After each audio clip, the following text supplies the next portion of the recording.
If you enjoyed this podcast, please consider liking, sharing, and subscribing to the channel.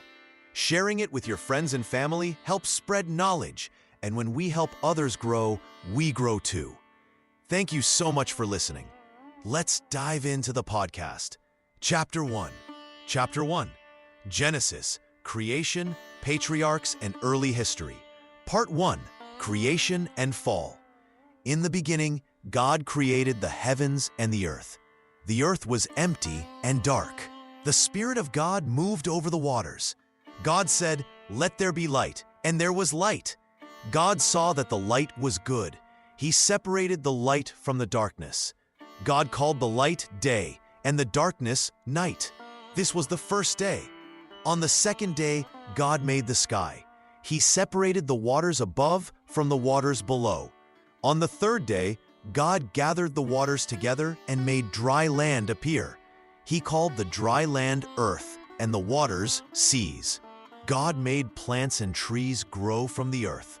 Each plant made seeds after its own kind. On the fourth day, God made the sun, moon, and stars. He put them in the sky to give light to the earth and to mark the seasons and days and years. On the fifth day, God created fish to swim in the seas and birds to fly in the sky. He blessed them and told them to multiply and fill the waters and the sky. On the sixth day, God made all the animals that live on land. Then God said, "Let us make man in our image." So God created man in his own image. He created them male and female. God blessed them and told them to fill the earth and rule over all the animals. God gave them plants and trees for food. God looked at everything he had made, and it was very good. This was the sixth day. On the seventh day, God rested from all his work. He blessed the seventh day and made it holy. God planted a garden in Eden in the east. He made every tree that was beautiful and good for food grow there. In the middle of the garden were the tree of life and the tree of the knowledge of good and evil. A river flowed through Eden to water the garden. God formed man from the dust of the ground and breathed into him the breath of life. The man became a living soul. God put the man in the garden to care for it. God said to the man, "You may eat from every tree in the garden, but you must not eat from the tree of the knowledge of good and evil. If you eat from it, you will surely die." God said, "It is not good for man to be alone. I will make a helper for him." God brought all the animals to the man to name them, but no suitable helper was found for the man. So God caused a deep sleep to fall on the man. He took one of his ribs and made a woman. God brought her to the man. The man said, "This is bone of my bones and flesh of my flesh." Therefore a man leaves his father and mother and joins with his wife, and they become one flesh. The man and woman were both naked and felt no shame. Part 2. Cain and Abel. Adam and Eve had two sons. The older son was named Cain, and the younger was Abel. Abel kept sheep, and Cain worked the ground. After some time, Cain brought some fruit from the ground as an offering to God. Abel also brought an offering. He brought the best parts from some of his sheep. God looked with favor on Abel and his offering, but God did not look with favor on Cain and his offering. This made Cain very angry. His face showed his anger. God said to Cain, "Why are you angry? Why does your face look so upset? If you do what is right, will you not be accepted?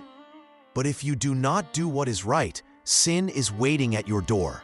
It wants to control you, but you must rule over it." Cain talked with his brother Abel.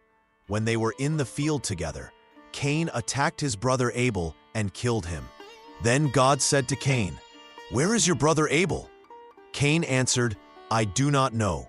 Am I supposed to take care of my brother?" God said, "What have you done? Your brother's blood cries out to me from the ground. Now you are cursed and must leave this land.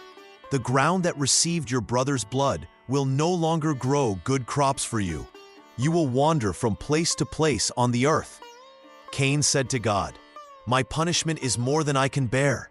You are driving me away from this land today. I will be hidden from you. I will wander from place to place on the earth." Anyone who finds me will kill me." But God said to him, "If anyone kills Cain, that person will suffer 7 times more." Then God put a mark on Cain so that no one who found him would kill him. So Cain went away from God's presence. He lived in the land of Nod, east of Eden. Cain knew his wife, and she gave birth to a son named Enoch.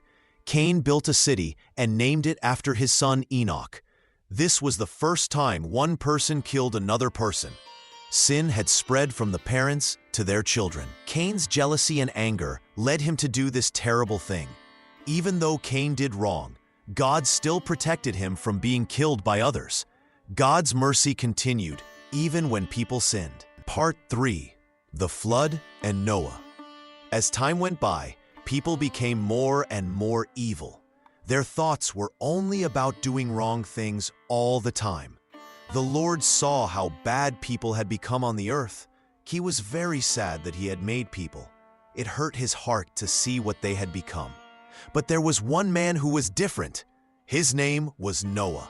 Noah was a good man who loved God and tried to do what was right. He walked with God in all his ways. Noah had 3 sons named Shem, Ham, and Japheth. God said to Noah, "I have decided to put an end to all people because the earth is full of their violence. I will destroy them along with the earth, but I will save you and your family because you are faithful to me." God told Noah to build a big boat called an ark. He gave Noah exact instructions about how to make it. The ark should be made of wood and covered with tar, inside and outside, to keep water from getting in. It should be 300 cubits long, 50 cubits wide, and 30 cubits high. Noah should make rooms inside the ark and put a window and door in it. God said, "I am going to bring a flood of water on the earth. It will destroy every living thing that breathes air. Everything on earth will die. But I will make a promise with you. You will go into the ark with your wife, your sons, and your sons' wives. Take 2 of every kind of animal with you, 1 male and 1 female, so they can stay alive. Also take 7 pairs of every clean animal and every kind of bird. Gather every kind of food and store it in the ark for you and the animals to eat." Noah did everything exactly as God told him to do. When Noah was 600 years old, the flood came on the earth. Noah and his family went into the ark along with all the animals, just as God had said. Then the Lord shut them inside the ark. For 40 days and 40 nights, rain fell on the earth. Water came up from under the ground too. The water rose higher and higher until it covered even the highest mountains. Every person and animal that lived on dry land died. Only Noah and those with him in the ark stayed alive. The water covered the earth for 150 days. Then God remembered Noah and all the animals in the ark. He made a wind blow over the earth, and the water began to go down. After many months, the ark came to rest on the mountains of Ararat. When the earth was dry, God told Noah to come out of the ark with his family and all the animals. Noah built an altar and gave offerings to the Lord. God was pleased with Noah's offering. Then God made a promise to Noah and his sons. He said, "I will never again destroy the earth with a flood. As a sign of this promise, I put my rainbow in the clouds. When you see the rainbow, remember that I will never flood the whole earth again." Part 4. Tower of Babel and Spread of Nations. After the flood, Noah's sons had many children, and their children had children too. Soon there were many people on the earth again. All the people spoke the same language and used the same words. As the people moved from place to place, they came to a plain in the land of Shinar. They decided to settle there and make their home. They said to each other, "Come, let us make bricks and burn them hard." They used these bricks as stones and tar to hold them together. Then the people said, "Come, let us build a city for ourselves. Let us make a tall tower that reaches up to heaven. This will make us famous. If we do this, we will not be scattered all over the earth." The people began to work. They wanted to be something great that would make them powerful and keep them together. They thought they could build a tower so high it would reach to God in heaven. They were proud of their plan and thought they were very wise. But the Lord came down to see the city and the tower that the people were building. The Lord said, "Look, the people are united and they all speak the same language. This is only the beginning of what they plan to do. Soon they will think they can do anything they want. Nothing will stop them from doing whatever they choose." So the Lord said, "Come, let us go down and mix up their language. We will make them speak different languages so they cannot understand each other." The Lord scattered the people from that place all over the whole earth. The people could no longer understand what others were saying. When they tried to talk to each other, they could not make sense of the words. Because they could not work together anymore, they stopped building the city and the tower. That is why the place was called Babel. Because there, the Lord mixed up the language of all the people on earth. From that place, the Lord scattered them all over the world. The people formed different groups based on the languages they could understand. Each group moved to different parts of the earth. Some went north, some went south, some went east, and some went west. This is how different nations began in different lands. Each family group became the start of a new nation. They settled in new places and learned to live in different ways. Some lived near rivers, some in mountains, some by the sea. Each nation developed its own way of life, but they all came from the same families who were at Babel. God had told Noah and his sons to fill the earth with people. Even though the people at Babel tried to stay together and disobey God's plan, God made sure his command was followed. Through the confusion of languages, God spread the people across the whole earth, just as he had wanted. Part 5. Patriarch Abraham. The Lord called to a man named Abram, who lived in a city called Ur. God said to Abram, "Leave your country and your family and go to the land I will show you. I will make you into a great nation. I will bless you and make your name great. You will be a blessing to others. I will bless those who bless you. I will curse those who curse you. All families on earth will be blessed through you." Abram was 75 years old when God spoke to him. He took his wife Sarai and his nephew Lot and all their things and left their home. They did not know where they were going, but they trusted God. They traveled to the land of Canaan. When they got there, God appeared to Abram again and said, "I will give this land to your children and their children." Abram built an altar there and worshipped God. But there was no food in the land, so they went to Egypt for a while. Later, they came back to Canaan. God spoke to Abram again and said, "Look around you. All the land you can see, I will give to you and your family forever. I will make your family as many as the dust of the earth." God made a covenant with Abram. He changed Abram's name to Abraham, which means father of many nations. He changed Sarai's name to Sarah. God promised that Sarah would have a son, even though she was very old and had no children. Abraham was 100 years old and Sarah was 90 when their son Isaac was born. When Isaac grew up, God tested Abraham's faith. God said, "Take your son Isaac, whom you love, and go to the mountain I will show you. Offer him there as a sacrifice." This was very hard for Abraham, but he obeyed God. Early in the morning, he took Isaac and went to the mountain. Isaac carried the wood for the fire. Abraham carried the knife and the fire. Isaac asked, "Father, we have fire and wood, but where is the lamb for the sacrifice?" Abraham said, "God will provide the lamb, my son." When they reached the place, Abraham built an altar and put the wood on it. He tied up Isaac and put him on the altar. Abraham raised the knife to kill his son. But the angel of the Lord called out, "Abraham, Abraham, do not hurt the boy. Now I know you fear God because you were willing to give me your only son." Abraham looked and saw a ram caught in the bushes. He took the ram and offered it instead of Isaac. The angel said, "Because you obeyed me, I will bless you greatly. Your family will be as many as the stars in the sky and the sand by the sea. All nations will be blessed through your family because you obeyed me." Sarah lived to be 127 years old.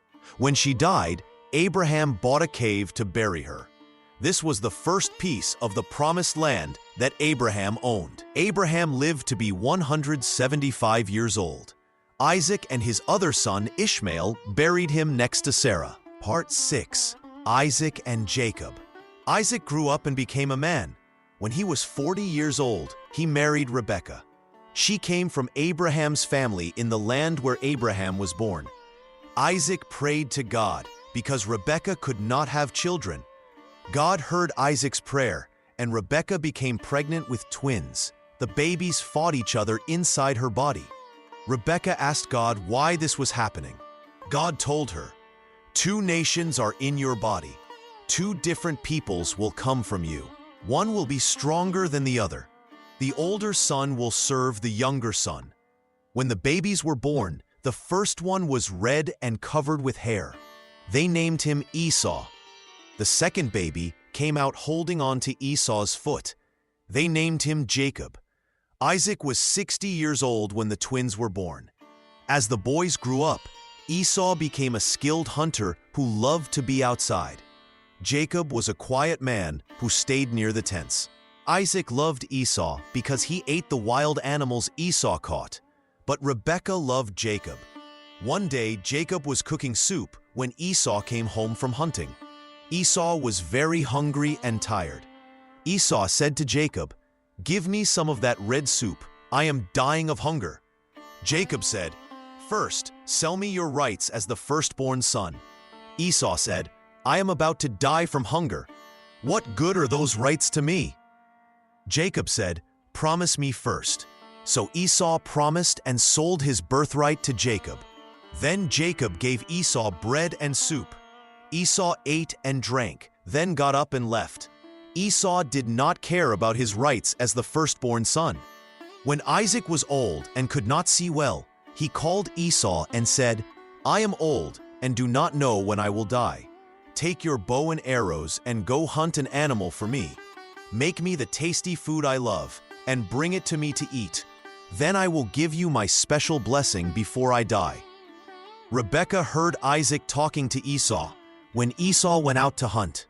Rebekah said to Jacob, "Listen, I heard your father tell Esau to hunt food and make a meal so he could bless Esau before he dies. Now do exactly what I tell you. Go get 2 young goats from our flock. I will make the tasty food your father loves. You will take it to your father, so he will bless you instead of Esau." Jacob said, "But Esau is hairy and my skin is smooth.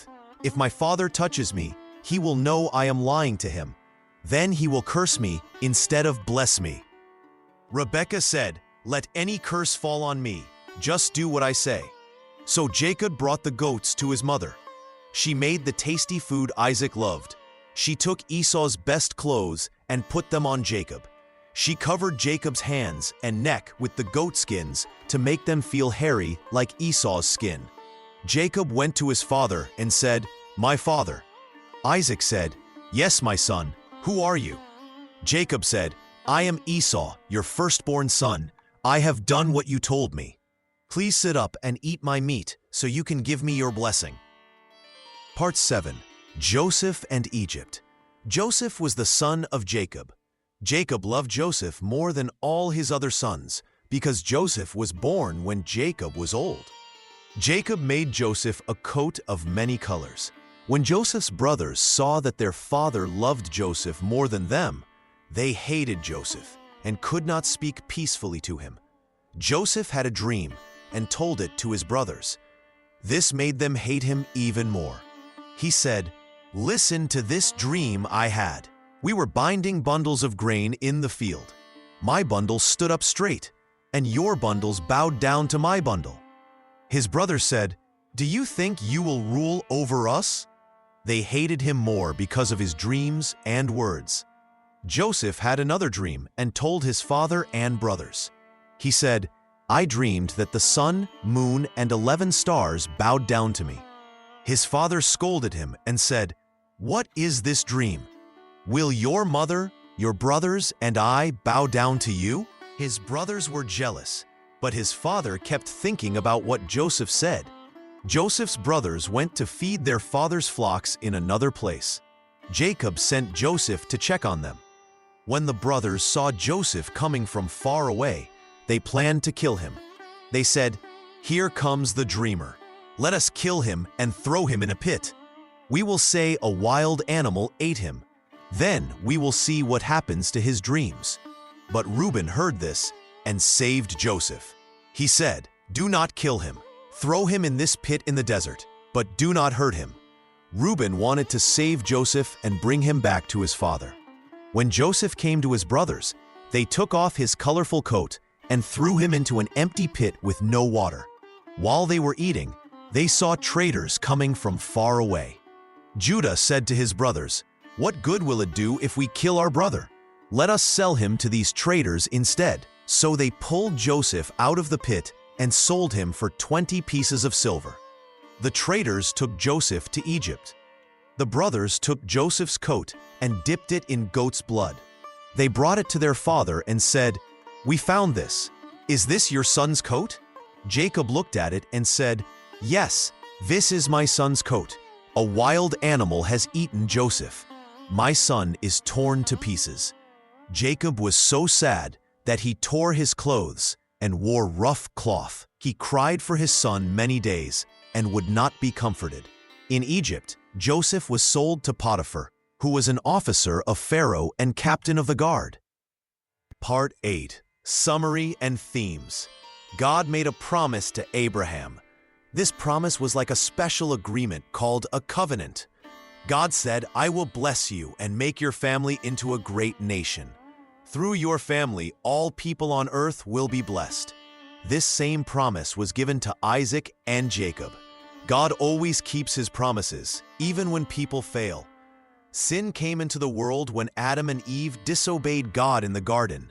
They ate from the tree God told them not to eat from. Because of this, sin spread to all people.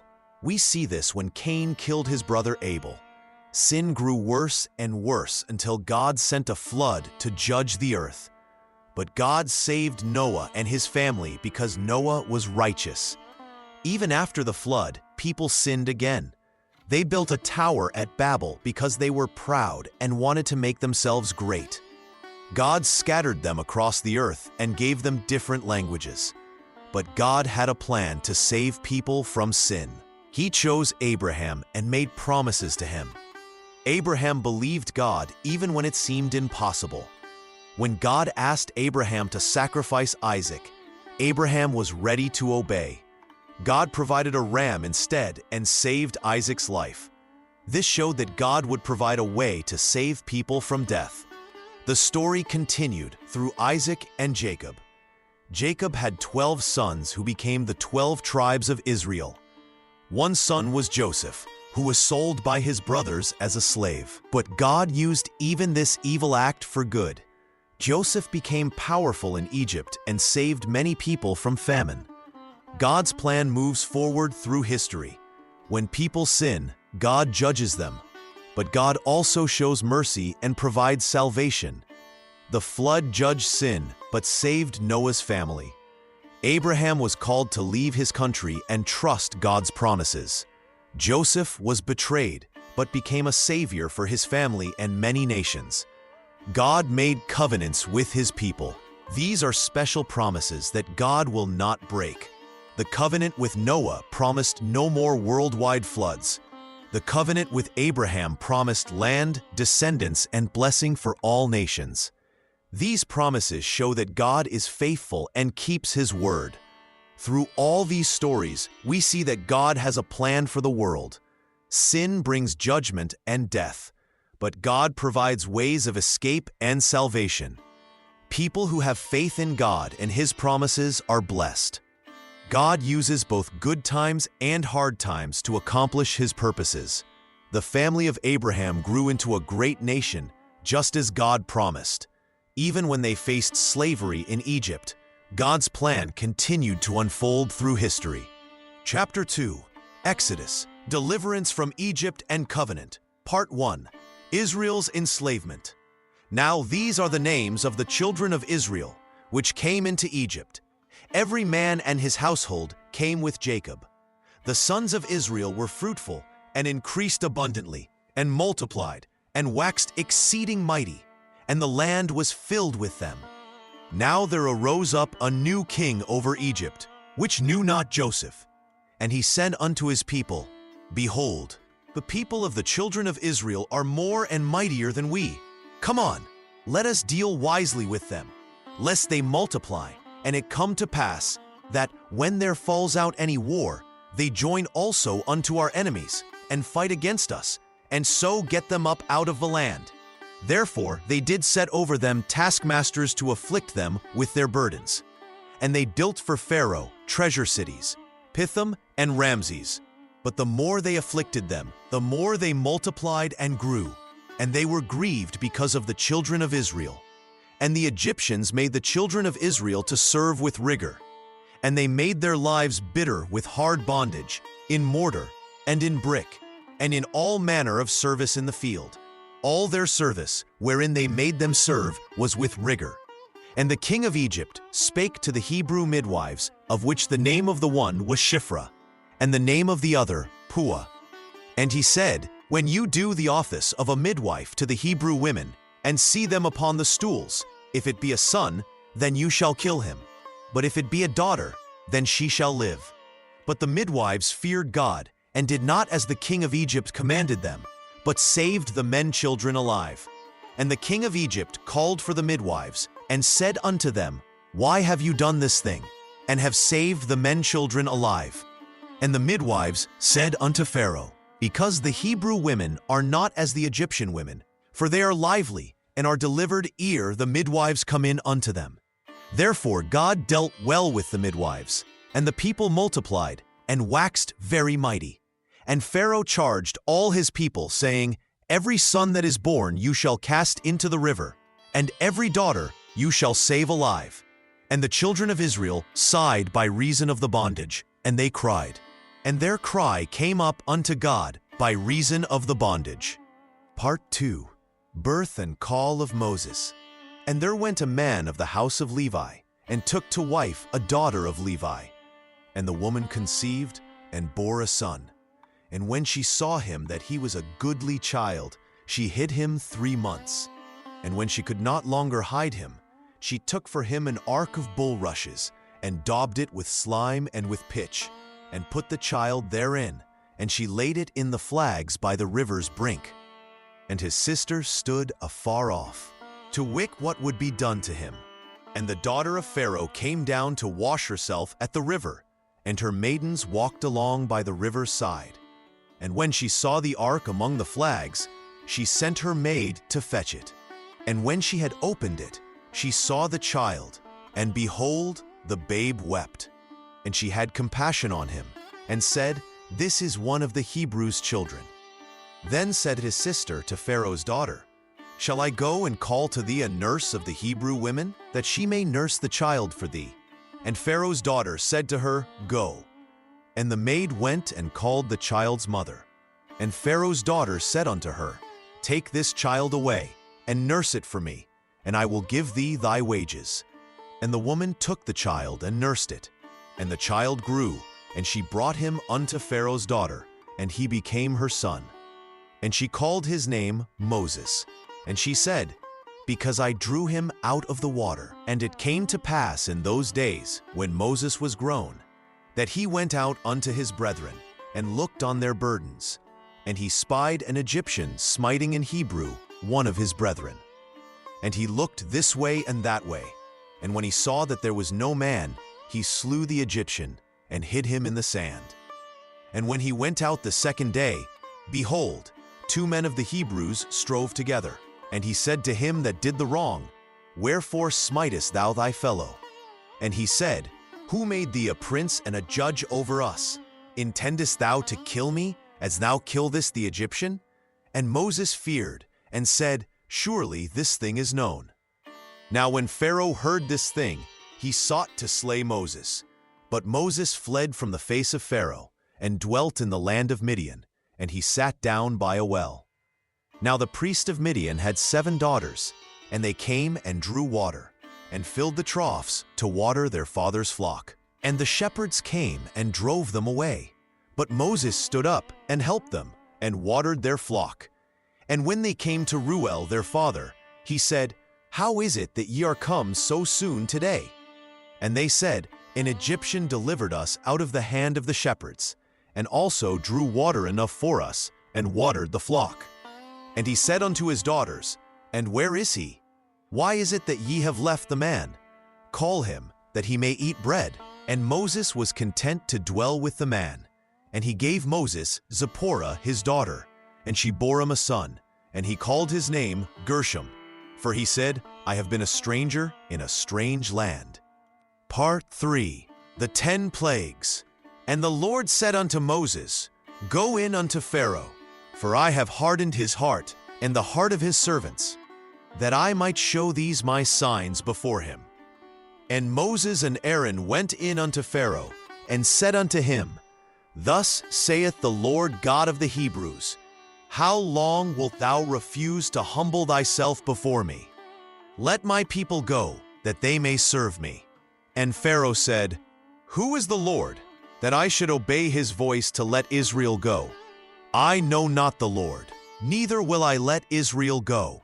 And the Lord stretched out his hand upon Egypt with great judgments. The first plague came upon the waters. And Moses lifted up the rod, and smote the waters that were in the river, and all the waters that were in the river were turned to blood. And the fish that was in the river died, and the river stank, and the Egyptians could not drink of the water of the river. And there was blood throughout all the land of Egypt. And the Lord spake unto Moses, Go unto Pharaoh, and say unto him, Thus saith the Lord, Let my people go, that they may serve me. And if thou refuse to let them go, behold, I will smite all thy borders with frogs. And the river shall bring forth frogs abundantly, which shall go up and come into thine house, and into thy bedchamber, and upon thy bed, and into the house of thy servants, and upon thy people, and into thine ovens, and into thy kneading troughs. Then the Lord said unto Moses, Say unto Aaron, Stretch out thy rod, and smite the dust of the land, that it may become lice throughout all the land of Egypt. And they did so, for Aaron stretched out his hand with his rod, and smote the dust of the earth, and it became lice in man, and in beast. All the dust of the land became lice throughout all the land of Egypt. And the Lord did so, and there came a grievous swarm of flies into the house of Pharaoh, and into his servants' houses, and into all the land of Egypt. The land was corrupted by reason of the swarm of flies. Behold, the hand of the Lord is upon thy cattle, which is in the field, upon the horses, upon the asses, upon the camels, upon the oxen, and upon the sheep. There shall be a very grievous murrain. And the Lord did that thing on the morrow, and all the cattle of Egypt died. But of the cattle of the children of Israel died not one. And they took ashes of the furnace, and stood before Pharaoh. And Moses sprinkled it up toward heaven, and it became a boil breaking forth with blains upon man, and upon beast. And Moses stretched forth his rod toward heaven, and the Lord sent thunder and hail, and the fire ran along upon the ground. And the Lord rained hail upon the land of Egypt. And Moses stretched forth his rod over the land of Egypt. And the Lord brought an east wind upon the land all that day, and all that night. And when it was morning, the east wind brought the locusts. And Moses stretched out his hand toward heaven, and there was a thick darkness in all the land of Egypt 3 days. Yet Pharaoh hardened his heart, and would not let the children of Israel go. Part 4. The Passover. And the Lord spoke to Moses and Aaron in the land of Egypt, saying, This month shall be to you the beginning of months. It shall be the first month of the year to you. Speak to all the people of Israel, saying, In the 10th day of this month, they shall take to them every man a lamb, according to the house of their fathers, a lamb for a house. And if the household is too little for the lamb, let him and his neighbor next to his house take it according to the number of the souls. Every man according to his eating shall make your count for the lamb. Your lamb shall be without blemish. a male of the first year. You shall take it out from the sheep or from the goats, and you shall keep it up until the 14th day of the same month. And the whole assembly of the congregation of Israel shall kill it in the evening. And they shall take of the blood, and strike it on the two side posts and on the upper doorpost of the houses, wherein they shall eat it. And they shall eat the flesh in that night, roast with fire, and bread without yeast, and with bitter herbs they shall eat it. Eat not of it raw, nor boiled at all with water, but roast with fire, his head with his legs, and with the parts inside. And you shall let nothing of it remain until the morning. And that which remains of it until the morning you shall burn with fire. And thus shall you eat it, with your belt fastened, your shoes on your feet, and your staff in your hand. And you shall eat it in haste. It is the Lord's Passover. For I will pass through the land of Egypt this night, and will smite all the firstborn in the land of Egypt, both man and beast. And against all the gods of Egypt I will execute judgment. I am the Lord. And the blood shall be to you for a token upon the houses where you are. And when I see the blood, I will pass over you, and the plague shall not be upon you to destroy you, when I smite the land of Egypt. And this day shall be to you for a memorial, and you shall keep it a feast to the Lord throughout your generations. You shall keep it a feast by an ordinance forever. 7 days shall you eat bread without yeast. Even the first day you shall put away yeast out of your houses. And it came to pass that at midnight the Lord smote all the firstborn in the land of Egypt, from the firstborn of Pharaoh that sat on his throne to the firstborn of the captive that was in the dungeon, and all the firstborn of cattle. And Pharaoh rose up in the night, he and all his servants and all the Egyptians. And there was a great cry in Egypt, for there was not a house where there was not one dead. And he called for Moses and Aaron by night, and said, Rise up, and get you forth from among my people, both you and the children of Israel, and go, serve the Lord as you have said. Also take your flocks and your herds as you have said, and be gone, and bless me also. Part 5. Crossing the Red Sea. The Egyptians let the people go with great fear, and the children of Israel journeyed from Ramesses to Succoth, about 600,000 on foot that were men, beside children. And a mixed multitude went up also with them, and flocks and herds, even very much cattle. But when Pharaoh heard that the people had fled, the heart of Pharaoh and of his servants was turned against the people. And they said, Why have we done this, that we have let Israel go from serving us?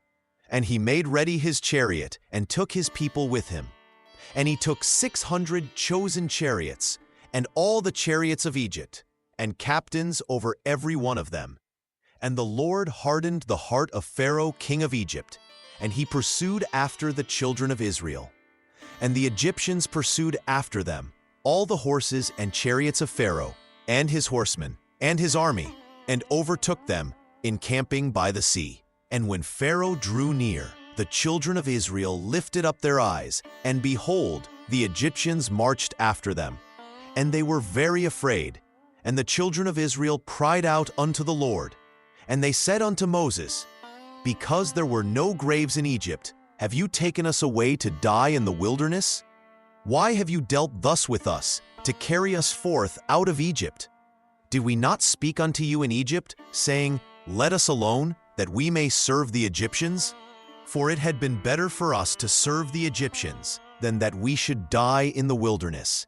And Moses said unto the people, Fear not, stand still, and see the salvation of the Lord, which he will show to you today. For the Egyptians whom you have seen today, you shall see them again no more forever. The Lord shall fight for you, and you shall hold your peace. And the Lord said unto Moses, Why do you cry unto me? Speak unto the children of Israel, that they go forward. But lift up your rod, and stretch out your hand over the sea, and divide it. And the children of Israel shall go on dry ground through the midst of the sea. And Moses stretched out his hand over the sea, and the Lord caused the sea to go back by a strong east wind all that night, and made the sea dry land, and the waters were divided. And the children of Israel went into the midst of the sea upon the dry ground, and the waters were a wall unto them on their right hand. and on their left. And the Egyptians pursued, and went in after them to the midst of the sea, even all Pharaoh's horses, his chariots, and his horsemen. And the Lord said unto Moses, Stretch out your hand over the sea, that the waters may come again upon the Egyptians, upon their chariots, and upon their horsemen. And Moses stretched forth his hand over the sea, and the sea returned to his strength when the morning appeared. And the Egyptians fled against it, and the Lord overthrew the Egyptians in the midst of the sea. And the waters returned, and covered the chariots and the horsemen, and all the host of Pharaoh that came into the sea after them. There remained not so much as one of them.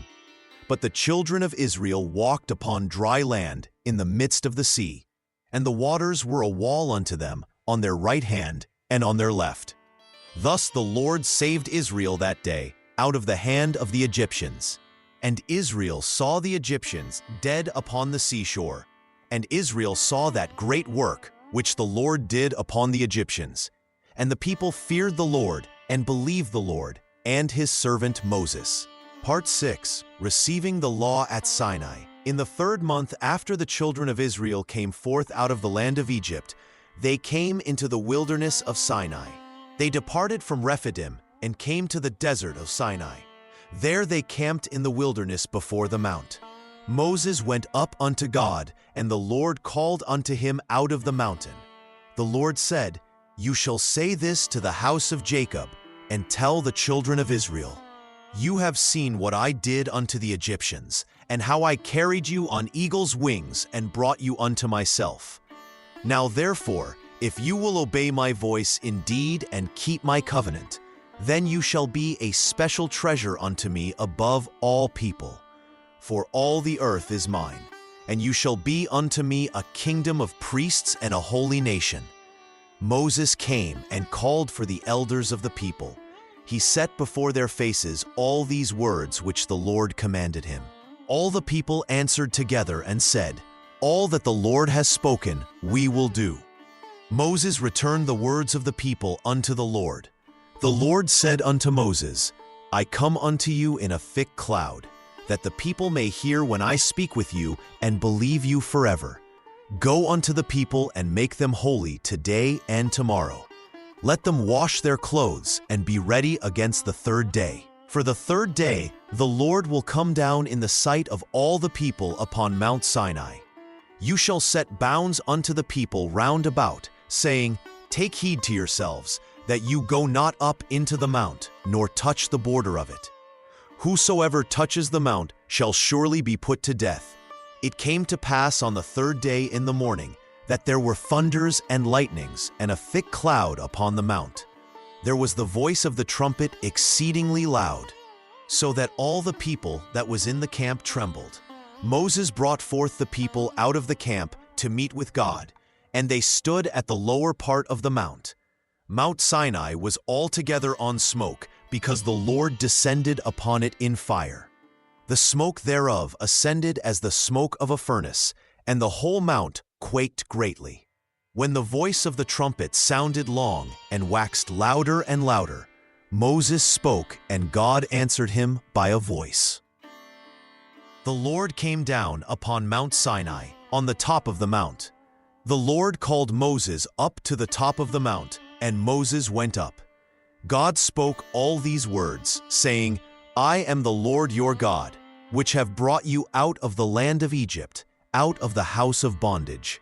You shall have no other gods before me. You shall not make any graven image. You shall not take the name of the Lord your God in vain. Remember the Sabbath day, to keep it holy. Honor your father and your mother. You shall not kill. You shall not commit adultery. You shall not steal.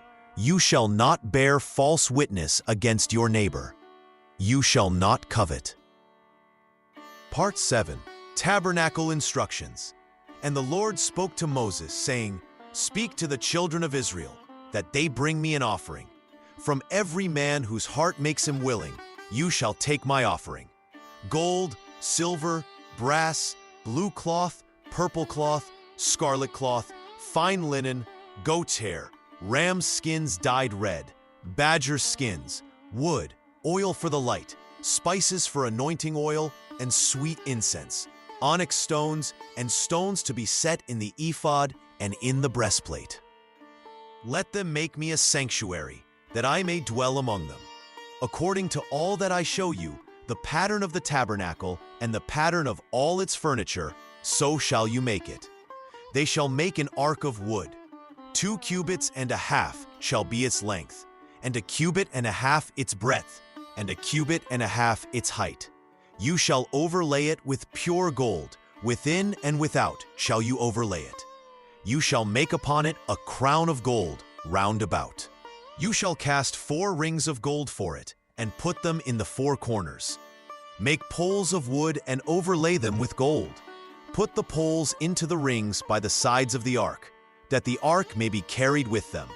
In the ark you shall put the testimony that I shall give you. You shall make a mercy seat of pure gold. 2 cubits and a half shall be its length, and 1 cubit and a half its breadth. Make 2 cherubims of gold. Of beaten work shall you make them, in the 2 ends of the mercy seat. The cherubims shall stretch forth their wings on high, covering the mercy seat with their wings, and their faces shall look one to another toward the mercy seat. There I will meet with you, and I will commune with you from above the mercy seat, from between the 2 cherubims, which are upon the ark of the testimony. You shall make a table of wood, and overlay it with pure gold.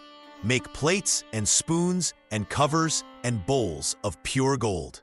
Upon the table you shall set showbread before me always. Make a candlestick of pure gold. Of beaten work shall the candlestick be made.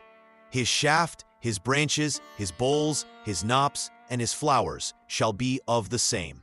6 branches shall come out of the sides of it.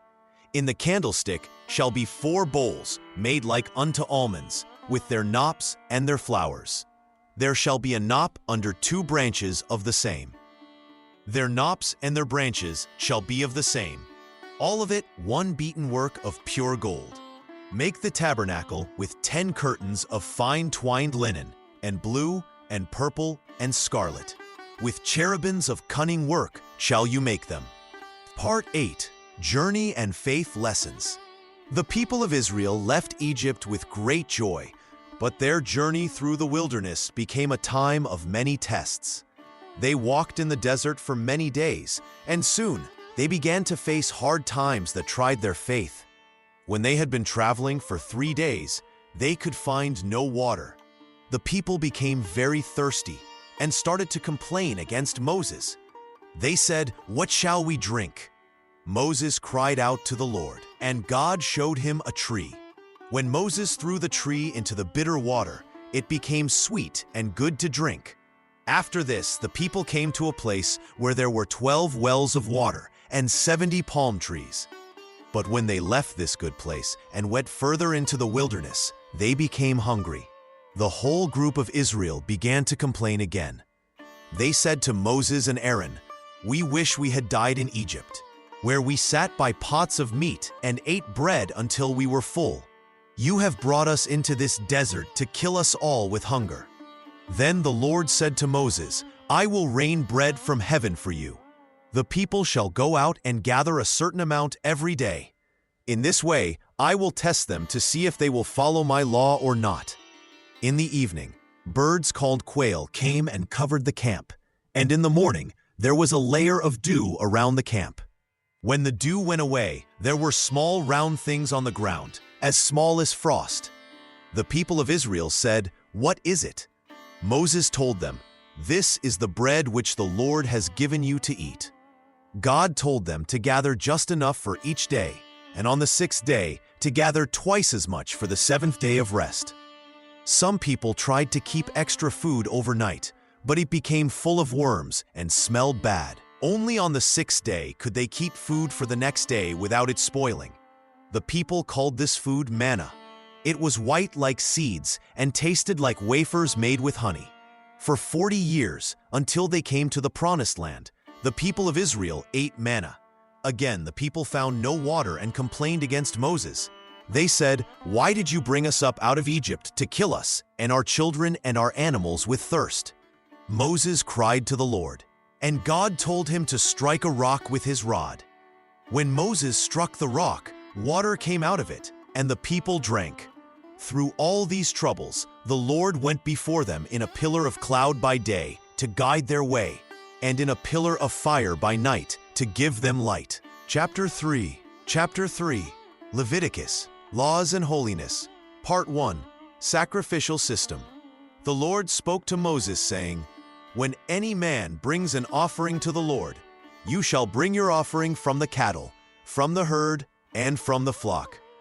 If his offering is a burnt offering from the herd, let him offer a male without blemish. He shall offer it at the door of the tabernacle before the Lord, that he may be accepted. He shall put his hand on the head of the burnt offering, and it will be accepted on his behalf, to make atonement for him. For the life of the flesh is in the blood, and I have given it to you on the altar to make atonement for your souls. It is the blood that makes atonement for the soul.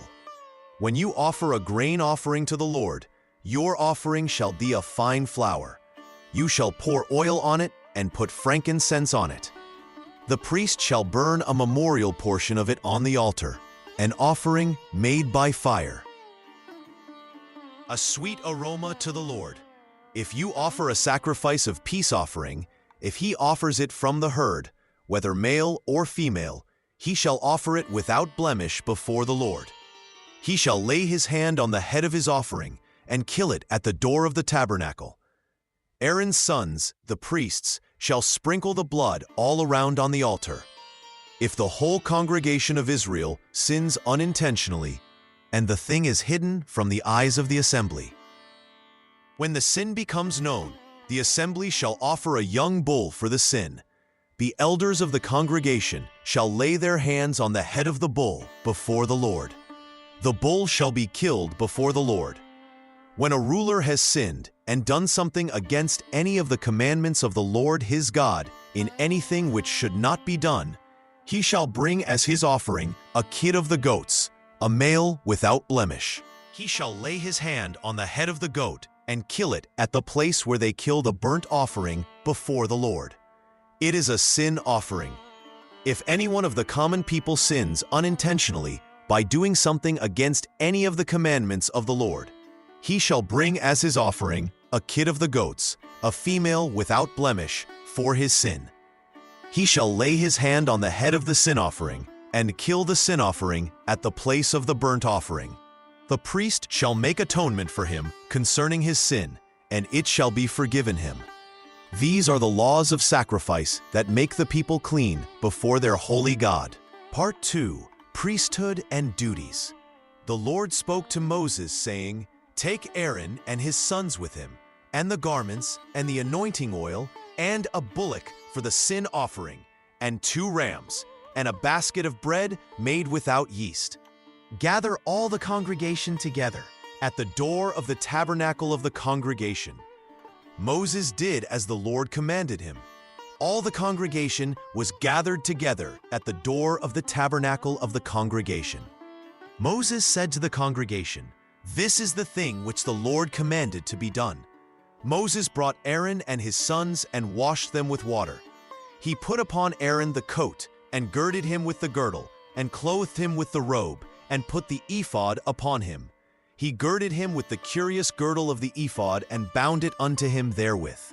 He put the breastplate upon him, and he put in the breastplate the Urim and the Thummim.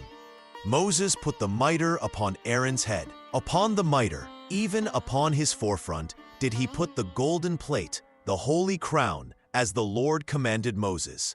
Moses took the anointing oil and anointed the tabernacle and all that was therein, and sanctified them. He sprinkled it upon the altar 7 times, and anointed the altar and all his vessels, both the laver and his foot, to sanctify them. Moses poured of the anointing oil upon Aaron's head, and anointed him to sanctify him. Moses brought Aaron's sons and put coats upon them, and girded them with girdles, and put bonnets upon them, as the Lord commanded Moses. He brought the bullock for the sin offering, and Aaron and his sons laid their hands upon the head of the bullock for the sin offering. Moses slew it, and took the blood, and put it upon the horns of the altar round about with his finger, and purified the altar, and poured the blood at the bottom of the altar, and sanctified it, to make reconciliation upon it. The Lord said to Moses, Speak unto Aaron and to his sons, saying, This is the law of the sin offering. In the place where the burnt offering is killed, shall the sin offering be killed before the Lord. It is most holy. The priest that offereth it for sin shall eat it. In the holy place shall it be eaten, in the court of the tabernacle of the congregation. Whatsoever shall touch the flesh thereof shall be holy. When there is sprinkled of the blood thereof upon any garment, thou shalt wash that whereon it was sprinkled in the holy place. The earthen vessel wherein it is sodden shall be broken, and if it be sodden in a brasen pot, it shall be both scoured and rinsed in water. All the males among the priests shall eat thereof. It is most holy. No sin offering, whereof any of the blood is brought into the tabernacle of the congregation, to reconcile withal in the holy place, shall be eaten. It shall be burnt in the fire. Part 3. Rules of Cleanliness. And the Lord spoke to Moses and Aaron, saying to them, Speak to the children of Israel, saying, These are the beasts which you shall eat among all the beasts that are on the earth. Whatever divides the hoof, and is cloven-footed, and chews the cud among the beasts, that you shall eat. Nevertheless, these you shall not eat of them that chew the cud, or of them that divide the hoof. The camel, because he chews the cud, but does not divide the hoof, he is unclean to you. The coney, because he chews the cud, but does not divide the hoof, he is unclean to you. The hare, because he chews the cud, but does not divide the hoof, he is unclean to you. The swine, though he divide the hoof and be cloven-footed, yet he does not chew the cud, he is unclean to you. Of their flesh you shall not eat, and their carcass you shall not touch. They are unclean to you. These you shall eat of all that are in the waters. Whatever has fins and scales in the waters, in the seas, and in the rivers, then you shall eat, and all that have not fins and scales in the seas and in the rivers, of all that move in the waters, and of any living thing which is in the waters, they shall be an abomination to you. They shall be even an abomination to you. You shall not eat of their flesh, but you shall have their carcasses in abomination. And these are they which you shall have in abomination among the fowls. They shall not be eaten. They are an abomination. The eagle, the vulture, the osprey, the kite, the raven after his kind, the owl, the nighthawk, the cuckoo, the hawk after his kind, the little owl, the cormorant, the great owl, the swan, the pelican, the stork, the heron after her kind, the lapwing, and the bat. When any man has a discharge from his body, because of his discharge he is unclean. He shall be unclean 7 days, and all the bed whereon he lies shall be unclean. And whoever touches his bed shall wash his clothes, and bathe himself in water, and be unclean until the evening. And he that sits on anything whereon he sat, that has the discharge, shall wash his clothes, and bathe himself in water, and be unclean until the evening. If a woman have an issue of her blood many days out of the time of her separation, or if it run beyond the time of her separation, all the days of the issue of her uncleanness shall be as the days of her separation. She shall be unclean. Part 4. Day of Atonement. And the Lord spoke to Moses after the death of the 2 sons of Aaron, when they offered before the Lord and died. And the Lord said to Moses, Speak to Aaron your brother, that he come not at all times into the holy place within the veil before the mercy seat, which is upon the ark, that he die not. For I will appear in the cloud upon the mercy seat. Thus shall Aaron come into the holy place, with a young bullock for a sin offering, and a ram for a burnt offering. He shall put on the holy linen coat, and he shall have the linen breeches upon his flesh, and shall be girded with a linen girdle, and with the linen mitre shall he be attired. These are holy garments. Therefore shall he wash his flesh in water, and so put them on. And he shall take of the congregation of the children of Israel 2 kids of the goats for a sin offering, and 1 ram for a burnt offering. And Aaron shall offer his bullock of the sin offering which is for himself, and make an atonement for himself and for his house. And he shall take the 2 goats and present them before the Lord at the door of the tabernacle of the congregation. And Aaron shall cast lots upon the 2 goats, 1 lot for the Lord, and the other lot for the scapegoat. And Aaron shall bring the goat upon which the Lord's lot fell, and offer him for a sin offering. But the goat on which the lot fell to be the scapegoat shall be presented alive before the Lord, to make an atonement with him, and to let him go for a scapegoat into the wilderness.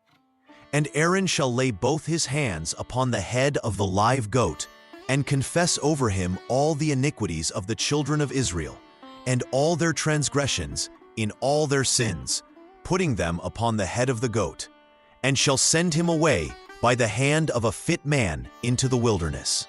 And the goat shall bear upon him all their iniquities unto a land not inhabited. And he shall let go the goat in the wilderness. This shall be a statute forever unto you.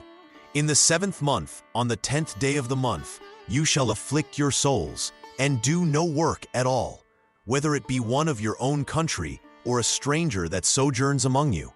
For on that day shall the priest make an atonement for you to cleanse you, that you may be clean from all your sins before the Lord. It shall be a Sabbath of rest unto you, and you shall afflict your souls by a statute forever. Part 5. Holiness Code. You shall be holy, for I, the Lord your God, am holy. You shall each one revere his mother and his father, and keep my Sabbaths. I am the Lord your God. Turn not unto idols, nor make to yourselves molten gods. I am the Lord your God. When you reap the harvest of your land, you shall not wholly reap the corners of your field, neither shall you gather the gleanings of your harvest. You shall not glean your vineyard, neither shall you gather every grape of your vineyard.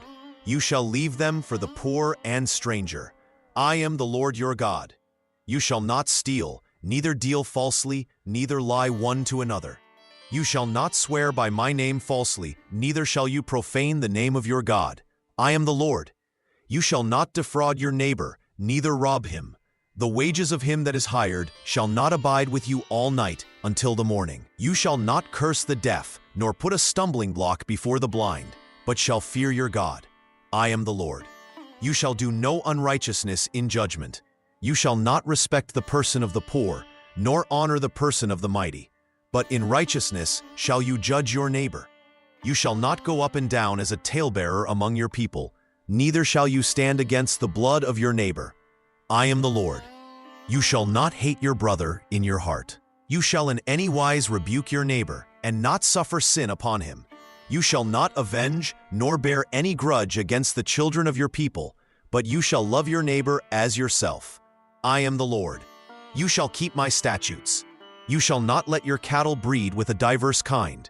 You shall not sow your field with mingled seed, neither shall a garment mingled of linen and woolen come upon you. You shall rise up before the hoary head, and honor the face of the old man, and fear your God. I am the Lord. If a stranger sojourn with you in your land, you shall not vex him. But the stranger that dwells with you shall be unto you as one born among you, and you shall love him as yourself. For you were strangers in the land of Egypt. I am the Lord your God.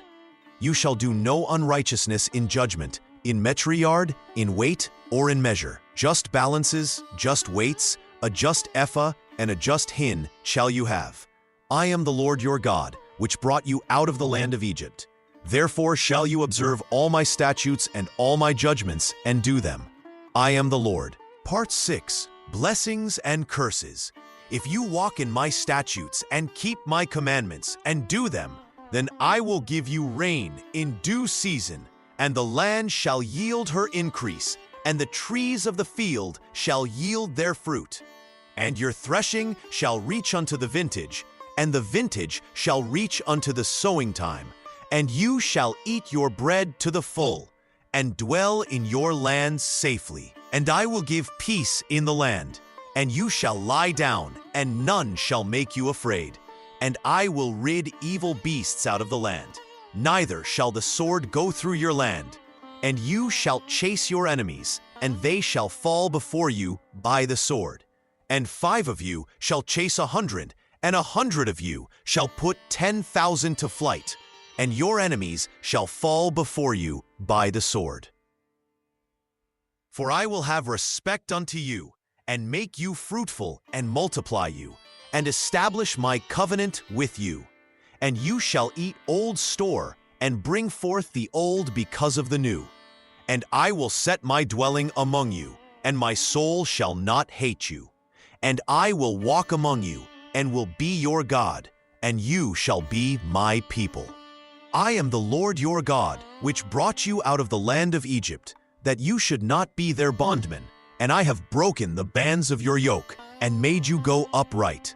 But if you will not listen unto me, and will not do all these commandments, and if you shall despise my statutes, or if your soul hate my judgments, so that you will not do all my commandments, but that you break my covenant, I also will do this unto you.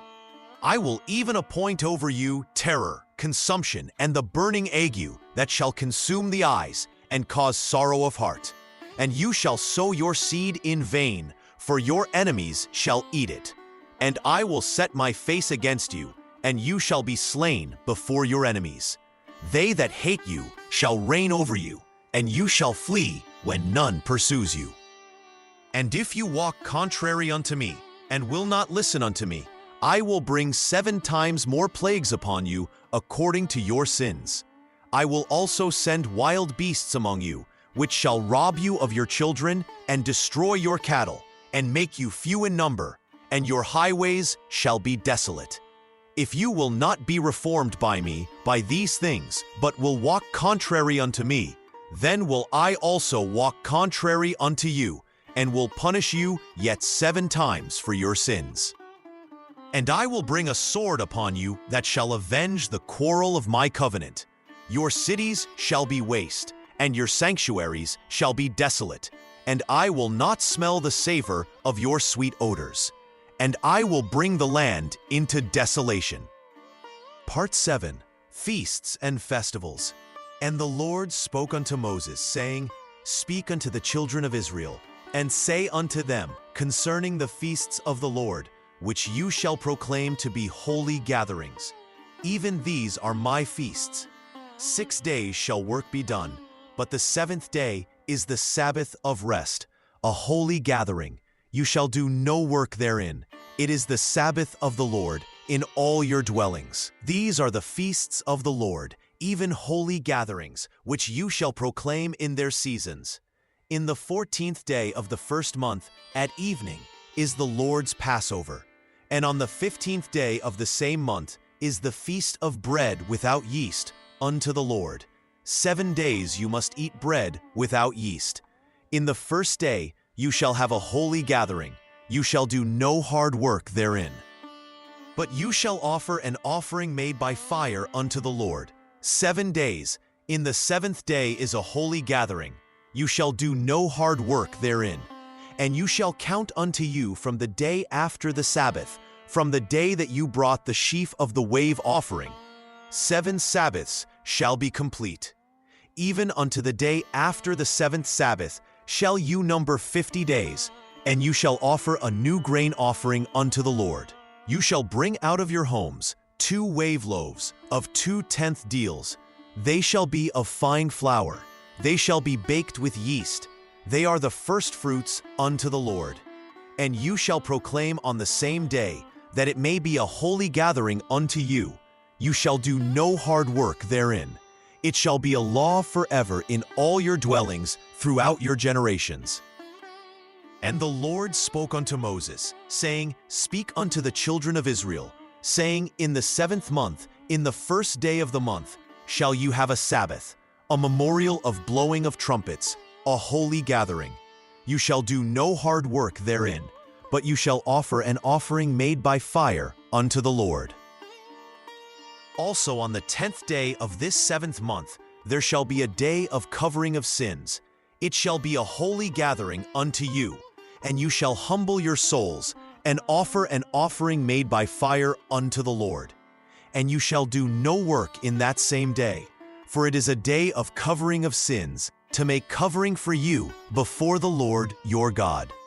And the Lord spoke unto Moses, saying, Speak unto the children of Israel, saying, The 15th day of this 7th month shall be the feast of tents, for 7 days unto the Lord. On the first day shall be a holy gathering. You shall do no hard work therein. 7 days you shall offer an offering made by fire unto the Lord. On the 8th day shall be a holy gathering. And you shall offer an offering made by fire unto the Lord. It is a solemn assembly, and you shall do no hard work therein. These are the feasts of the Lord, which you shall proclaim to be holy gatherings, to offer an offering made by fire unto the Lord, a burnt offering and a grain offering, a sacrifice and drink offerings, everything upon his day. Part 8. Living Holy. Be holy because I am holy, says the Lord your God. You shall be holy people unto me, for I the Lord am holy, and have separated you from other people, that you should be mine. What does it mean to be holy? It means to be set apart for God. It means to live differently from the nations around you. It means to follow God's ways in everything you do. You shall keep my laws and do them. I am the Lord who makes you holy. You shall not do as they do in the land of Egypt where you lived. You shall not do as they do in the land of Canaan where I bring you. You shall not walk in their ways. In your daily life you shall love your neighbor as yourself. You shall not hate your brother in your heart. You shall not take revenge or hold anger against the children of your people. You shall not steal. You shall not lie to one another. You shall not swear falsely by my name. When you reap the harvest of your land, you shall not reap the corners of your field. You shall not gather every grape from your vineyard. You shall leave them for the poor and the stranger. I am the Lord your God. You shall not curse the deaf or put a stumbling block before the blind. You shall fear your God. I am the Lord. You shall do no wrong in judgment. You shall not favor the poor person or honor the great person. In righteousness you shall judge your neighbor. You shall have honest scales and honest weights and honest measures. I am the Lord your God who brought you out of the land of Egypt. Honor your father and your mother, that your days may be long upon the land which the Lord your God gives you. Keep my Sabbaths and respect my holy place. I am the Lord. Do not turn to idols or make gods of metal for yourselves. I am the Lord your God. If you walk in my ways and keep my commands and do them, then I will give you rain in the right season. The land shall give its harvest, and the trees shall give their fruit. You shall eat your bread and be satisfied, and live safely in your land. But if you will not listen to me and will not do all these commands, then I will bring trouble upon you. Choose this day to serve the Lord and be holy, as he is holy. Walk in his ways all the days of your life. Chapter 4. Numbers, Wilderness Wanderings, Part 1. Census and Organization. And the Lord spoke to Moses and Aaron, saying, Take account of the sons of Israel by their tribes and families. Count every man from 20 years old and above, all who are able to go to war in Israel. From the tribe of Reuben, 46,500 men were counted. From Simeon, 59,300. From Gad, 45,650. From Judah, 74,600. From Issachar, 54,400. From Zebulun, 57,400. From Ephraim, 40,500. From Manasseh, 32,200. From Benjamin, 35,400. From Dan, 62,700. From Asher, 41,500. From Naphtali, 53,400. All who were counted of the children of Israel by their families, from 20 years old and above, all able to go to war, were 603,550. But the Levites were not counted among them. For the Lord had spoken to Moses, saying, "Only the tribe of Levi you shall not count, nor take a census of them among the children of Israel. Instead, you shall give the Levites charge over the tabernacle of the testimony, over all its things, and over all things that belong to it. They shall carry the tabernacle and all its things. They shall attend to it, and camp around the tabernacle on all sides. The children of Israel shall pitch their tents, every man by his own camp, every man by his own banner, according to their armies. But the Levites shall camp around the tabernacle of the testimony, so that there may be no anger on the congregation of the children of Israel. And the Levites shall keep charge of the tabernacle of the testimony. On the east side, toward the rising of the sun, shall they of the standard of the camp of Judah pitch throughout their armies. And Judah shall be first when the armies march forward. On the south side shall be the standard of the camp of Reuben, according to their armies. On the west side shall be the standard of the camp of Ephraim, according to their armies. The standard of the camp of Dan shall be on the north side by their armies.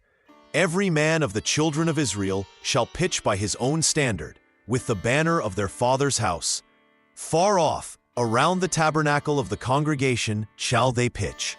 And the children of Israel did according to all that the Lord commanded Moses.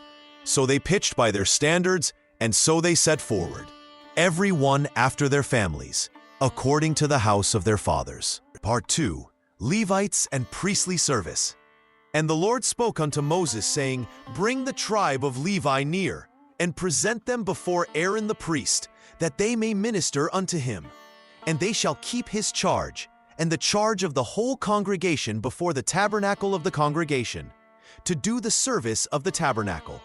And they shall keep all the instruments of the tabernacle of the congregation, and the charge of the children of Israel, to do the service of the tabernacle. And thou shalt give the Levites unto Aaron and to his sons. They are wholly given unto him out of the children of Israel. And thou shalt appoint Aaron and his sons, and they shall wait on their priest's office. And the stranger that cometh nigh shall be put to death. And the Lord spoke unto Moses, saying, And I, behold, I have taken the Levites from among the children of Israel instead of all the firstborn that openeth the matrix among the children of Israel.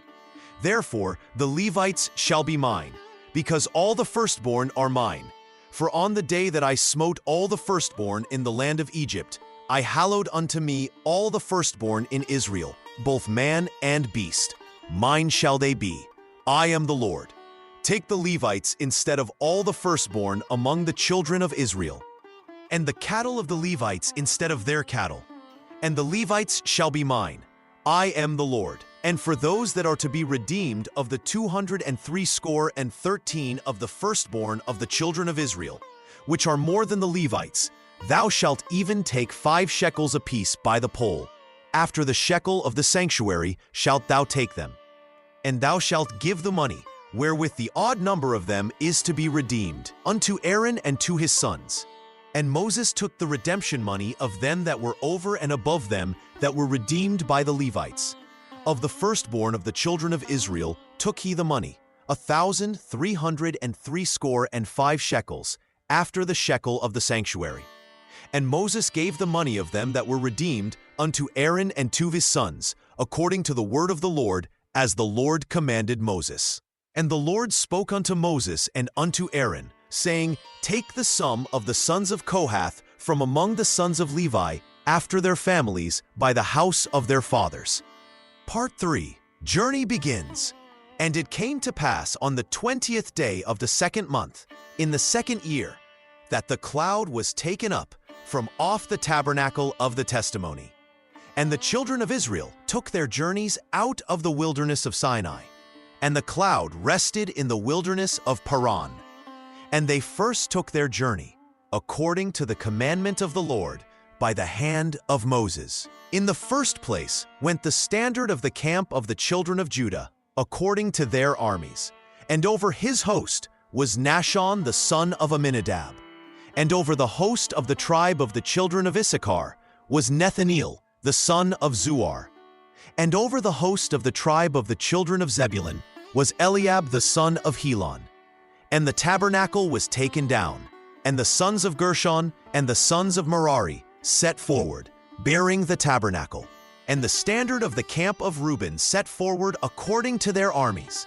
And over his host was Elizur the son of Sheduer. And over the host of the tribe of the children of Simeon was Shalumiel the son of Zurishaddai. And over the host of the tribe of the children of Gad was Eliasaph the son of Duel. And the Kohathites set forward, bearing the sanctuary, and the other did set up the tabernacle against they came.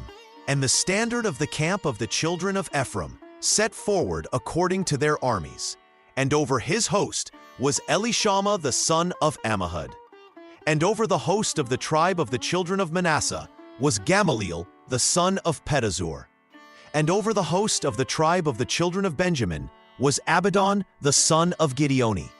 And the standard of the camp of the children of Dan set forward, which was the rearward of all the camps throughout their hosts. And over his host was Ahiezer the son of Ammishaddai. And over the host of the tribe of the children of Asher was Pagiel the son of Ochran. And over the host of the tribe of the children of Naphtali was Ahira the son of Enan. Thus were the journeyings of the children of Israel according to their armies, when they set forward. And Moses said unto Hobab, the son of Raguel the Midianite, Moses' father-in-law, We are journeying unto the place of which the Lord said, I will give it you. Come thou with us, and we will do thee good. For the Lord hath spoken good concerning Israel.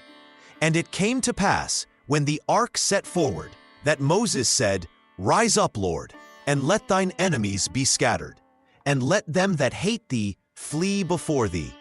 And when it rested, he said, Return, O Lord, unto the many thousands of Israel. Part 4. Complaints and Punishments. And the people complained against the Lord, and it displeased the Lord. When the Lord heard it, his anger was kindled, and the fire of the Lord burned among them, and consumed them that were in the uttermost parts of the camp. And the people cried unto Moses, and when Moses prayed unto the Lord, the fire was quenched. The mixed multitude that was among them fell to lusting, and the children of Israel also wept again and said, Who shall give us flesh to eat? We remember the fish which we did eat in Egypt freely, the cucumbers and the melons and the leeks and the onions and the garlic. But now our soul is dried away. There is nothing at all beside this manna before our eyes. Moses heard the people weep throughout their families, every man in the door of his tent, and the anger of the Lord was kindled greatly. Moses also was displeased. And Moses said unto the Lord, Why hast thou afflicted thy servant? And why have I not found favor in thy sight, that thou layest the burden of all this people upon me? Have I conceived all this people? Have I begotten them, that thou shouldest say unto me, Carry them in thy bosom as a nursing father beareth the sucking child, unto the land which thou swarest unto their fathers? Where should I have flesh to give unto all this people? For they weep unto me, saying, Give us flesh that we may eat. And the Lord said unto Moses, Gather unto me 70 men of the elders of Israel, whom thou knowest to be the elders of the people and officers over them, and bring them unto the tabernacle of the congregation, that they may stand there with thee. And I will come down and talk with thee there. And I will take of the Spirit which is upon thee, and will put it upon them. And they shall bear the burden of the people with thee, that thou bear it not thyself alone. And say thou unto the people, Sanctify yourselves against tomorrow, and ye shall eat flesh.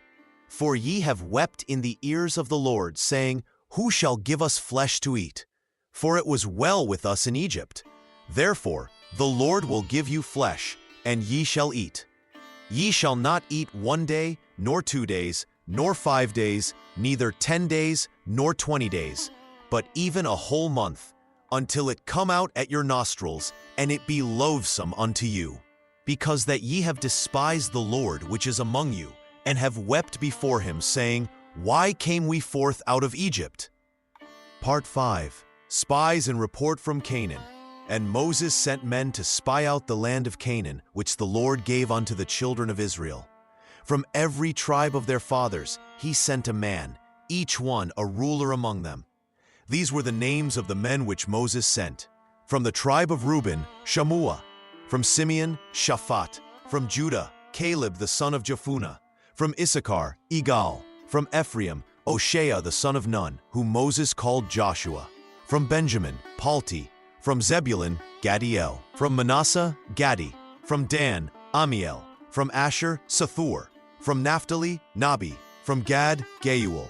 And Moses sent them to spy out the land of Canaan, and said unto them, Go up this way southward, and go up into the mountain. See the land what it is, and the people that dwell in it, whether they be strong or weak, few or many. See what manner of land they dwell in, whether it be good or bad, and what cities they dwell in, whether in tents or in strongholds. See whether the land be fat or lean, whether there be wood in it or not. Be of good courage, and bring of the fruit of the land. So they went up, and searched the land from the wilderness of Zin unto Rehob. They came unto the brook of Eshcol, and cut down from there a branch with one cluster of grapes, and they carried it between two upon a staff.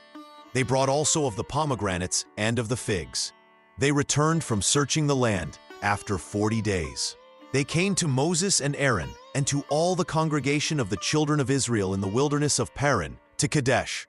They brought back word unto them, and unto all the congregation, and showed them the fruit of the land.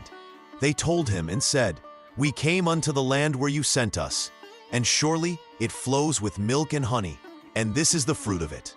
Nevertheless, the people be strong that dwell in the land, and the cities are walled and very great. Moreover, we saw the children of Anak there. The Amalekites dwell in the land of the south, and the Hittites, and the Jebusites, and the Amorites dwell in the mountains, and the Canaanites dwell by the sea and by the coast of Jordan. And Caleb stilled the people before Moses, and said, Let us go up at once, and possess it, for we are well able to overcome it.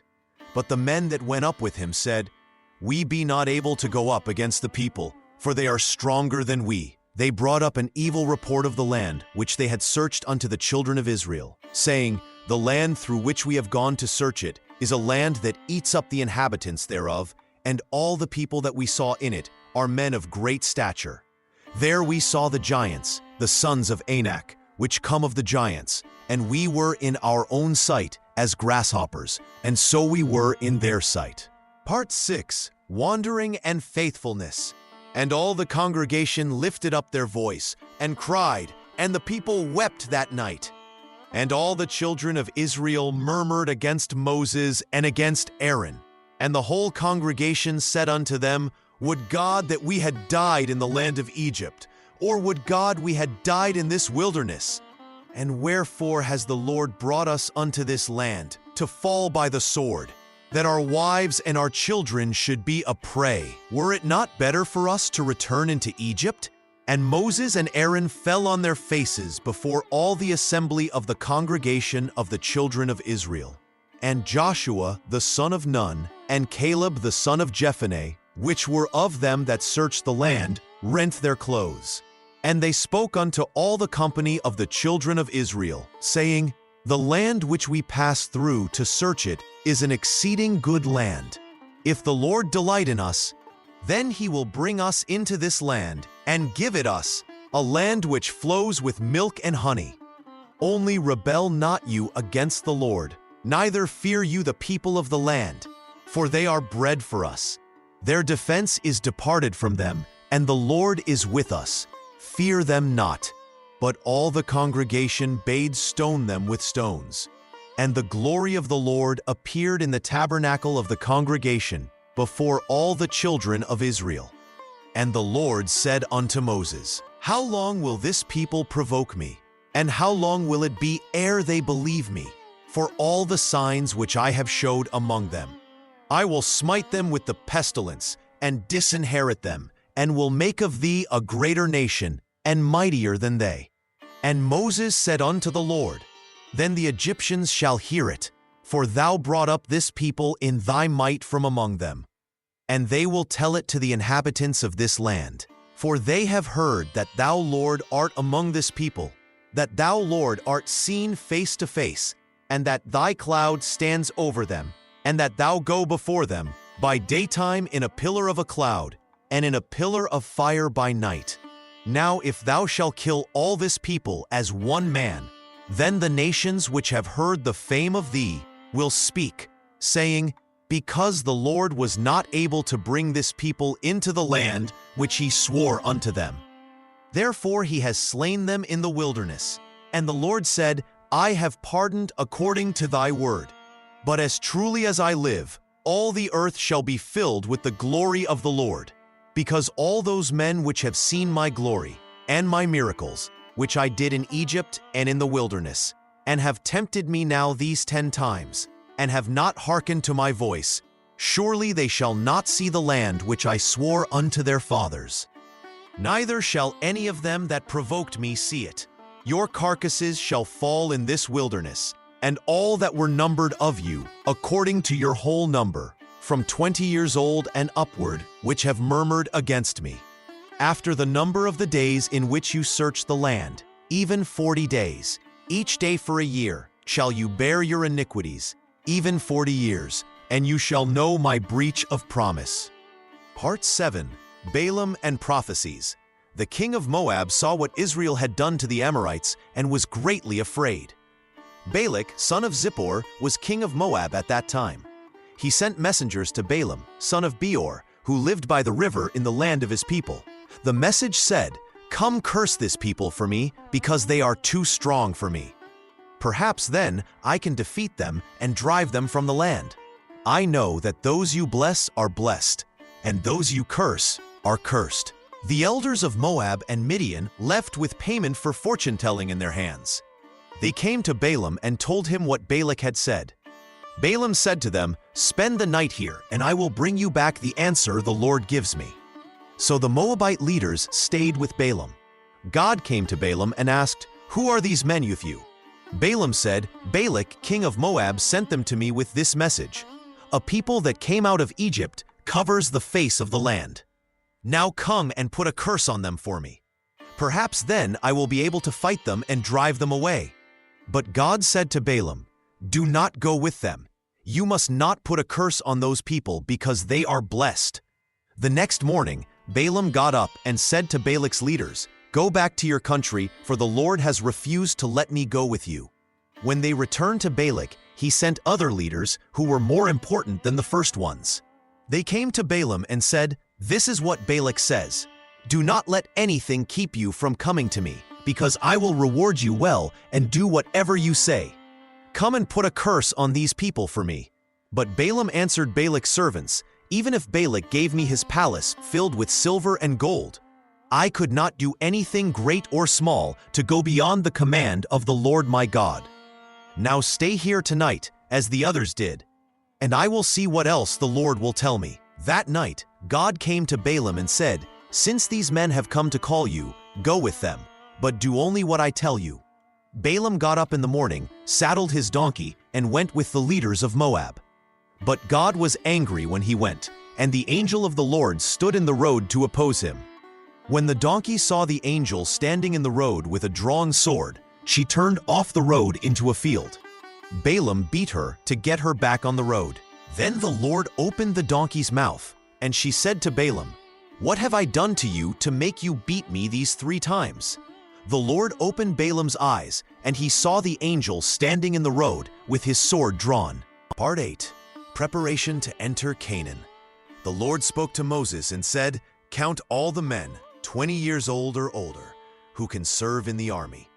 The count showed there were 601,730 fighting men from all the tribes except the Levites. The Levites were set apart to serve at the tabernacle and were not counted with the others. Moses divided the land that would be given to each tribe. The larger tribes would receive larger portions, and the smaller tribes would receive smaller portions. The land would be divided by casting lots, as the Lord commanded. The tribe of Levi would not receive land like the other tribes, because their inheritance was to serve the Lord at the tabernacle. 2.5 tribes asked Moses if they could settle on the east side of the Jordan River because the land was good for their cattle and flocks. These were the tribes of Reuben and Gad and half the tribe of Manasseh. Moses was angry at first and said, "You want to stay here while your brothers go to fight for the land?" But the men promised they would cross over and fight with their brothers until all the land was conquered. Only then would they return to their families and livestock on the east side of the Jordan. Moses agreed to this plan. The Lord told Moses to go up on Mount Nebo and look at the land I am giving to the Israelites. After you have seen it, you will die and be gathered to your people, just as your brother Aaron died. Moses knew his time was ending and asked the Lord to choose a man to lead the people after him. The Lord said, "Take Joshua, son of Nun, a man who has the Spirit in him, and lay your hands on him. Present him to Eleazar the priest and the whole community, and give him some of your authority so all the Israelites will obey him." Moses did as the Lord commanded. He took Joshua and had him stand before Eleazar the priest and all the people.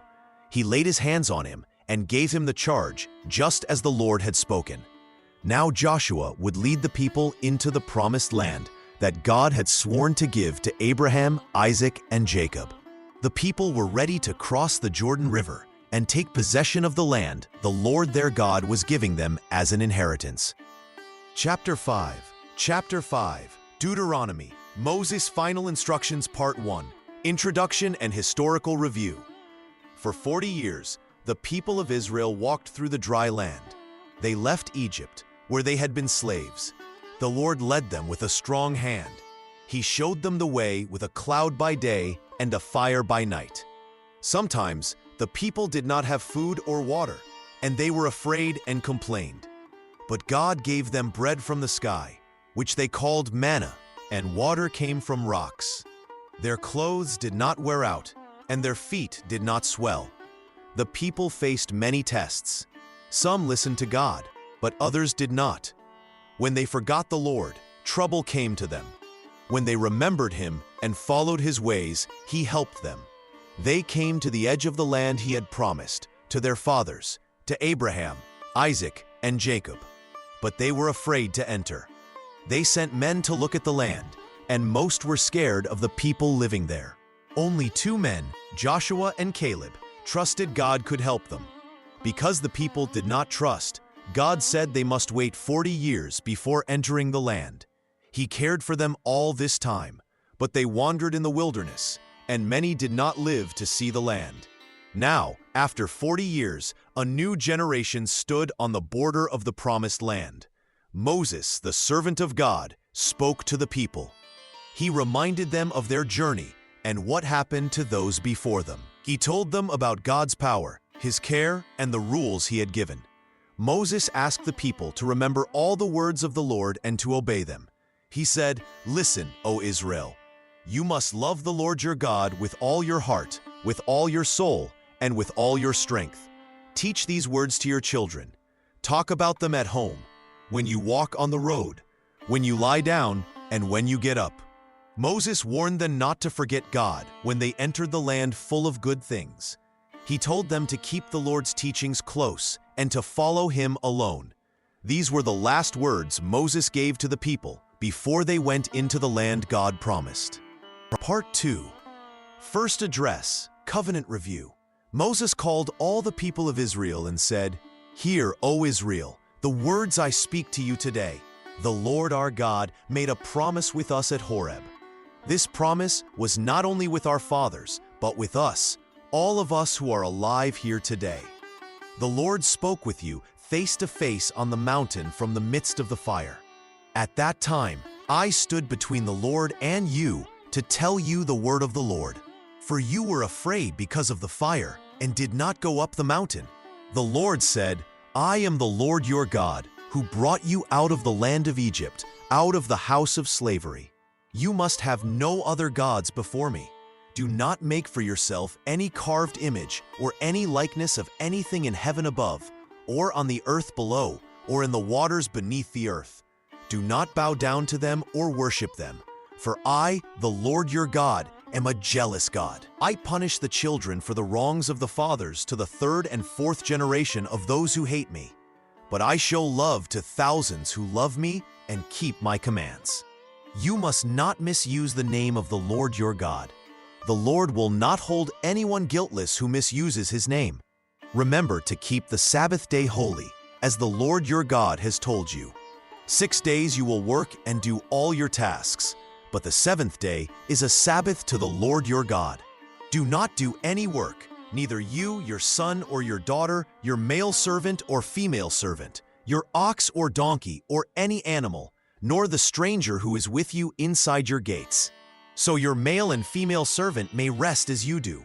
Remember you were slaves in Egypt, and the Lord your God brought you out of there with a strong hand and arm. So the Lord your God commands you to keep the Sabbath day. Honor your father and your mother, as the Lord your God has told you, so you may live long and it may go well for you in the land the Lord your God is giving you. You must not murder. You must not be unfaithful in marriage. You must not steal. You must not speak false words against your neighbor. You must not desire your neighbor's wife. You must not desire your neighbor's house, his field, his male servant, his female servant, his ox, his donkey, or anything that belongs to your neighbor. These are the words the Lord spoke to all of you on the mountain, from the fire, cloud, and thick darkness, with a loud voice. He added nothing more. He wrote them on 2 stone tablets and gave them to me. Part 3, Second Address, Blessings and Warnings. Listen carefully, people of Israel, to the words I speak to you today. If you love the Lord your God and keep all his commands, you and your children will live well, and your days will be long in the land the Lord will give you.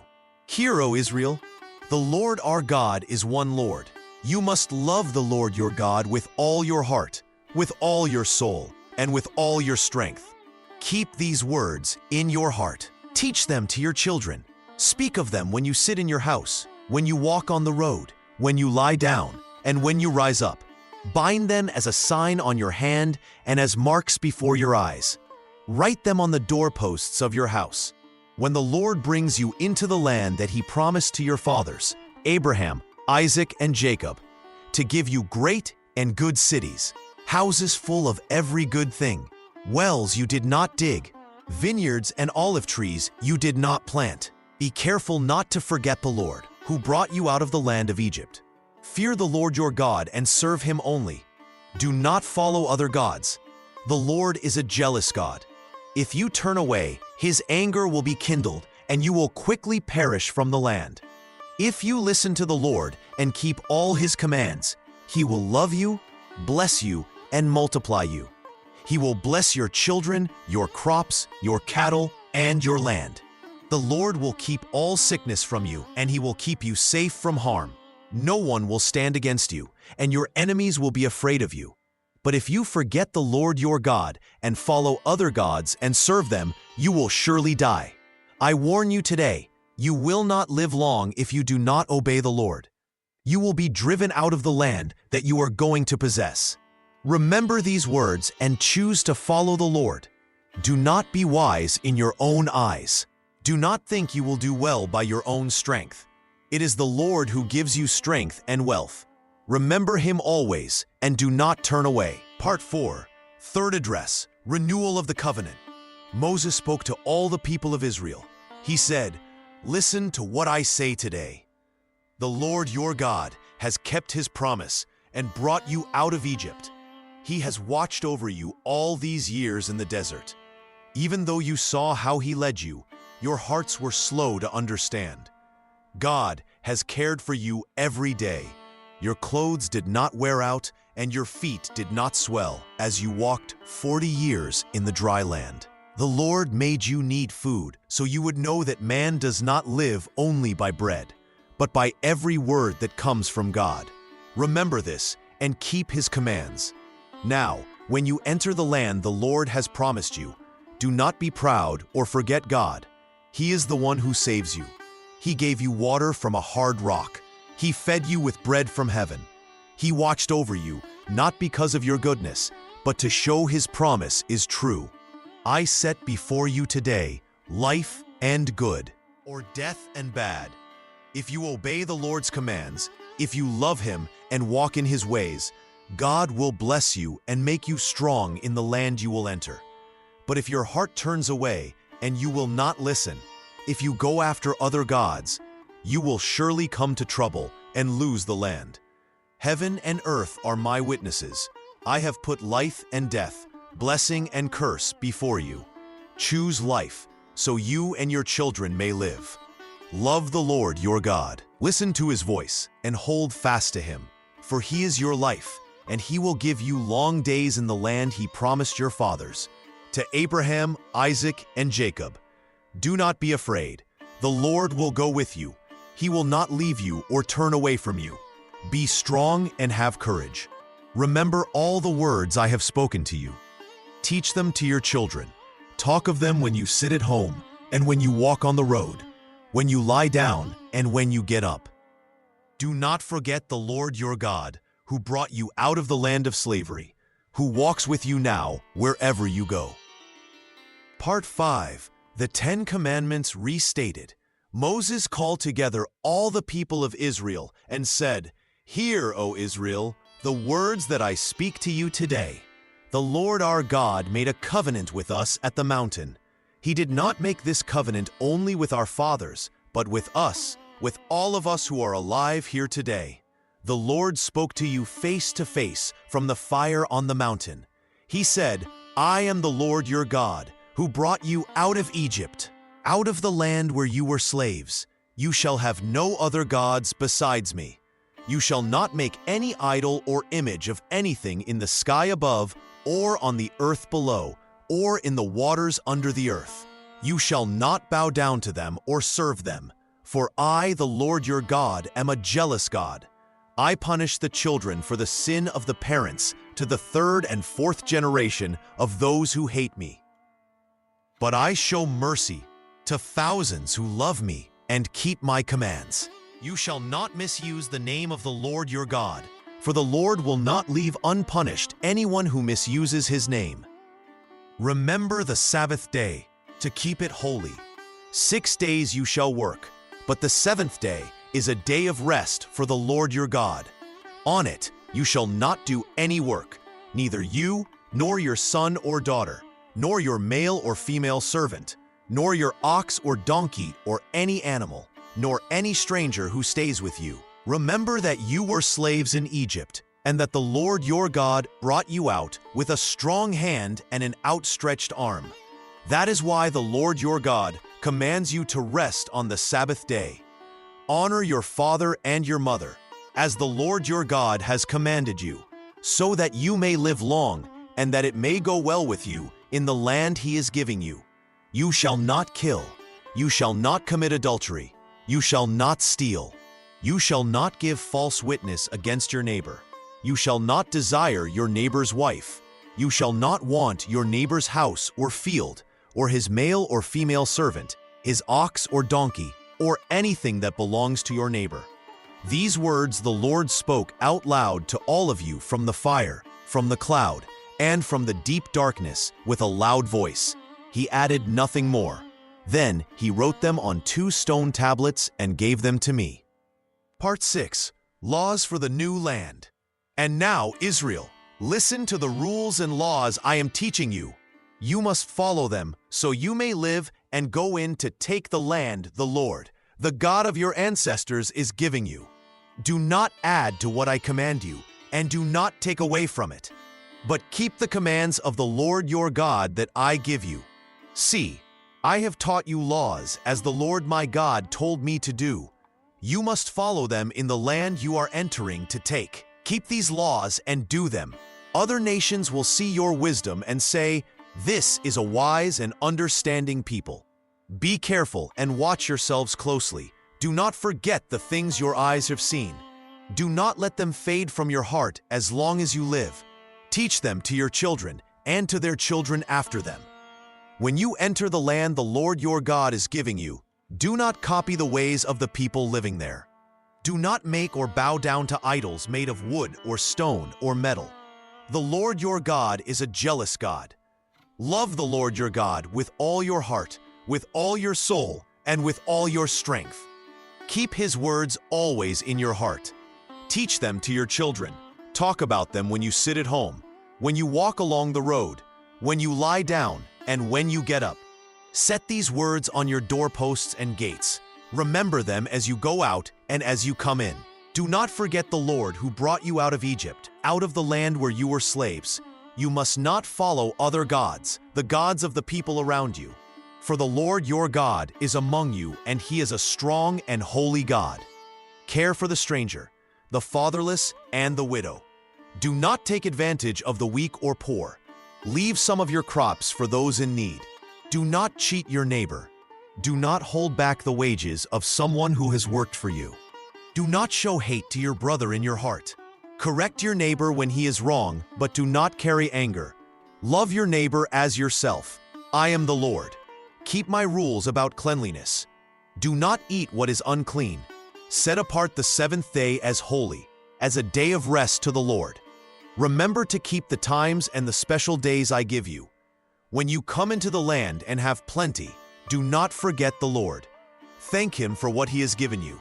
Follow all these laws so that you and your children may live long and well in the land the Lord your God gives you forever.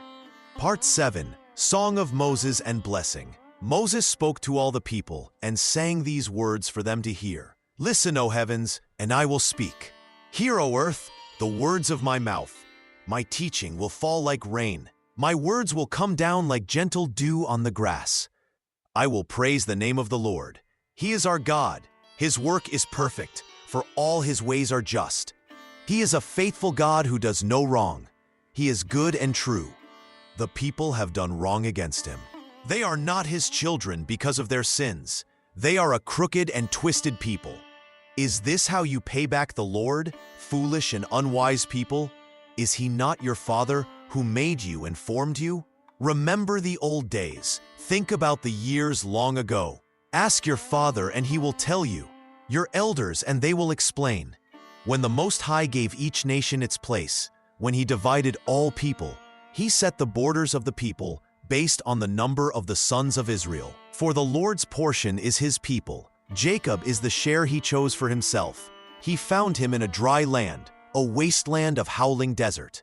God took care of him, watched over him, and kept him safe as the apple of his eye.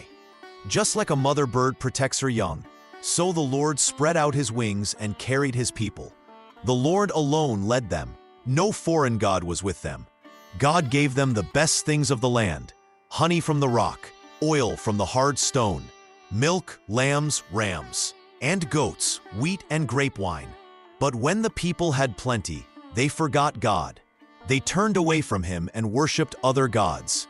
They made God jealous with what was not God, angry with their idols. God said, I will hide my face from them. I will see what happens to them, for they are a people with no faith. They have made me angry with what is not God, so I will make them jealous with a nation that is not a nation, with people who have no understanding. See now that I, even I, am God. There is no God but me. I put to death, and I bring to life. I have wounded, and I will heal, and no one can save from my hand. So be careful, and teach your children every word of this law. For these are not just empty words. They are your life. By these words you will live long in the land that you will cross the river to take. When Moses finished saying all these words to the people, he blessed them and said, The Lord is your God, and he will be with you always. Hold to him, love him with all your heart and all your strength, and you will be safe and live. Part 8. Moses' Death and Leadership Transfer. After blessing the people, Moses, the servant of the Lord, spoke to each tribe of Israel. He gave them a blessing before he died. He said good things about each tribe, asking God to give them safety, strength, and success in the land they would receive. Moses spoke to Reuben, Judah, Levi, Benjamin, Joseph, Zebulun, Issachar, Gad, Dan, Naphtali, and Asher. He asked God to care for them, to make their land safe and good, and to keep their people strong. He said that God lives above and around them and will keep them safe forever. After Moses finished blessing the tribes, God spoke to him. The Lord said to Moses, "Go up to Mount Nebo, to the top of Pisgah, and look at the land which I will give to the children of Israel.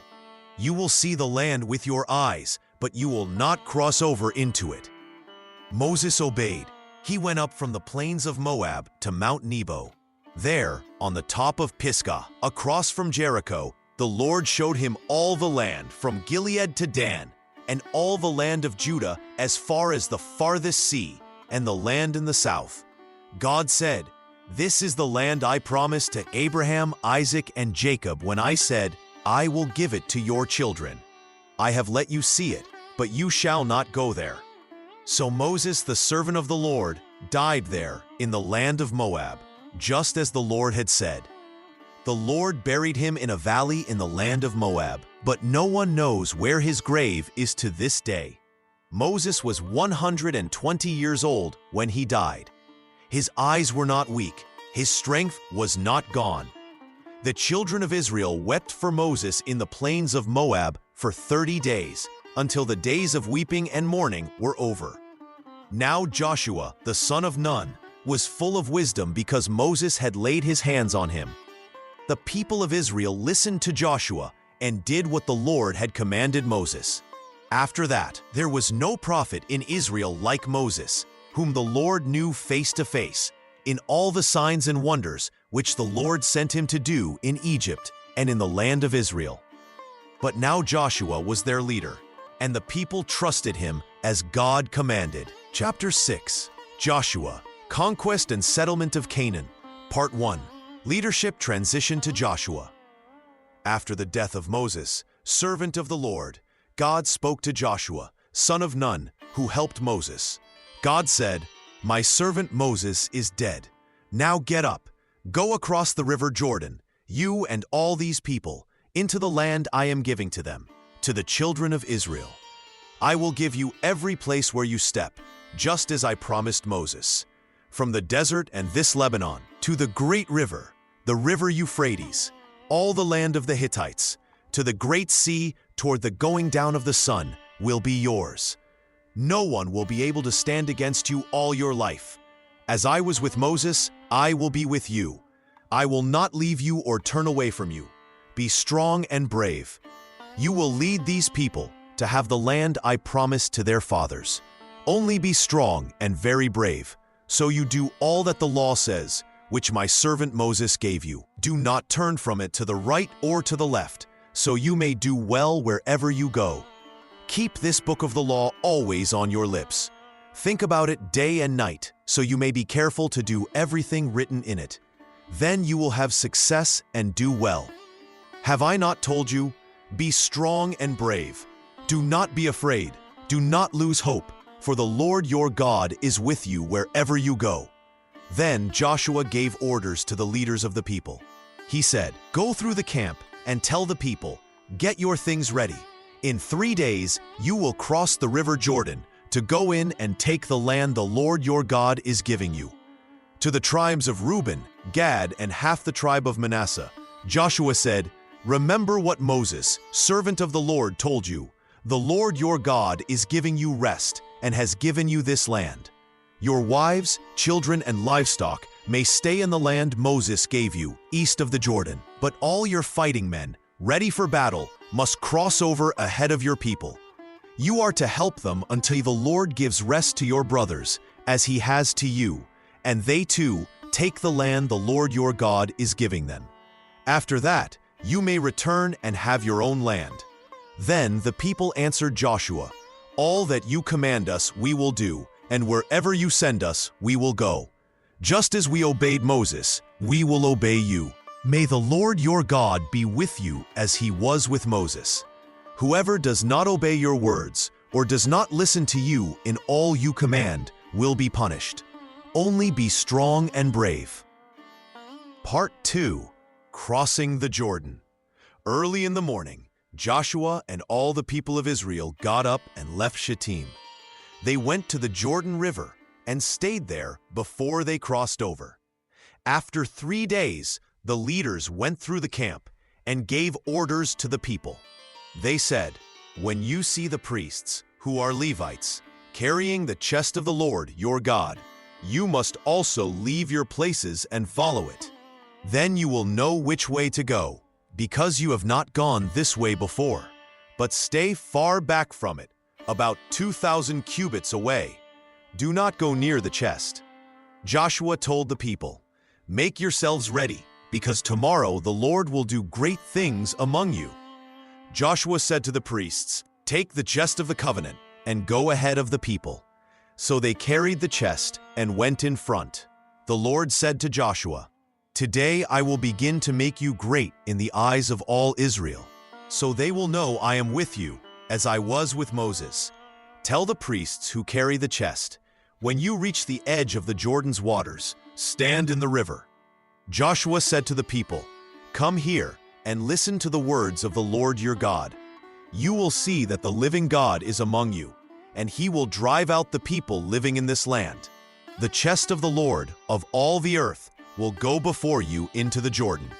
Choose 12 men from the tribes of Israel. As soon as the priests who carry the chest of the Lord put their feet in the water coming down the river will stop and stand in a heap." So, when the people broke camp to cross the Jordan, the priests carrying the chest went ahead of them. The river was full because it was harvest time, and the water ran over its banks. But as soon as the priests' feet touched the water coming down from upstream stopped and stood far away. The water going down to the Salt Sea was completely cut off, so the people crossed over across from Jericho. The priests carrying the chest of the Lord stood on dry ground in the middle of the riverbed, while all the people of Israel passed by.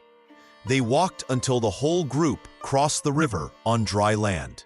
Part 3. Conquest of Jericho. Now Jericho was tightly shut. No one went out and no one came in, because they were afraid of the people of Israel. Then the Lord said to Joshua, "See, I have given you Jericho, its king and its strong soldiers. March around the city, all you men of war. Do this once each day for 6 days. Have 7 priests carry 7 trumpets made from ram's horns in front of the holy chest. On the 7th day, march around the city 7 times. And let the priests blow their trumpets. When you hear them sound a long blast with the horns, all the people must give a loud shout. Then the wall of the city will fall down flat, and all the people will go straight in." Joshua called the priests and told them, "Take up the chest of the Lord, and let 7 priests carry the trumpets, and go ahead of it." He also told the people, "March around the city, with the armed men going before the chest of the Lord." The priests went in front, blowing their trumpets, while the chest of the Lord followed. Armed men walked in front of the priests, and the rear guard went after the chest, while the trumpets sounded. Joshua told the people, "Do not give a shout or say a word until the day I order you to shout. Then shout." So the chest of the Lord went around the city once. Then they returned to camp for the night. On the 2nd day, they marched around the city once and returned to camp. They did this for 6 days. On the 7th day, they got up at sunrise and marched around the city 7 times in the same way. Only on that day did they march 7 times. On the 7th time, when the priests blew their trumpets, Joshua told the people, "Shout, for the Lord has given you the city." So the people shouted, and the trumpet sounded. When the people heard the trumpet and shouted with a loud cry, the wall fell down flat.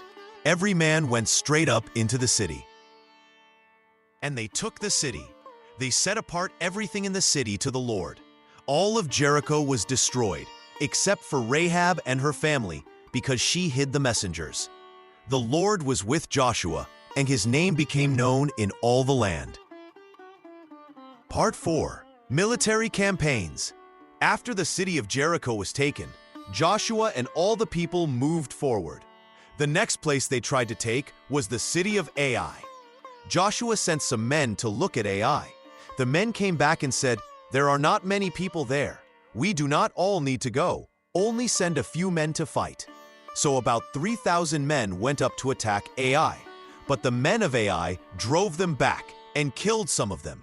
The people's hearts became afraid. Joshua tore his clothes, fell to the ground in front of the special chest of the Lord, and cried out, "Why, Lord, did you bring us across the river, only to let us fall before our enemies?" The Lord said to Joshua, "Stand up. Israel has sinned. They have taken things that were not allowed. You must remove these things, or you will not win against your enemies." Joshua found out that a man named Achan had taken what was forbidden, and Joshua and all Israel punished Achan as the Lord commanded.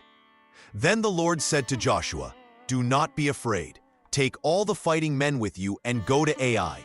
I have given the king of Ai, his people, his city, and his land into your hand." Joshua made a plan. He chose men to hide behind the city by night. In the morning, Joshua and the other men went toward Ai. When the king of Ai saw them, he and his men came out to fight.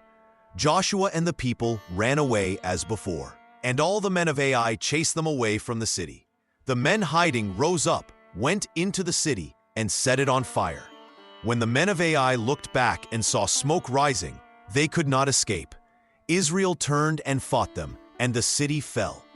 Only the king of Ai was taken alive, and later he was put to death. When all this was done, Joshua built an altar for the Lord.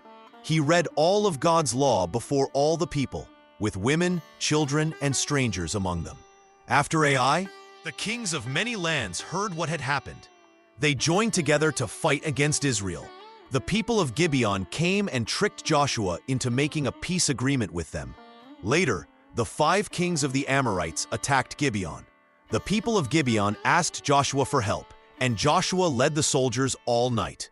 The Lord said, "Do not be afraid, for I have given them into your hand." The Lord made the enemies confused and sent great hailstones from the sky. More enemies died from the hail than from the sword. On that day, Joshua spoke to the Lord and said, "Sun, stand still over Gibeon, and moon over the valley." The sun stopped, and the moon stayed until Israel won. Joshua and Israel went from city to city. They captured many places, as the Lord told Moses. They did not turn from the words of the Lord. Joshua took all the land, and Israel lived there, just as the Lord had promised to their fathers. Part 5. Division of the land. When the land was at rest from war, the Lord spoke to Joshua.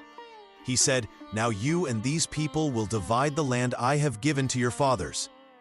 The leaders gathered, and Joshua gave the land just as Moses commanded by God. The tribes of Judah, Ephraim, and Manasseh received their parts first. The other tribes waited. Joshua said, "Go through the land, write down what you see, and bring it to me. I will divide it for you here before the Lord." Men went out, wrote about the land, and returned. Joshua cast lots before the Lord to decide, and each tribe was given their share. The tribe of Judah received land in the south. The land had many towns and fields. The children of Joseph, the tribes of Ephraim and Manasseh, were given land in the middle of the land. Manasseh also received land on the other side of the Jordan, as Moses had promised them. Ephraim's land touched Manasseh and stretched to the west. The 7 other tribes waited for their share. Joshua said, "How long will you wait to take the land the Lord has given you?" So men from each tribe walked through the land and wrote down what they saw. When they returned, Joshua divided the land by lot, and each tribe took their home among their brothers. The tribe of Benjamin was given the area between Judah and Joseph. Simeon was given land inside the area of Judah, because Judah's land was too large. Zebulun, Issachar, Asher, Naphtali, and Dan each received their own place, with fields, towns, and rivers as the borders. The Levites did not receive a large piece of land like the other tribes. Instead, the Lord was their part. They were given towns to live in and fields around the towns so they could keep their animals. Joshua also received a town as his home, as the Lord had promised him. So the people took possession of the land, each tribe settling in their own area. The Lord gave them rest all around, and none of their enemies could stand against them. Every promise the Lord had made to Israel came true. Part 6. Covenant Renewal at Shechem. Then Joshua gathered all the tribes of Israel at Shechem. He called the elders, the leaders, the judges, and the officers of Israel. They all came and stood before God. Joshua said to the people, "This is what the Lord, the God of Israel, says. Long ago your fathers lived beyond the Euphrates River. They worshipped other gods. But I took your father Abraham from that land and led him through the land of Canaan. I gave him many descendants. I gave Isaac to him, and to Isaac I gave Jacob and Esau. I gave Esau the land of Seir, but Jacob and his children went down to Egypt. I sent Moses and Aaron, and I brought your fathers out of Egypt. You saw what I did to the Egyptians. You lived in the desert for a long time. I brought you into the land of the Amorites. They fought you, but I gave them into your hand. You took their land, and I destroyed them before you. Then Balak, king of Moab, wanted to harm you and sent for Balaam to curse you. But I did not listen to him. Instead, I blessed you and saved you from his hand. Then you crossed the Jordan and came to Jericho.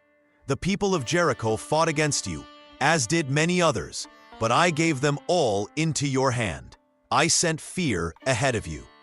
You did not fight with your own swords and bows. I gave you a land you did not work for, and cities you did not build. You live in them and eat from vineyards and olive groves you did not plant. Now respect the Lord and serve him completely and faithfully. Put away the gods your fathers served beyond the Euphrates and in Egypt, and serve the Lord. If it seems wrong to you to serve the Lord, choose today whom you will serve. But as for me and my house, we will serve the Lord." The people answered, "We too will serve the Lord, for he is our God. He brought us and our fathers up out of Egypt.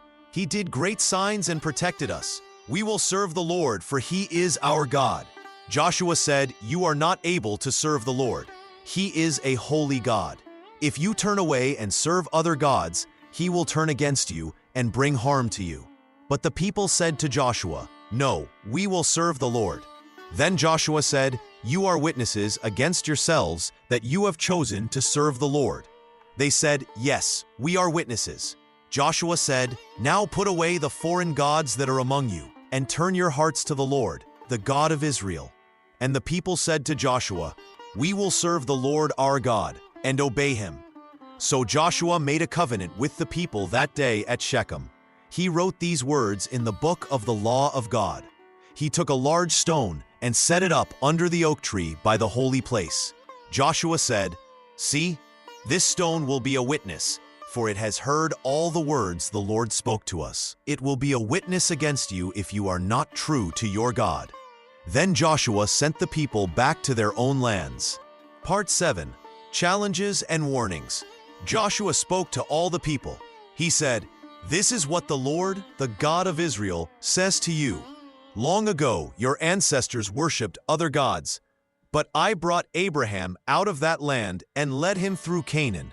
I gave him many children. I gave Isaac, Jacob, and Esau. I brought your people out of Egypt and saved you from slavery. I gave you this land, and I gave you victory over your enemies. I have done all these things for you, not because of your strength or your weapons, but because I am your God." Joshua told the people to remember what God had done and to fear the Lord. He said, "Serve God with all your heart. Put away the idols your fathers worshipped. Choose today whom you will serve. As for me and my house, we will serve the Lord." The people answered Joshua and said, "We will not leave the Lord to serve other gods. It was the Lord who brought us out of Egypt, who did great things for us, and who kept us safe. We will serve the Lord, for he is our God." Joshua then warned the people, "You are not able to serve the Lord if you turn away from him. He is a holy God. He looks at the heart. If you turn to other gods, he will bring trouble upon you, even though he has done good things for you." But the people said, "No, we will serve the Lord." Joshua replied, "You are witnesses against yourselves that you have chosen the Lord to serve him." They said, "Yes, we are witnesses." Joshua said, "Then throw away the foreign gods that are among you and turn your hearts toward the Lord, the God of Israel." The people said, "We will serve the Lord our God and obey him." So Joshua made these words sure for the people that day. He wrote them in the book of the law. He took a big stone and set it up as a sign for all to see. He reminded the people that the Lord expects them to keep their promise. Then he sent each of them to their own share of the land that God had given. Part 8. God's Faithfulness and Israel's Future. After all these things, Israel served the Lord all the days of Joshua. The people remembered the Lord, who had done so many great things for them. They had seen how God led them out of Egypt and gave them victory in the land he had promised to their fathers. The Lord helped them win battles against strong cities. He gave them land to live in and fields they had not worked. He gave them homes they had not built. The Lord kept every promise he made to their fathers about this land. Not one promise failed. As long as Joshua lived, the people remembered the Lord and kept his ways. And the leaders who outlived Joshua also remembered all the great things the Lord had done for Israel. They kept telling the people about the works of God, so the people would not forget. Israel buried Joshua, the servant of the Lord, in the land that had been given to him. They also buried Joseph's bones, which they had carried from Egypt. This reminded them of how God had cared for them from the beginning. The Lord had said, "If you serve me, I will bless you and your children. If you turn away from me and follow other gods, trouble will come. But if you keep my ways, I will never leave you." So the people set up a big stone as a sign. Every time they saw the stone, they remembered their promise to serve the Lord. The stone stood by the holy place for many years. God kept watching over Israel. He gave them peace in the land. The people lived in safety as long as they followed the Lord. They remembered the story of how God saved them, led them, and gave them a home. They knew God was faithful forever. Chapter 7. Judges, Cycle of Apostasy and Deliverance. Part 1. Introduction to Judges. After Joshua died, the children of Israel were left to finish the work God had given them. They were supposed to drive out all the people who lived in the Promised Land and take full control of the territory God had promised to their fathers, Abraham, Isaac, and Jacob. But the Israelites did not complete this task. They grew tired of fighting and made peace with many of the foreign nations around them. Instead of removing these people completely, they allowed them to stay and live among them. This disobedience to God's clear commands would bring great trouble in the years to come. The foreign peoples who remained in the land worshipped false gods and followed evil practices. They built altars to idols and performed rituals that God had forbidden. The Israelites began to watch these ceremonies and slowly started to copy them. They married people from these foreign nations and learned their ways. When this happened, God became angry with his people. He had chosen Israel to be different from all other nations.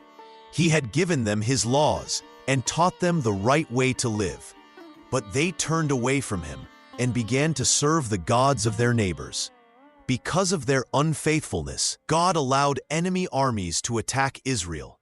These foreign armies were stronger than the Israelites and defeated them in battle. They took control of Israelite cities and made the people serve them as slaves. The enemies took their crops, their animals, and their possessions. During these dark times, the Israelites suffered greatly under their oppressors. They had to work hard for their masters and had little food to eat. Their children grew up knowing only hardship and fear. Life became very difficult for God's chosen people. When the suffering became too great to bear, the Israelites would remember the Lord their God. They would cry out to him for help and beg him to save them from their enemies by turning away from his commands and worshiping false gods. God heard their prayers and felt compassion for his people. Even though they had disobeyed him, he still loved them and remembered his promises to their ancestors. So he would raise up special leaders called judges to rescue Israel from their oppressors. These judges were not kings who ruled from palaces. They were ordinary people whom God chose and gave special strength and wisdom. Some were warriors who led armies into battle. Others were wise leaders who helped solve problems between the tribes. All of them served as God's instruments to bring freedom back to His people. Part 2. Cycle of Apostasy. The history of Israel during the time of Judges followed the same pattern over and over again. This cycle happened many times throughout their generations, and it always began in the same way. First, the people of Israel would turn away from the Lord their God.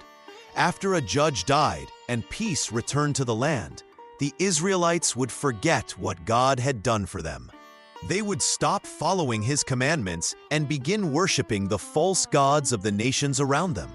They served Baal and Ashtoreth and other idols made of wood and stone. They offered sacrifices to these false gods and bowed down before them. The people did what seemed right in their own eyes instead of obeying the laws God had given them through Moses. When Israel abandoned the Lord, He became angry with them because they broke their covenant with Him. God would remove His protection from them.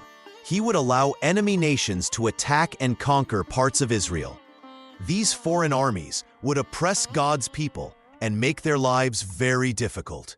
The enemies would steal their crops and livestock. They would force the Israelites to pay heavy taxes and serve as slaves. Some enemies would raid their towns and carry away their possessions. The people of Israel would suffer under this oppression for many years. During these times of great trouble, the Israelites would remember the Lord their God. They would realize that their suffering came because they had turned away from Him. The people would cry out to God for help and beg Him to save them from their enemies. They would confess their sins and promise to serve Him again. Their prayers would rise up to heaven as they called upon the name of the Lord. God would hear their cries and have compassion on His people. Even though they had disobeyed Him, the Lord would remember His covenant with Abraham, Isaac, and Jacob. He would see their suffering and decide to rescue them from their oppressors. God would choose someone to become a judge over Israel and deliver them from their enemies.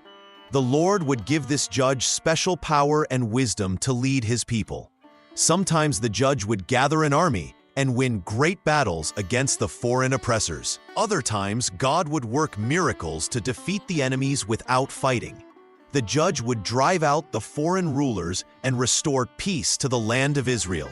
For as long as the judge lived, the people would serve the Lord and follow His ways.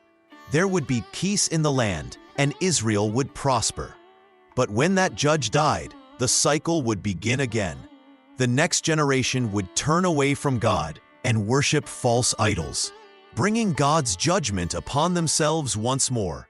This pattern repeated itself many times during the period of Judges, showing both God's justice in punishing sin and His mercy in providing deliverance for His people. Part 3. Notable Judges. Part 1. When the people of Israel cried out to the Lord because of their enemies, He raised up judges to save them from those who took their goods and made them suffer. The first judge was Othniel, son of Kenaz, who was Caleb's younger brother. The Spirit of the Lord came upon Othniel, and he became judge over Israel. He went out to war against Cushan-Rishathaim, king of Mesopotamia, who had made Israel serve him for 8 years. The Lord gave Othniel victory over this king, and the land had peace for 40 years. Then Othniel died. After this, the people of Israel again did evil in the sight of the Lord. So the Lord made Eglon, king of Moab, strong against Israel because they had done evil. King Eglon gathered the children of Ammon and Amalek to himself, and they attacked Israel and took the city of palm trees. The children of Israel served Eglon, king of Moab, for 18 years. When the children of Israel cried to the Lord, He raised up Ehud, son of Gera, a man of Benjamin who was left-handed. The children of Israel sent tribute money to King Eglon by his hand. Ehud made himself a sword with 2 edges, about 18 inches long, and he tied it under his clothes on his right thigh. He brought the tribute to Eglon, who was a very fat man. After Ehud finished presenting the tribute, he sent away the people who had carried it. But he himself turned back from the stone images near Gilgal and said to the king, "I have a secret message for you, O king." The king said, "Keep silence." All who stood near him went out from him. Ehud came to him as he sat alone in his cool upper room and said, "I have a message from God for you." The king rose from his seat. Then Ehud reached with his left hand, took the sword from his right thigh, and thrust it into the king's belly. Even the handle went in after the blade. And the fat closed over the blade, because he did not pull the sword out of his belly. Ehud went out through the porch and shut the doors of the upper room behind him and locked them. After he left, the king's servants came and saw that the doors were locked. They said, "Surely he is relieving himself in the cool chamber." They waited until they were embarrassed, but still he did not open the doors. So they took a key and opened them, and there was their master, fallen dead on the floor. While they delayed, Ehud escaped past the stone images and fled to Seirith.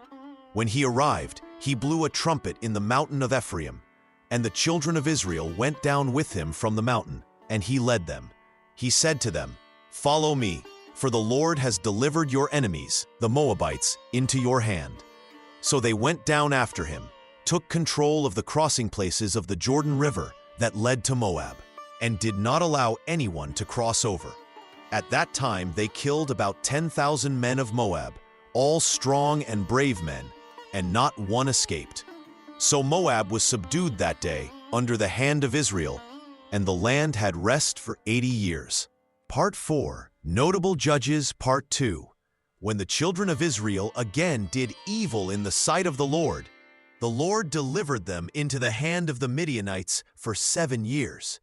The Midianites made the children of Israel hide in mountains and caves because of their oppression. When Israel cried out to the Lord, he chose Gideon to deliver them. The angel of the Lord came and sat under a tree and spoke to Gideon while he was beating out wheat in the winepress to hide it from the Midianites. The angel said, "The Lord is with you, mighty man of valor." But Gideon said, "If the Lord is with us, why has all this trouble come upon us? Where are all his miracles that our fathers told us about?" The Lord looked at him and said, "Go in this might of yours and save Israel from the hand of the Midianites. Have I not sent you?" Gideon answered, "How can I save Israel? My family is the poorest in Manasseh, and I am the least in my father's house." The Lord said to him, "Surely I will be with you, and you shall defeat the Midianites as one man." Gideon gathered an army, but the Lord said the people were too many. The Lord told Gideon to send home those who were afraid, and 22,000 returned home. 10,000 remained, but the Lord said they were still too many. By testing them at the water, the Lord chose only 300 men who lapped water with their hands to their mouths like a dog. With these 300 men carrying trumpets and empty jars with torches inside them, Gideon surrounded the camp of Midian at night. When they broke the jars and blew the trumpets, crying, "The sword of the Lord and of Gideon," the Lord set every man's sword against his companion throughout the camp. The army fled, and Israel pursued them and won a great victory. After many years, Jephthah the Gileadite became judge when the children of Ammon made war against Israel. Jephthah was the son of a prostitute, and his brothers had cast him out from his father's house. But when war came, the elders of Gilead called him back to be their leader. Before going to battle, Jephthah made a vow to the Lord, saying, "If you will indeed deliver the children of Ammon into my hands, then whatever comes out of the doors of my house to meet me when I return in peace shall surely be the Lord's, and I will offer it up as a burnt offering." The Lord delivered the children of Ammon into Jephthah's hands, and he defeated them with a very great slaughter. But when Jephthah returned to his house, his only daughter came out to meet him with tambourines and dancing. When he saw her, he tore his clothes and said, "Alas, my daughter, you have brought me very low, for I have given my word to the Lord, and I cannot go back on it." She said to him, "My father, If you have given your word to the Lord, do to me according to what has gone out of your mouth, because the Lord has avenged you of your enemies." So Jephthah did with her according to his vow which he had vowed. Then the children of Israel again did evil in the sight of the Lord, and the Lord delivered them into the hand of the Philistines for 40 years. There was a man named Manoah, whose wife was barren and had no children. The angel of the Lord appeared to the woman and said, "You shall conceive and bear a son.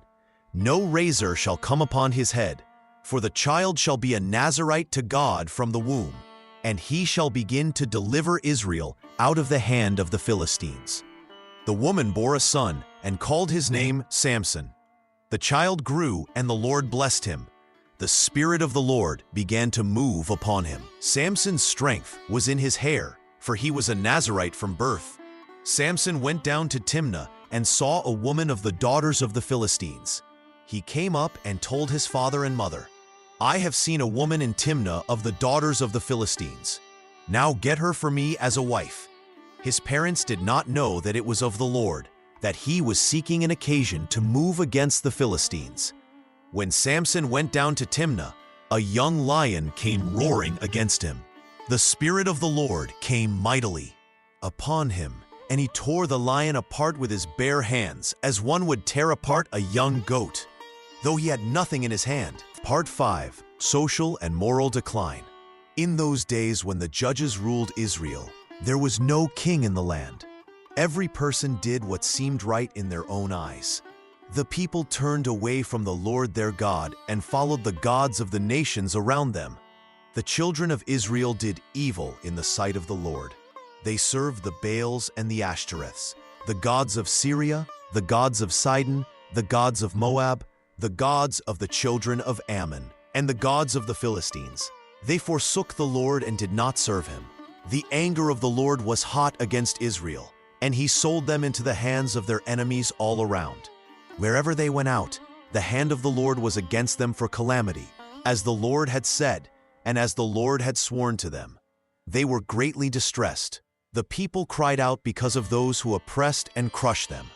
Yet when the Lord raised up judges for them, the judges delivered them out of the hand of those who plundered them. But they would not listen to their judges, for they went after other gods and bowed down to them. They quickly turned aside from the way in which their fathers walked, in obeying the commandments of the Lord. When the judge was dead, they returned and behaved more corruptly than their fathers, by following other gods to serve them and bow down to them. They did not cease from their own doings nor from their stubborn way. The people mixed with the nations and learned their works. They served their idols, which became a snare to them. They even sacrificed their sons and their daughters to demons. They shed innocent blood, the blood of their sons and daughters, whom they sacrificed to the idols of Canaan. The land was polluted with blood. Violence increased in the land. Brother fought against brother. Cities warred against cities. The strong oppressed the weak. Justice was perverted in the gates. Truth fell in the streets. Righteousness stood far off. The priests did not say, "Where is the Lord?" Those who handle the law did not know him. The rulers transgressed against him. The prophets prophesied by Baal and walked after things that do not profit. In those days, there was no king in Israel. Everyone did what was right in his own eyes. The people forgot the Lord their God, who brought them out of the land of Egypt, out of the house of bondage. They went after other gods from among the gods of the people who were all around them, and they bowed down to them. They provoked the Lord to anger. Part 6. Religious Syncretism. The children of Israel served the Lord all the days of Joshua, and all the days of the elders who lived after Joshua, who had seen all the great works of the Lord that he had done for Israel. But when that generation had been gathered to their fathers, another generation arose after them, who did not know the Lord, nor the work which he had done for Israel. Then the children of Israel did evil in the sight of the Lord, and served the Baals. They forsook the Lord God of their fathers, who had brought them out of the land of Egypt. They followed other gods from among the gods of the people who were all around them, and they bowed down to them. They provoked the Lord to anger. They forsook the Lord and served Baal and the Ashtoreths. The anger of the Lord was hot against Israel. So he delivered them into the hands of plunderers who despoiled them. He sold them into the hands of their enemies all around, so that they could no longer stand before their enemies. The people served their gods and made carved images and molded images. They built for themselves high places in all their cities. They set up for themselves sacred pillars and wooden images on every high hill and under every green tree. There they burned incense on all the high places, as the nations had done whom the Lord had carried away before them. They did wicked things to provoke the Lord to anger. They served idols, of which the Lord had said to them, "You shall not do this thing." Yet they would not listen, but stiffened their necks, like the necks of their fathers, who did not believe in the Lord their God. They rejected his statutes and his covenant that he had made with their fathers, and his testimonies which he had testified against them. The children of Israel secretly did against the Lord their God things that were not right. They built for themselves high places in all their cities. They set up sacred pillars and wooden images. There they made offerings to all the host of heaven and served Baal. They caused their sons and daughters to pass through the fire, practiced witchcraft and soothsaying, and sold themselves to do evil in the sight of the Lord, to provoke him to anger. Therefore the Lord was very angry with Israel and removed them from his sight. There was none left but the tribe of Judah alone. Part 7. Role of Prophets and God's Justice. The Lord raised up prophets among his people to warn them of their wrongdoing. These holy messengers spoke with the voice of God, calling Israel to turn away from their evil ways and return to the Lord their God. The prophets cried out to the people, saying, "Why do you worship the gods of wood and stone? Why do you bow down to idols that cannot see or hear? The Lord your God brought you out of Egypt with a mighty hand. He gave you this land flowing with milk and honey. Yet you have forgotten his goodness and turned to false gods." But the people would not listen to the prophets. They hardened their hearts and closed their ears to the word of the Lord. They continued to sacrifice their children to Molech and bow down before the golden calves. They mixed the worship of the true God with the worship of Baal and Asherah. When Israel refused to repent, the Lord brought judgment upon them. He allowed their enemies to come against them like a flood. The Philistines invaded from the west. The Ammonites attacked from the east. The Midianites swept down like locusts, destroying their crops and taking their livestock. The Lord spoke through his prophets, saying, "I delivered you from Egypt and gave you this good land. But you have forsaken me and served other gods. Therefore I will deliver you no more. Go and cry out to the gods you have chosen. Let them save you in the time of your trouble." Yet when the people cried out in their distress, the Lord's heart was moved with compassion. He could not bear to see his children suffer, even though they had turned away from him. So he raised up judges to deliver them from their oppressors. Each time God sent a deliverer, the people would serve him faithfully for a while. But when the judge died, they would return to their former ways, becoming even more corrupt than before. This cycle repeated itself again and again throughout the generations. The prophets continued to warn the people that God's patience would not last forever. They spoke of a coming day when his judgment would be complete and final. Yet even in their warnings, they offered hope to those who would turn from their wicked ways and seek the Lord with all their hearts. Through both discipline and mercy, the Lord showed his people that he alone is God, and there is no other beside him. Part 8. Legacy of the Judges Era. The time of the Judges taught Israel many hard lessons about following God. During these years, the people learned that they could not live without proper leadership and obedience to the Lord's commands. Each time they turned away from God, trouble came upon them. Each time they cried out for help, God sent someone to save them.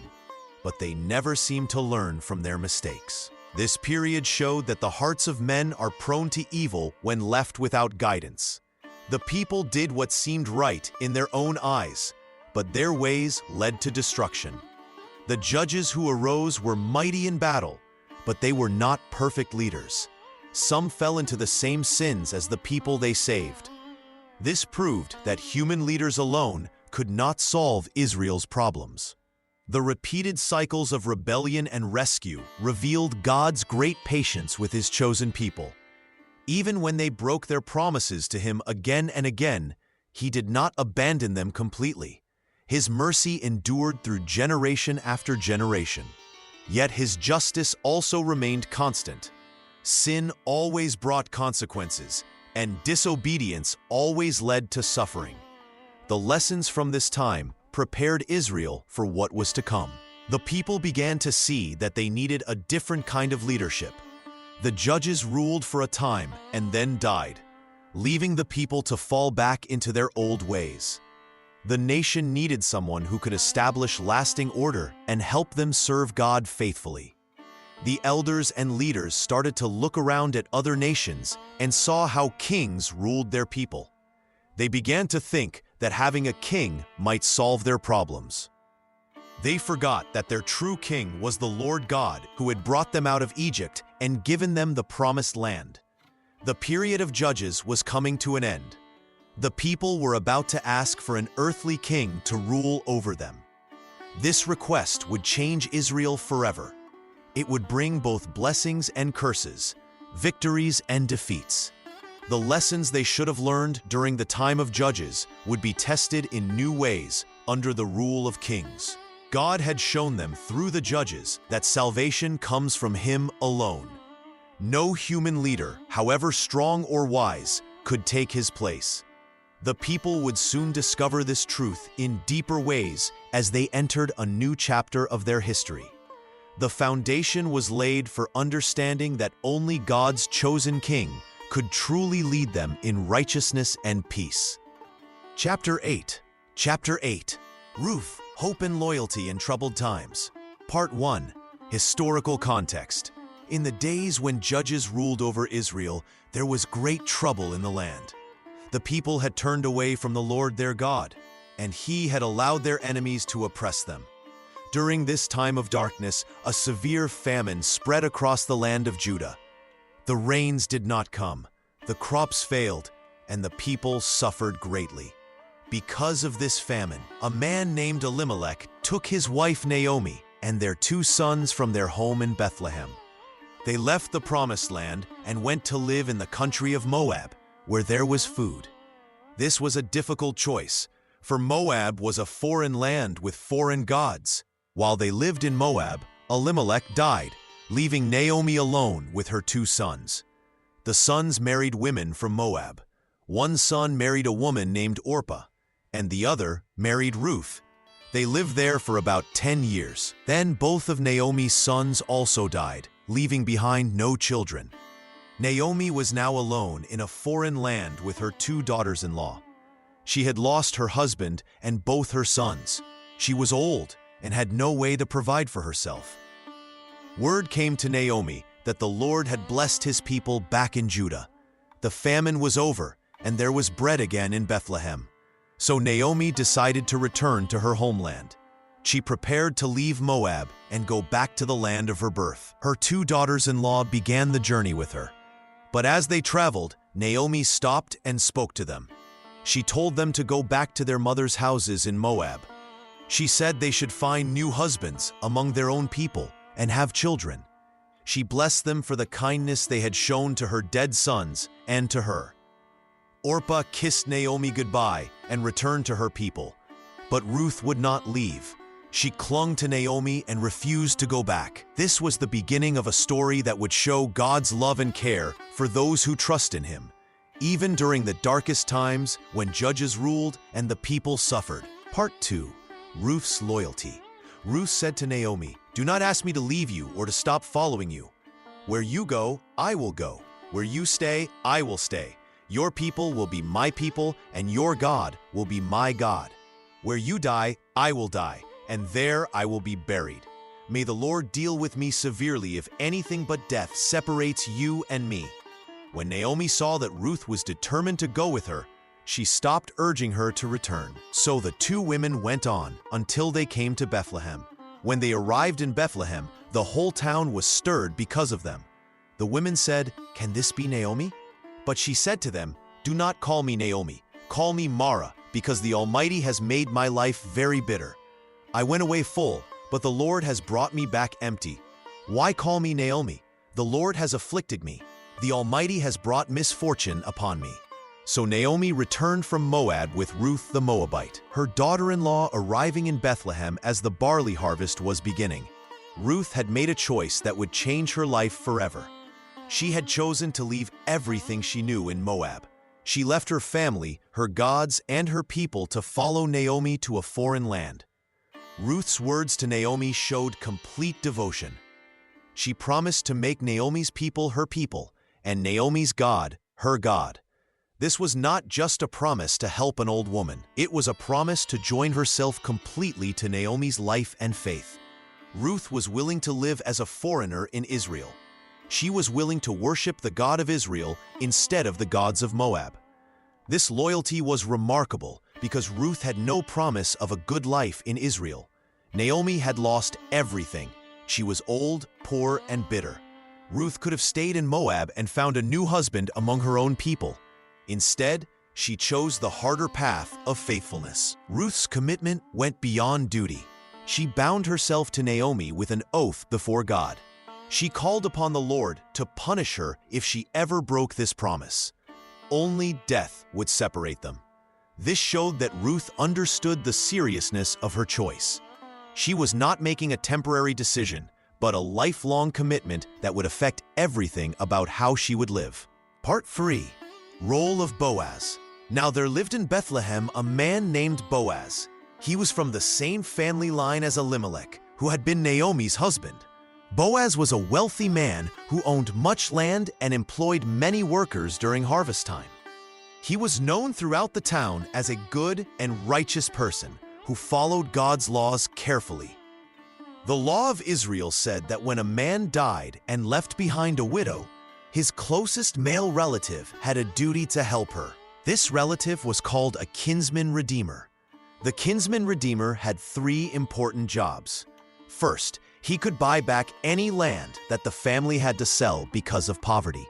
Second, he could marry the widow to keep the dead man's name alive through children. Third, he could pay to free any family member who had been sold into slavery. Boaz was a kinsman redeemer for Naomi's family. When Ruth went to glean grain in the fields, she happened to work in a field that belonged to Boaz. This was not by chance, but by God's plan. When Boaz came to check on his workers, he noticed Ruth right away. He asked his foreman about her. The foreman told him that she was the young woman from Moab who had come back with Naomi. He said that Ruth had asked permission to glean and had worked hard all day with only a short rest. Boaz went to Ruth and spoke kindly to her. He told her not to glean in any other field, but to stay close to his servant women. He instructed his young men not to bother her. He also told her she could drink water from the jars that his servants had filled whenever she was thirsty. Ruth was surprised by his kindness. She bowed down with her face to the ground and asked why he was being so good to a foreign woman. Boaz answered that he had heard about everything she had done for her mother-in-law. He knew how she had left her father and mother and her homeland to come with Naomi to a people she did not know before. Boaz blessed Ruth and prayed that the Lord God of Israel would reward her fully. He said she had come to take shelter under God's wings. At mealtime, Boaz invited Ruth to eat bread and dip it in wine with his workers. He made sure she had more than enough food. When Ruth got up to glean again, Boaz told his men to let her gather grain even among the sheaves.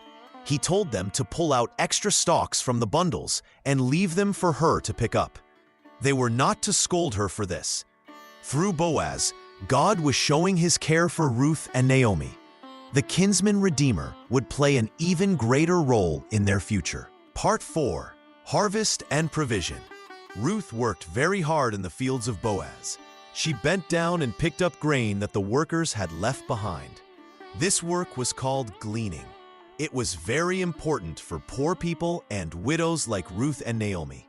The law of Moses said that when people harvested their crops, they should not gather every bit of grain.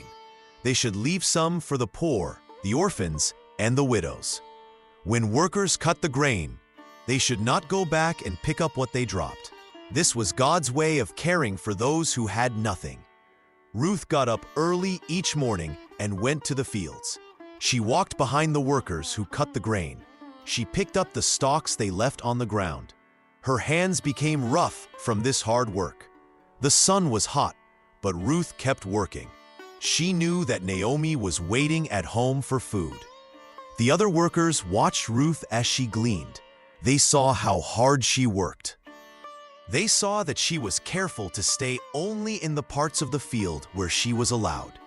Ruth did not take grain from places where she should not go. She followed all the rules of gleaning. When the workers stopped to rest, Ruth kept working. She gathered the grain into her apron. At the end of each day, she beat the grain with a stick to separate it from the stalks. This was called threshing. Then she carried the clean grain home to Naomi. Each day, Ruth brought home about 1 ephah of barley. This was enough grain to make bread for many days. Naomi was amazed at how much grain Ruth could gather. This was much more than most gleaners could collect. Ruth worked through the whole barley harvest. Then she worked through the wheat harvest too. This was many weeks of hard work. Every day she went to the fields of Boaz. Every day she gathered grain for herself and Naomi. The other gleaners saw how Boaz treated Ruth with kindness. They saw that his workers left extra grain for her to find. They knew that Boaz was protecting Ruth. This made Ruth's work easier and safer. Through this gleaning, God was providing for Ruth and Naomi. He used the old laws about caring for the poor. He used the kindness of Boaz. He used Ruth's willingness to work hard. In this way, the two women had food to eat during their time of need. Ruth's faithful work in the fields would soon lead to something even greater. Her loyalty to Naomi and her hard work caught the attention of Boaz in a special way. Part 5. Marriage and Redemption. In the time of the judges, there were special laws about marriage and land in Israel. When a man died and left no sons, his closest male relative had duties to perform. This relative was called a kinsman redeemer. He had the right to buy back any land that the dead man's family needed to sell. He also had the right to marry the widow if she was young enough to have children. These laws protected families from losing everything when hard times came. They kept land within the same family groups. They made sure that widows would not be left alone without help. The children born from such marriages would carry on the dead man's name and inherit his property. Naomi owned land that had belonged to her husband Elimelech. Since she was old and had no sons left alive, she needed to sell this land to survive. But the law said that a close relative should have the first chance to buy it. This would keep the land in Elimelech's family. Boaz was related to Elimelech. This made him a kinsman redeemer for Naomi's family. But there was another man who was a closer relative than Boaz. By law, this closer relative had the first right to buy the land. He also had the first right to marry Ruth if he chose to do so. The laws required these matters to be settled in public. The elders of the town had to witness any agreements about land or marriage. This prevented arguments later. It made sure everyone knew what was decided. When someone wanted to buy land or refuse their duties as kinsman redeemer, they had to remove their sandal. They gave it to the other person in front of witnesses. This showed that the agreement was final. It was like signing a contract today. Ruth did not know all these laws well because she came from Moab, but she trusted Naomi to guide her. Naomi understood that these laws could provide security for both of them. If the right kinsman redeemer married Ruth, she would have a husband and children. The land would be kept safe. Their future would be secure. These customs showed God's care for the weak and poor. They protected widows and orphans. They kept families together. Through these laws, God would provide for Ruth and Naomi in ways they had not yet imagined. Part 6. Lineage and Promise. Boaz married Ruth as he had promised. Their marriage brought joy to Naomi's heart after all her sorrow. Ruth became pregnant and gave birth to a son. The women of Bethlehem came to celebrate with Naomi. They said to her, "Blessed be the Lord, who has not left you without a kinsman redeemer today. May his name be famous in Israel. He will restore your life and nourish your old age. Your daughter-in-law, who loves you, has given birth to him. She is better to you than 7 sons." Naomi took the child and held him close to her heart. She became his nurse. The neighbor women gave him a name. They said, "A son has been born to Naomi." They called his name Obed. This child would become very important in God's plan for his people. Obed grew up and had a son named Jesse. Jesse became the father of David. David would become the greatest king Israel ever knew. God chose David to rule his people with wisdom and strength. David loved God with all his heart. Through David's family line, God would send the promised Savior to the world. Ruth did not know when she chose to follow Naomi that she would become part of this great plan. She was not born among God's chosen people. She came from Moab, a foreign land. Yet God welcomed her into his family. He blessed her faithfulness to Naomi. He gave her a husband and a son. Most importantly, he made her part of the family line that would bring the Messiah. The Book of Generations shows this clearly. From Abraham came Isaac. From Isaac came Jacob. From Jacob came Judah. From Judah and Tamar came Perez. From Perez came Hezron. From Hezron came Ram. From Ram came Amminadab. From Amminadab came Nahshon. From Nahshon came Salmon.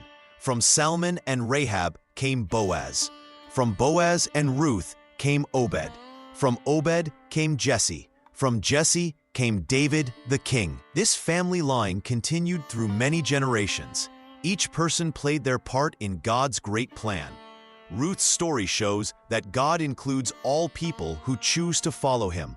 Her loyalty to Naomi led to blessings she could never have imagined. Her great-grandson David would write songs of praise to God. Her descendant would be the promised Messiah who would save all people from their sins. Through Ruth's faithfulness in small things, God accomplished great things. Her choice to stay with Naomi changed the history of the world forever. Part 7. Faith and God's Providence. The story of Ruth teaches us about God's love for all people. Ruth was not born as one of God's chosen people. She came from Moab, a nation that often fought against Israel. Yet God welcomed her when she chose to follow him. This shows that God's love reaches beyond borders and nations. Ruth's faithfulness began with small acts. She stayed with Naomi when others might have left. She worked hard in the fields to provide food. She obeyed Naomi's wise counsel. She showed respect to Boaz and followed proper customs. In each small choice, Ruth trusted that God would provide. God saw Ruth's heart and blessed her faithfulness. He provided Boaz as a protector and husband. He gave her a son to carry on the family name. He made her part of the royal line of David. Most importantly, he made her an ancestor of the Messiah who would save the world. Through Ruth's story, we learn that God watches over those who trust him. When Ruth left everything she knew to follow God, he did not abandon her. When she worked in dangerous fields, God protected her. When she needed a husband and children, God provided them. When she needed a future, God gave her a place in his eternal plan. God's providence means he cares for every detail of our lives. Nothing happens by chance. Ruth did not accidentally meet Boaz in the fields. Boaz did not accidentally have the right to redeem Naomi's land. The timing of every event worked together for good because God was guiding each step. This story also shows God's heart for outsiders. Ruth was a widow, poor and foreign. Society often ignored people like her. But God saw her value and gave her honor. He lifted her from poverty to become the grandmother of a king.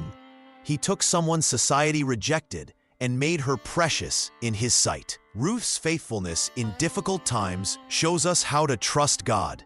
She did not complain about her hard work. She did not question why life had become so difficult. She simply did what was right each day and trusted God for the outcome. Her example teaches us to remain loyal to God and to others, even when circumstances seem hopeless. The story reminds us that God includes everyone who chooses to follow Him. Birth, nationality, and social status do not matter to God.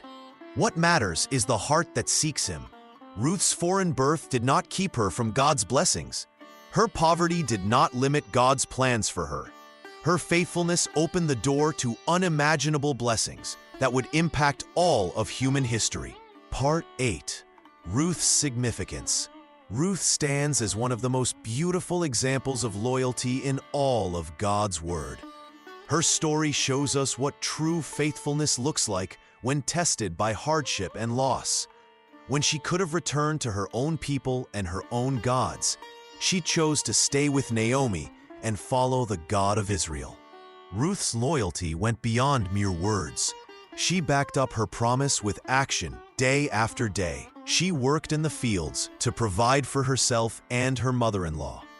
She respected the customs of her new land. She showed kindness to everyone she met. Her character impressed Boaz and all the people of Bethlehem. God honored Ruth's faithfulness in ways she never could have imagined. He provided her with a husband who loved and protected her. He gave her a son who would carry on the family line. He placed her in the ancestry of King David and ultimately of Jesus Christ Himself. Ruth's inclusion in God's plan shows us His heart for all people. She was not born among the chosen people of Israel. She came from Moab, a nation often at odds with God's people. Yet God welcomed her because of her faith and loyalty. Her foreign birth became part of God's greater purpose. The Lord used Ruth to show that His redemptive plan includes people from every nation and background. Her story proves that God looks at the heart, not at outward circumstances. He values faithfulness over birthright.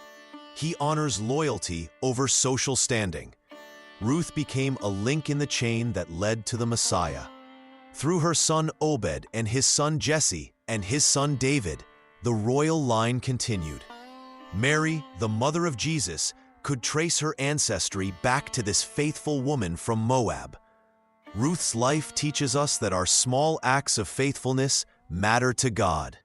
We may not see the full picture of what God is doing through our obedience, but He weaves our loyalty and love into His greater plan for the world. Her example encourages us to remain faithful even when the future looks uncertain. Like Ruth, we can trust that God sees our hearts and honors our commitment to Him and to others. Her story reminds us that God's redemptive love reaches every person who turns to Him in faith. Ruth's legacy continues to inspire believers to choose loyalty over convenience and faith over fear. Her name stands forever as a testimony to God's goodness and His perfect plan of redemption for all humanity. Chapter 9. Chapter 9. 1 Samuel, Rise of the Monarchy. Part 1. Samuel's birth and calling. There was a man named Elkanah. He had 2 wives. One was Hannah, and the other was Peninnah. Peninnah had children, but Hannah did not. Every year, Elkanah and his family went to the house of the Lord in Shiloh and gave offerings. Peninnah made fun of Hannah because she could not have children. This made Hannah very sad, and she cried and would not eat. Elkanah tried to comfort her, but she was still sad. One day, Hannah went to the house of the Lord and prayed with all her heart. She wept as she prayed and made a promise to God. She said, "Lord, if you give me a son, I will give him back to you for all his life. No blade will touch his head." As she prayed silently, the priest Eli saw her lips moving but could not hear her voice. Eli thought she was drunk, but Hannah said, "I am not drunk. I am pouring out my heart to the Lord." Eli told her to go in peace and said God would give her what she asked. Hannah felt better after this. Soon she had a son and named him Samuel, saying, "I asked the Lord for him." When Samuel was old enough, Hannah brought him to Eli in Shiloh. She said, "I am the woman who stood here and prayed for this child. Now I give him to the Lord. He will belong to the Lord all his life." Samuel served the Lord in the house at Shiloh.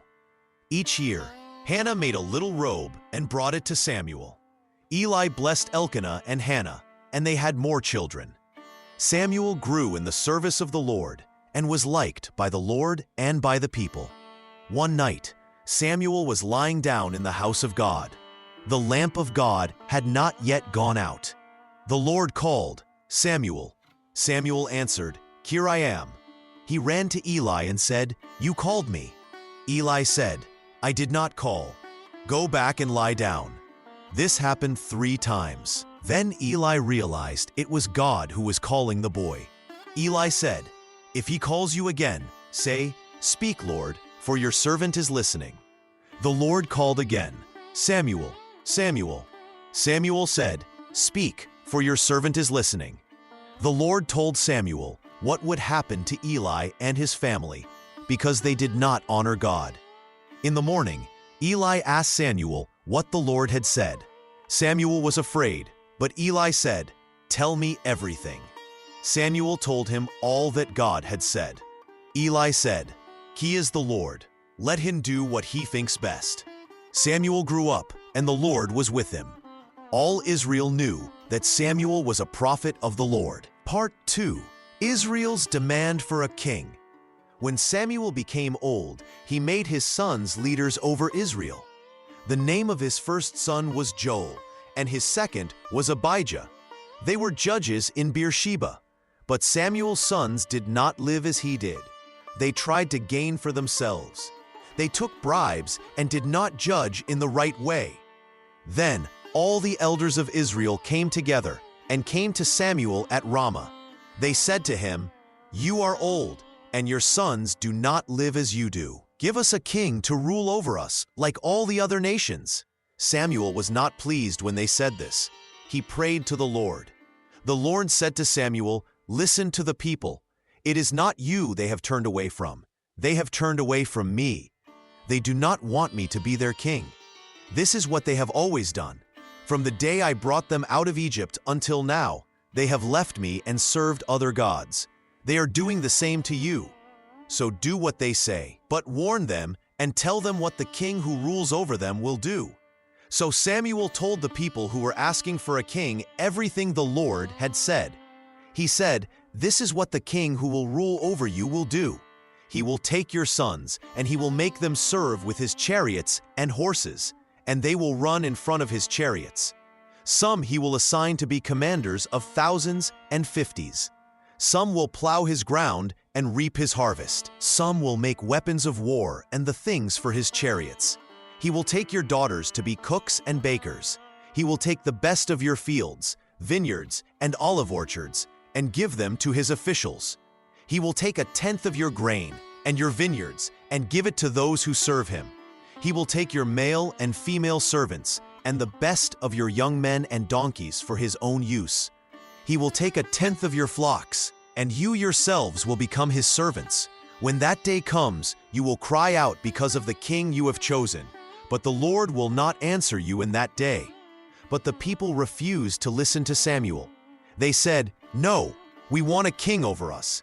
Then we will be like all the other nations. We want a king to judge us and to go out before us and fight our battles." Samuel heard all that the people said and went and told the Lord. The Lord answered, "Listen to them and give them a king." Then Samuel said to the people of Israel, "Everyone go back to your town." Part 3. Anointing of Saul. There was a man named Kish, from the tribe of Benjamin. Kish had a son named Saul. Saul was a handsome young man. No one in Israel was more handsome than he. He was taller than anyone else from his shoulders up. One day, some donkeys belonging to Kish were lost. Kish said to Saul, "Take a servant with you and go look for the donkeys." Saul went through the hill country, but they did not find them. When they reached the area of Zuph, Saul said to his servant, "Let us go back. My father may stop worrying about the donkeys and start worrying about us." The servant said, "There is a man of God in this town. Everything he says comes true. Let us go and ask him if he can tell us where the donkeys are." They went to the city, and as they entered, they met Samuel coming out toward them. The Lord had told Samuel the day before, "About this time tomorrow, I will send you a man from the tribe of Benjamin. You will anoint him as ruler over my people Israel. He will save them from their enemies, because I have seen their suffering." When Samuel saw Saul, the Lord said to him, "This is the man I spoke to you about. He will lead my people." Saul approached Samuel at the gate and said, "Can you tell me where the house of the seer is?" Samuel answered, "I am the seer. Go up ahead of me to the high place. You will eat with me today. Tomorrow I will send you on your way and tell you everything in your heart. As for the donkeys you lost 3 days ago, do not worry, they have been found. And whom does all Israel desire but you and your father's family?" Saul replied, "But I am from the smallest tribe of Israel, and my family is the least in the tribe of Benjamin. Why do you say such things to me?" Samuel took Saul and his servant and brought them into the hall. He gave them a special place at the head of those who had been invited. Samuel said to the cook, "Bring the piece I gave you, the one I told you to set aside." So the cook brought out the special portion and set it before Saul. Samuel said, "Here is what was kept for you. Eat, for it was set aside for you at this time." After they came down from the high place, Samuel talked with Saul on the roof. At sunrise, Samuel called to Saul, "Get up, and I will send you on your way." Saul got up, and he and Samuel went outside together. As they were going down to the edge of the city, Samuel said to Saul, "Tell your servant to go on ahead of us." The servant went on. Then Samuel said, "Stay here a while. I have a message from God for you." Samuel took a jar of oil and poured it on Saul's head. He kissed him and said, "The Lord has chosen you to be ruler over his people Israel. You will rule his people and save them from their enemies all around. This is the sign that the Lord has chosen you to lead his people." Part 4. Saul's early successes. Soon after Saul was anointed, Samuel called all the people of Israel together. He spoke the words of God and chose the tribe of Benjamin. From the tribe of Benjamin, the family of Matri was chosen, and from that family, Saul the son of Kish was chosen. When they looked for him, he had hidden himself among the supplies. They ran and brought Saul out, and he stood among the people. He was taller than anyone else. Samuel said to all the people, "Look at the man the Lord has chosen. There is no one like him among all the people." And all the people shouted, "Long live the king!" Saul returned to his home, and some people strong in heart followed him. But there were some troublemakers who doubted him and did not bring him gifts. But Saul did not say anything. Soon after, Nahash the Ammonite came and made war against Jabesh Gilead. The men of Jabesh said, "Make a treaty with us, and we will serve you." But Nahash said, "I will make a treaty with you only if I can take out your right eye and shame all Israel." The elders of Jabesh asked for 7 days to find help. Word came to Saul. The Spirit of God came upon Saul in power. He took a pair of oxen, cut them in pieces, and sent them throughout Israel with messengers, saying, "Whoever does not follow Saul and Samuel, this will be done to his oxen." The fear of the Lord fell on the people, and they came out together as one. Saul gathered the men and divided them into 3 groups. They attacked the Ammonite camp in the early morning and struck them down until the day grew warm. The people of Jabesh were saved.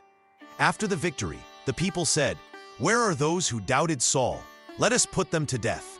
But Saul said, "No one will be put to death today, for this is the day the Lord has rescued Israel." Then Samuel told the people to go to Gilgal and renew the kingdom there. All the people went to Gilgal and made Saul king before the Lord. They offered peace offerings and were very happy. Part 5. Saul's disobedience and rejection. One day Samuel said to Saul, "Listen to the words of the Lord. The Lord sent me to anoint you as king over his people Israel. Now listen to what the Lord says. The Lord says, I remember what Amalek did to Israel when they were coming out of Egypt. Go and attack Amalek. Destroy everything. Do not leave anything alive.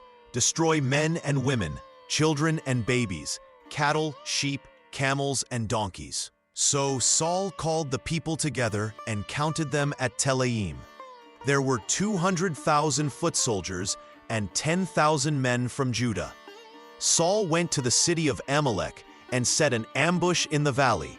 Saul said to the Kenites, "Go away, leave the Amalekites, so I do not destroy you with them. You were kind to the Israelites when they came out of Egypt." So the Kenites left. Saul attacked the Amalekites from Havilah all the way to Shur, which is east of Egypt. He took King Agag of Amalek alive, and he destroyed all the people with the sword. But Saul and the army let Agag live. They also kept the best sheep and cattle. They took the fat calves and lambs. They did not want to destroy these things, but everything that was weak and not useful, they destroyed. Then the word of the Lord came to Samuel. God said, "I am sorry that I made Saul king. He has turned away from me. He has not done as I told him." Samuel was very upset. He cried out to the Lord all night. Early in the morning, Samuel went to find Saul. Someone told him, Saul went to Carmel. He set up a monument for himself. Then he went down to Gilgal. When Samuel reached Saul, Saul said, "The Lord bless you. I have done what the Lord told me to do." But Samuel said, "Then why do I hear sheep and cattle?" Saul said, "The soldiers brought them from the Amalekites. They saved the best to give to the Lord your God as a sacrifice, but we destroyed everything else." Samuel said to Saul, "Stop. Let me tell you what the Lord said to me last night." Saul said, "Tell me." Samuel said, "When you were little in your own eyes, did you not become the leader of the tribes of Israel? The Lord anointed you king over Israel. He sent you on a mission, saying, 'Destroy those sinners, the Amalekites, and fight against them until they are finished.' Why did you not obey the Lord? Why did you rush to take things and do what was wrong in the Lord's eyes?" Saul said, "I did obey the Lord. I went on the mission. I brought back Agag and destroyed the Amalekites. The people took sheep and cattle from what was meant to be destroyed to offer them to the Lord your God at Gilgal." But Samuel said, "Does the Lord delight in burnt offerings and sacrifices as much as obeying his voice? To obey is better than sacrifice, and to listen is better than the fat of rams. Rebellion is like the sin of witchcraft, and stubbornness is like evil. Because you have rejected the word of the Lord, he has rejected you as king." Then Saul said to Samuel, "I have sinned. I did not obey the command of the Lord and your words. I was afraid of the people and obeyed them. Forgive my sin and come back with me, so I may worship the Lord." But Samuel said, "I will not go back with you. You have rejected the word of the Lord. The Lord has rejected you as king over Israel." As Samuel turned to leave, Saul grabbed the edge of Samuel's robe and it tore. Samuel said, "The Lord has torn the kingdom of Israel from you today and has given it to someone better than you. The Lord does not lie or change his mind. He is not like a man that he should change his mind." Part 6. David's Introduction. The Lord said to Samuel, "Fill your horn with oil and go. I am sending you to Jesse of Bethlehem. I have chosen one of his sons to be king." But Samuel said, "How can I go? If Saul hears about it, he will kill me." The Lord said, "Take a young cow with you and say, 'I have come to sacrifice to the Lord.' Invite Jesse to the sacrifice. I will show you what to do. You are to anoint for me the one I point out to you." Samuel did what the Lord said. When he reached Bethlehem, the elders of the city came to meet him. They were afraid. They asked, "Do you come in peace?" Samuel replied, "Yes, I come in peace. I have come to offer a sacrifice to the Lord. Make yourselves clean and come with me to the sacrifice." Then he made Jesse and his sons clean and invited them to the sacrifice. When they arrived, Samuel saw Eliab and thought, "Surely the Lord's anointed stands here before him." But the Lord said, "Do not look at his face or height, for I have rejected him. I do not see things the way people see. People look at the outside, but I look at the heart." Jesse called 7 of his sons to pass before Samuel, but Samuel said, "The Lord has not chosen these." Samuel asked Jesse, "Are these all your sons?" Jesse answered, "There is still the youngest. He is taking care of the sheep." Samuel said, "Send for him.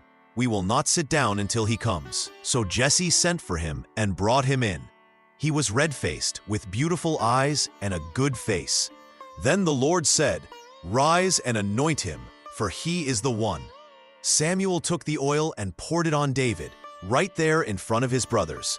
The Spirit of the Lord came powerfully on David from that day on. Samuel then went back to Ramah. The Spirit of the Lord left Saul, and an evil spirit troubled him. Saul's servant said to him, "An evil spirit from God is troubling you. Let us find someone who can play the lyre. When the evil spirit troubles you, he can play, and you will feel better." Saul said, "Find someone who plays well and bring him to me." One of the young men said, "I have seen a son of Jesse who knows how to play the lyre. He is brave, speaks well, and the Lord is with him." Saul sent messengers to Jesse and said, "Send me your son David, who is with the sheep." So Jesse sent David to Saul.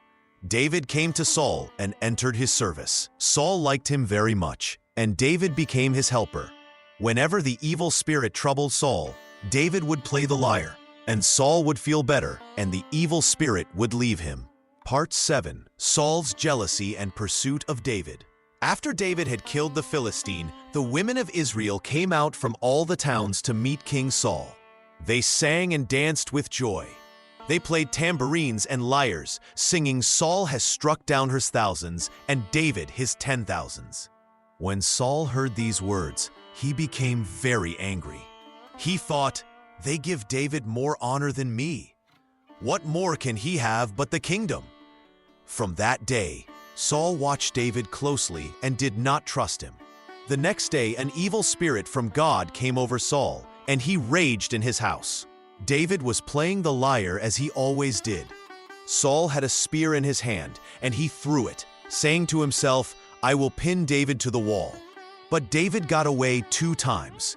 Saul became afraid of David, because the Lord was with David, but had left Saul. Saul sent David away from him and made him a commander of 1,000 men. David led his men out to war and won every battle. The people of Israel loved David, because he did what was right and was wise in everything. Saul said to David, "Here is my oldest daughter, Merab. I will give her to you as a wife if you fight the Lord's battles." But Saul thought, "Let the Philistines strike him down, not me."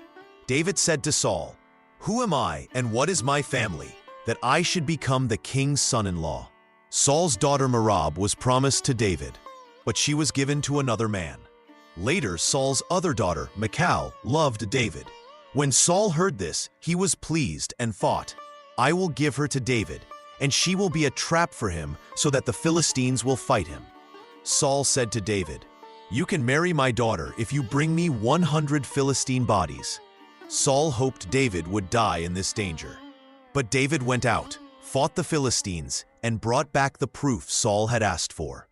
Then Saul gave his daughter Michal to David as a wife. Saul saw that the Lord was with David and that his daughter loved him. Saul became even more afraid of David, and he became his enemy for the rest of his life. Every time the Philistine leaders went to war, David won more and more victories. Saul's fear grew, but all Israel honored David. Part 8. Transition toward Davidic kingdom. After Saul became more and more afraid of David, he tried many ways to hurt him. David escaped from Saul's house with the help of Michal, his wife. She let David down through a window, and he ran away and got away from Saul. Michal put something in David's bed and made it look like David was sleeping there, so Saul's messengers would not find him. When Saul found out, he became even more angry. David went to Samuel, the prophet, at Ramah. He told Samuel all that Saul had done. Samuel and David stayed together, and people saw that God's Spirit was still with them. When Saul sent men to catch David, the men began to speak words from God instead. This happened 3 times. Then Saul himself came, and he also spoke words from God and did not harm David. David spoke with Jonathan, Saul's son. David said, "Why does your father want to kill me?" Jonathan promised David, "I will find out my father's thoughts and warn you." Jonathan spoke to his father about David, saying, "David has done nothing wrong. He has been good to you." At that time, Saul listened and promised not to harm David. But soon after, Saul's anger returned, and he tried again to hurt David. David moved from place to place to stay safe. People began to come to David and support him. Some brought news, some brought food, some wanted to help him. Even priests and their families supported David because they knew he was innocent. When Saul heard that the priests had helped David, he became angry at them. Many people in Israel began to see that God was not with Saul anymore, but with David. David showed kindness to those who needed help. He spared Saul's life when he could have taken it, saying, "I will not hurt the one God chose as king." Saul understood that David was a better man. Saul said, "I know you will become king, and the kingdom of Israel will be made strong under your rule." The people of Israel saw these things and knew God's Spirit was with David. More and more people began to be loyal to David, waiting for the day he would be king. Chapter 10, 2 Samuel, David's Reign and Kingdom, Part 1. David becomes king. After Saul died in battle, David did not rush to take the throne. He waited for God to show him the right time. David went to Hebron, a city in the southern part of the land called Judah. The people of Judah came to him there and poured oil on his head to make him their king. For 7 years, David ruled only over Judah from Hebron. During this time, the northern tribes followed Saul's son, making the kingdom split in 2. There was fighting between David's men and Saul's men. But David grew stronger, while Saul's family grew weaker. The commander of Saul's army was named Joab's enemy, but this man was killed by Joab during a meeting that was supposed to be peaceful. When Saul's son was also killed by 2 of his own men, the way became clear for David to rule all the people. The elders from all 12 tribes came to David at Hebron. They said to him, "We are your own flesh and blood. Even when Saul was king, you were the one who led us in battle. The Lord told you that you would be the shepherd of his people Israel and their ruler." So all the leaders of Israel made an agreement with David before the Lord. They poured oil on David's head and made him king over all Israel. David was 30 years old when he became king, and he ruled for 40 years total. David knew that God had chosen him for this work. The Lord had been with him when he was just a shepherd boy fighting the giant. God stayed with him when he ran from Saul and lived in caves. Now God had brought him to the throne of all Israel. The people were happy to have David as their king. They remembered how he had protected them from their enemies. They knew he loved God and followed God's ways. Under David's rule, they hoped for peace and blessing. David understood that being king meant serving God first and the people second. He did not see the crown as something he had earned, but as something God had given him to use wisely. This was the beginning of David's reign over the United Kingdom of Israel. Part 2. Jerusalem as capital. David knew he needed a special place to rule from. The land of Israel had many cities, but none served as the center for all the people. David looked at Jerusalem, a strong city that sat on high ground between the northern and southern parts of his kingdom. The Jebusites lived in Jerusalem and had built strong walls around it. They thought no one could capture their city. They mocked David and said even blind and lame people could defend it against him. But David was not discouraged. He knew God was with him. David told his soldiers that whoever attacked the water tunnel and captured the city, would become the leader of his army. Joab led the attack through the water systems under the city. David's men climbed up through these tunnels and surprised the Jebusites. They took the city without destroying it. After capturing Jerusalem, David made it his home. He called it the City of David. This was wise because Jerusalem belonged to no single tribe of Israel. It was neutral ground where all 12 tribes could come together under one king. David built his palace there and made Jerusalem the center of government. Kings from other nations came to visit him there. Merchants brought goods to sell in the markets. People came from all over Israel to bring their disputes before the king for judgment. But David wanted Jerusalem to be more than just a political center. He knew the people needed a place to worship God together. The sacred Ark of God had been kept in different places for many years. David decided to bring the Ark to Jerusalem. With great joy and celebration, David and the people brought the Ark to Jerusalem. They danced and sang and offered sacrifices to God. David placed the Ark in a special tent he had prepared for it. Now Jerusalem was both the political and religious heart of Israel. The king lived there, and God's presence dwelt there in the Ark. People came to Jerusalem not only for government business, but also to worship and pray. The city became the place where heaven and earth seemed to meet. David appointed priests and singers to serve before the Ark every day. The sound of worship filled the city. Jerusalem became known as the Holy City, the place God had chosen for his name to dwell among his people. This was how David established Jerusalem as the center of Israel's life and faith for all generations to come. Part 3. Military Consolidation. After establishing Jerusalem as his capital, David turned his attention to the enemies who surrounded Israel on every side. The Lord gave him victory wherever he went to fight. David attacked the Philistines and defeated them completely. These were the same people who had troubled Israel for many years. He took control of their main city and all their territory. The Philistines could no longer raid Israel's towns or steal from God's people. Then David fought against Moab. He conquered their army and made them serve Israel. The Moabites had to pay taxes to David and obey his commands. They became his servants instead of his enemies. David also went to war against Hadadezer, the king of Zobah.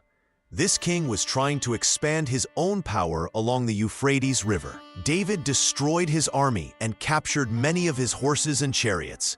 When the Syrians came to help Hadadezer, David killed 22,000 of their soldiers. He placed his own governors in Syria, and they too became his servants and paid him taxes. The Lord gave David victory in every battle he fought. David took the gold shields that belonged to Hadadezer's officers and brought them to Jerusalem. From the cities he conquered, he took large amounts of bronze and gold for the temple that would be built later. When Toi, king of Hamath, heard that David had defeated Hadadezer, he sent his son to David with gifts of silver, gold, and bronze. Toi was glad because Hadadezer had been his enemy too. David dedicated all these precious metals to the Lord, along with the silver and gold he had taken from all the nations he conquered. David made his name famous when he returned from defeating 18,000 Edomites in the Valley of Salt. He put soldiers throughout all of Edom, and all the Edomites became David's servants. The Ammonites also became David's enemies when they dishonored his messengers. David sent his army commander Joab to fight them. The Ammonites hired Syrian soldiers to help them, but David's army defeated both the Ammonites and the Syrians. The Syrians were so badly beaten that they made peace with Israel and became their servants. They were afraid to help the Ammonites anymore. Through all these wars, the Lord protected David and gave him victory over every enemy. Israel's borders grew larger and stronger. The surrounding nations learned to fear and respect David's power. God kept his promise to give David success in battle and to make Israel great among all the nations of the earth. Part 4. Covenant with God. After establishing his kingdom and winning many battles, King David wanted to build a house for the Lord. David lived in a beautiful palace made of cedar wood, but the Ark of God still stayed in a tent. This troubled David's heart. David spoke to Nathan the prophet about his desire to build a temple for God. Nathan first told David to do whatever was in his heart, because the Lord was with him. But that same night, the word of the Lord came to Nathan with a different message. God told Nathan to go back to David with these words: "You want to build me a house to live in? I have not lived in a house since the day I brought the children of Israel out of Egypt. I have moved from place to place in a tent. In all the places where I have walked with Israel, did I ever ask any of their leaders why they had not built me a house of cedar?" The Lord continued speaking through Nathan. "Tell my servant David that I took him from following sheep in the pasture to be ruler over my people Israel. I have been with him wherever he went. I have cut off all his enemies from before him. I will make his name great, like the names of the great men on earth." Then God made a wonderful promise to David. "I will give my people Israel a place of their own, where they can live and not be troubled anymore. Evil people will not hurt them, as they did before. When your days are finished and you rest with your fathers, I will raise up your son after you, who will come from your body. I will make his kingdom strong." God promised that David's son would build the house for God's name. "I will make his throne last forever. I will be his father, and he will be my son. If he does wrong, I will correct him. But my love will never leave him as it left Saul. Your house and your kingdom will last forever before me. Your throne will be established forever." Nathan told David all these words exactly as God had spoken them. This covenant meant that David's family line would rule forever, and one of his descendants would always sit on the throne. God promised to bless David's children and their children after them for all time. Part 5. David's moral failures. David had many victories, and God blessed him greatly. But even great men can fall into sin. During the time when kings usually went to war, David stayed in Jerusalem while his army fought the Ammonites. One evening, David walked on his palace roof. From there, he saw a woman washing herself. The woman was very beautiful. David sent men to find out about her. They told him she was Bathsheba, wife of Uriah the Hittite. Uriah was one of David's best soldiers, fighting in the war. David sent messengers to bring Bathsheba to him. He slept with her, and she became pregnant. This was wrong because she was married to another man. David tried to hide his sin. He called Uriah back from the battle and told him to go home to his wife. David hoped Uriah would sleep with Bathsheba, so people would think the baby was Uriah's. But Uriah was a good soldier. He said he could not go home and enjoy comfort while his fellow soldiers were fighting. He slept at the palace gate with David's servants. David tried again the next day. He even made Uriah drunk, but still Uriah would not go home. So David made an evil plan. He wrote a letter to his general Joab. The letter said to put Uriah in the hardest fighting, then pull back the other soldiers so Uriah would die. David sent this letter by Uriah's own hand. Joab did as David commanded. He put Uriah where the fighting was strongest. The enemy killed Uriah along with other soldiers. When Bathsheba heard her husband was dead, she mourned for him. After her mourning ended, David married her, and she gave birth to his son. But God was not pleased with what David had done. God sent the prophet Nathan to David. Nathan told David a story about a rich man who stole a poor man's only lamb. David became angry and said the rich man should die. Then Nathan said, "You are that man." Nathan told David that God would punish him.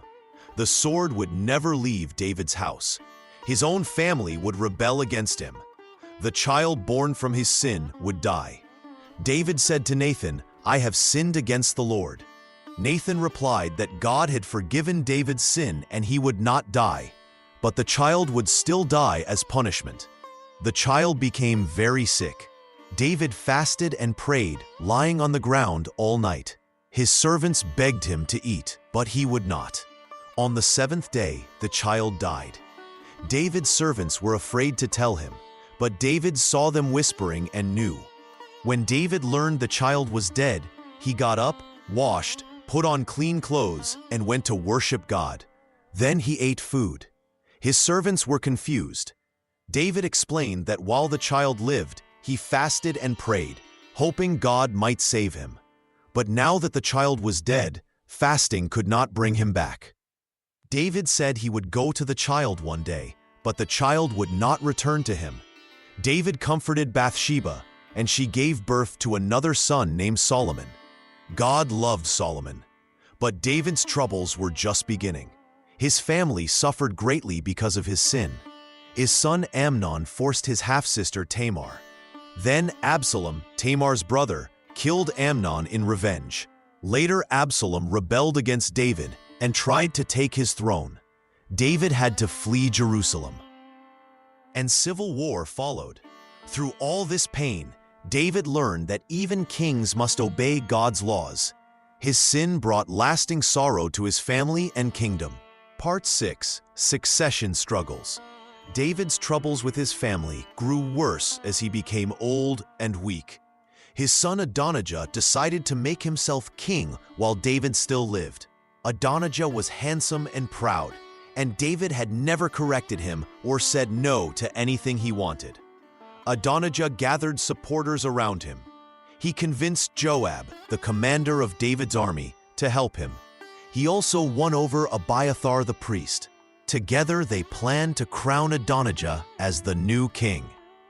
Adonijah prepared chariots and horses and 50 men to run before him, showing everyone that he would be king. But Nathan the prophet saw what was happening. He knew that God had chosen Solomon, not Adonijah, to be the next king.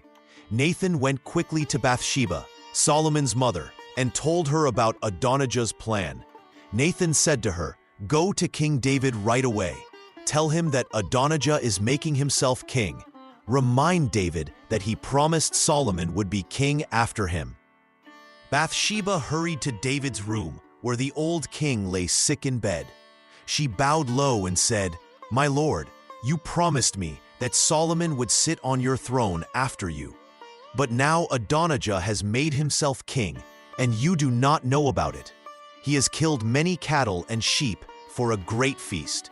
He has invited all your sons except Solomon. He has also invited Joab and Abiathar the priest. All the people are waiting to see what you will do." While Bathsheba was still speaking, Nathan the prophet came in. He bowed before David and said, "My king, have you said that Adonijah should be king? He is celebrating today and has invited everyone except me, Zadok the priest, Benaiah, and Solomon. Is this what you want?" David knew he had to act quickly. He called for Zadok the priest, Nathan the prophet, and Benaiah the warrior. David said to them, "Take my servants with you. Put Solomon on my own mule and bring him down to Gihon. There let Zadok and Nathan anoint him as king over Israel. Blow the trumpet and shout, 'Long live King Solomon!' Then follow him back here, and he will sit on my throne." They did exactly as David commanded. Solomon rode on David's mule to Gihon. Zadok took the horn of oil from the sacred tent and poured it on Solomon's head. They blew the trumpet, and all the people shouted with joy, "Long live King Solomon!" The people followed Solomon back, playing flutes and celebrating with such loud voices that the ground shook. Adonijah and his guests heard the noise while they were still eating their feast. When they learned that David had made Solomon king, they all became afraid and scattered. Adonijah ran to the altar and grabbed its horns, begging for mercy. Solomon showed kindness and told Adonijah he could live if he proved himself worthy. Part 7. Psalms and Worship. David was known as a man after God's own heart. He wrote many songs and prayers that showed his deep love for the Lord. These songs are called psalms, and they teach us how to worship God with our whole being. David wrote when he was happy and when he was sad. When he ran from King Saul in the wilderness, he sang to God for protection. When he sinned with Bathsheba, he cried out for forgiveness. When God blessed him with victory, he praised the Lord with joy. One of David's most famous songs says, "The Lord is my shepherd, I shall not want. He makes me lie down in green pastures. He leads me beside quiet waters. He restores my soul." David knew that God takes care of his people like a shepherd cares for sheep. David also wrote, "Create in me a clean heart, O God, and renew a right spirit within me. Do not cast me away from your presence, and do not take your Holy Spirit from me." This song came from David's heart after he had sinned greatly. He knew that only God could make him clean again. The king organized worship in Jerusalem. He brought the Ark of God to the city with great celebration. David danced before the Lord with all his strength, wearing a linen garment. He did not care what people thought. His heart was full of joy for God. David chose singers and musicians to serve in God's house. He appointed some to play harps and lyres, others to sound cymbals, and others to blow trumpets. They sang praises to God every day. David wrote, "Sing to the Lord, all the earth. Proclaim his salvation from day to day. Tell his glory among the nations." The king taught the people that God desires truth in the heart. He showed them that the Lord does not want just ceremonies, but hearts that truly seek him. David prayed, "Search me, O God, and know my heart. Test me and know my thoughts. See if there is any wicked way in me, and lead me in the way everlasting." Through his songs and prayers, David showed Israel how to come before God. He taught them to confess their sins, to ask for help in trouble, and to give thanks for God's goodness. His Psalms became the songbook for God's people for all time. Part 8. Legacy and Preparation for Solomon. In his final years, King David looked back on all that God had done through him. He had united the 12 tribes of Israel into one strong nation. He had defeated the Philistines, the Moabites, the Ammonites, and all the enemies around Israel. The borders of Israel stretched farther than ever before, from Dan in the north to Beersheba in the south. David had brought the Ark of God to Jerusalem and made it the holy city. He had organized the priests and Levites for proper worship.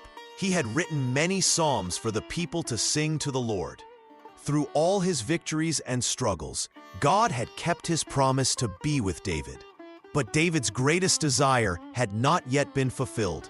He longed to build a house for the Lord, a temple where God's people could worship him properly. The ark still sat in a tent, and this troubled David's heart.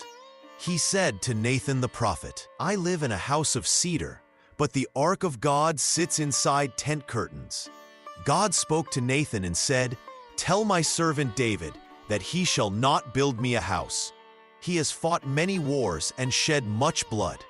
But his son who comes after him, he shall build my house, for he shall be a man of peace."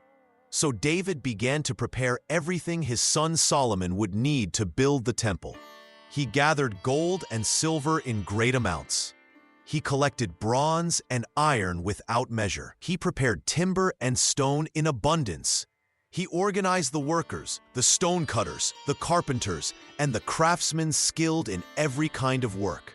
David called Solomon before him and said, "My son, it was in my heart to build a house for the name of the Lord my God. But God said to me, 'You have shed much blood and have fought great wars. You shall not build a house for my name. But your son who shall be born to you, he shall build my house.'" David charged Solomon, saying, "Be strong and of good courage, and do it. Do not fear or be dismayed, for the Lord God will be with you. He will not leave you or forsake you until you have finished all the work for the house of the Lord." David also prepared the priests and Levites for their service. He divided them into groups and gave each group their duties in the temple. He appointed singers and musicians and gatekeepers. everything was made ready for the worship of the Lord in his holy house. Thus David prepared with all his might for the house of God, even though he could not build it himself. Chapter 11. Solomon's Kingdom and Division. Part 1. Solomon's Ascension. When King David became old and could no longer rule, he knew his time on earth was ending. David had many sons, but he had promised that Solomon would be the next king after him. This promise came from God himself, who had chosen Solomon to sit on the throne of Israel. Adonijah, one of David's older sons, decided he would make himself king instead. He gathered chariots and horsemen and 50 men to run before him. Adonijah held a great feast and invited many people, including Joab, the commander of the army, and Abiathar the priest. But he did not invite Solomon, Nathan the prophet, or Benaiah the mighty warrior. When Nathan the prophet heard what Adonijah was doing, he went quickly to Bathsheba, Solomon's mother. Nathan said to her, "Have you not heard that Adonijah has become king, and our Lord David does not know? Go now to King David and remind him of his promise that Solomon would rule after him." Bathsheba went to the king's room, where David lay on his bed, very old and weak. She bowed down before him and said, "My lord, you promised by the Lord your God that Solomon my son would be king after you. But now Adonijah has become king, and you do not know it. He has killed many oxen and sheep, and has invited all your sons except Solomon. All Israel is watching to see who you will choose as the next king." While Bathsheba was still speaking with David, Nathan the prophet came in. Nathan told David the same news about Adonijah's actions. David became troubled and called for his faithful servants. King David then spoke with a strong voice, saying, "As the Lord lives, who has saved my life from every trouble, I promised you that Solomon your son would be king after me. Today I will make this happen." David commanded Nathan the prophet, Zadok the priest, and Benaiah the warrior to take Solomon down to the spring of Gihon. There they were to put Solomon on David's own mule and anoint him as king over Israel. David said, "Blow the trumpet and shout, 'Long live King Solomon!' Then you shall come up after him, and he shall sit on my throne and be king in my place." The servants did exactly as David commanded. They took Solomon to Gihon. And Zadok the priest took the horn of oil from the tent and anointed Solomon. They blew the trumpet, and all the people shouted, "Long live King Solomon!" All the people went up after him, playing flutes and rejoicing with great joy. When Adonijah and his guests heard the sound of celebration, they became afraid. A messenger came and told them that David had made Solomon king. Adonijah's supporters quickly scattered and went to their homes in fear. Part 2. Wisdom and Wealth. Solomon became known throughout the world for his great wisdom.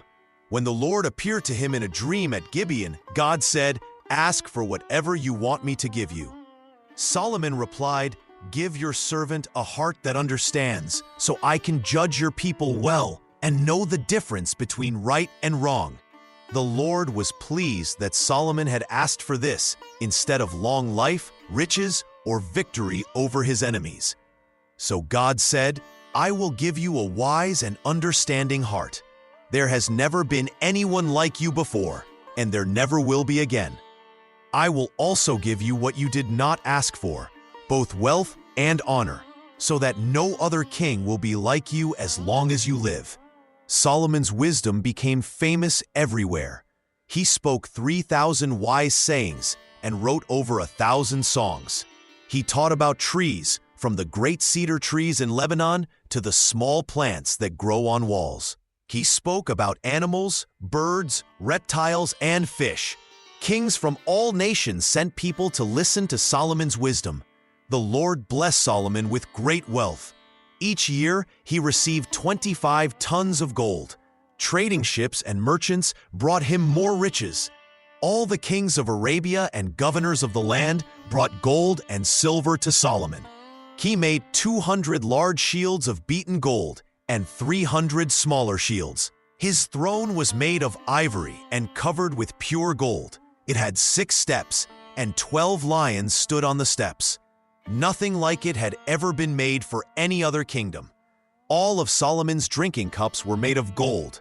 Silver was not considered valuable in Solomon's time because gold was so common in his kingdom.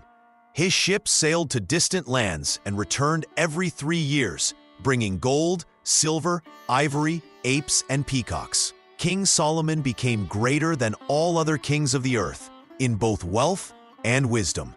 The whole world wanted to meet Solomon and hear the wisdom God had given him.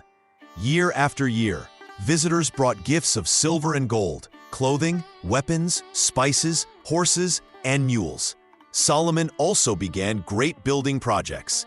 He built cities for storage, cities for his chariots, and cities for his horsemen. He built whatever he wanted in Jerusalem, in Lebanon, and throughout his kingdom. The kingdom prospered under his rule, and peace existed on all sides. Part 3. Temple Construction. Now in the 4th year of Solomon's reign over Israel, in the month of Ziv, which is the 2nd month, he began to build the house of the Lord. The temple that King Solomon built for the Lord was 60 cubits long, 20 cubits wide, and 30 cubits high. The porch at the front of the main hall of the temple was 20 cubits long, matching the width of the temple, and 10 cubits deep. Solomon made windows with narrow frames for the temple. Against the walls of the main hall and inner sanctuary, he built rooms all around. The lowest floor was 5 cubits wide, the middle floor 6 cubits wide, and the 3rd floor 7 cubits wide. He made ledges around the outside of the temple so that the beams would not be inserted into the temple walls. In building the temple, only blocks dressed at the quarry were used. No hammer, chisel, or any iron tool was heard at the temple site while it was being built. The entrance to the lowest floor was on the south side of the temple. A winding staircase led up to the middle level and from there to the 3rd. So Solomon built the temple and completed it. He roofed it with beams and cedar planks. He built the side rooms all along the temple. Each room was 5 cubits high and attached to the temple by beams of cedar. The word of the Lord came to Solomon, saying, "Concerning this temple you are building, if you follow my laws, carry out my commands, and keep all my statutes, I will fulfill through you the promise I gave to David your father. I will live among the Israelites and will not abandon my people Israel." So Solomon built the temple and finished it. He lined its interior walls with cedar boards, paneling them from the floor of the temple to the ceiling, and covered the floor with planks of pine. He partitioned off 20 cubits at the rear of the temple with cedar boards, from floor to ceiling, to form within the temple an inner sanctuary, the most holy place. The main hall in front of this room was 40 cubits long. The inside of the temple was cedar, carved with gourds and open flowers. Everything was cedar. No stone was to be seen. He prepared the inner sanctuary within the temple to set the Ark of the Covenant of the Lord there. Part 4. Political Alliances and Marriages. King Solomon made himself strong by joining with many nations through marriage. He married the daughter of Pharaoh, the king of Egypt, and brought her to the city of David, until he finished building his own house and the house of the Lord and the wall around Jerusalem. Solomon loved many foreign women besides Pharaoh's daughter. He married women from the Moabites, Ammonites, Edomites, Sidonians, and Hittites. These were from the nations about which the Lord had said to the children of Israel, "You shall not go into them, nor shall they come into you. Surely they will turn away your heart after their gods." But Solomon held fast to these in love. He had 700 wives who were princesses and 300 who were secondary wives. His wives turned away his heart from the Lord. When Solomon was old, his wives turned his heart after other gods. His heart was not loyal to the Lord his God, as was the heart of his father David. Solomon went after Ashtoreth, the goddess of the Sidonians, and after Milcom, the god of the Ammonites. Solomon did evil in the sight of the Lord, and did not follow the Lord completely, as his father David had done.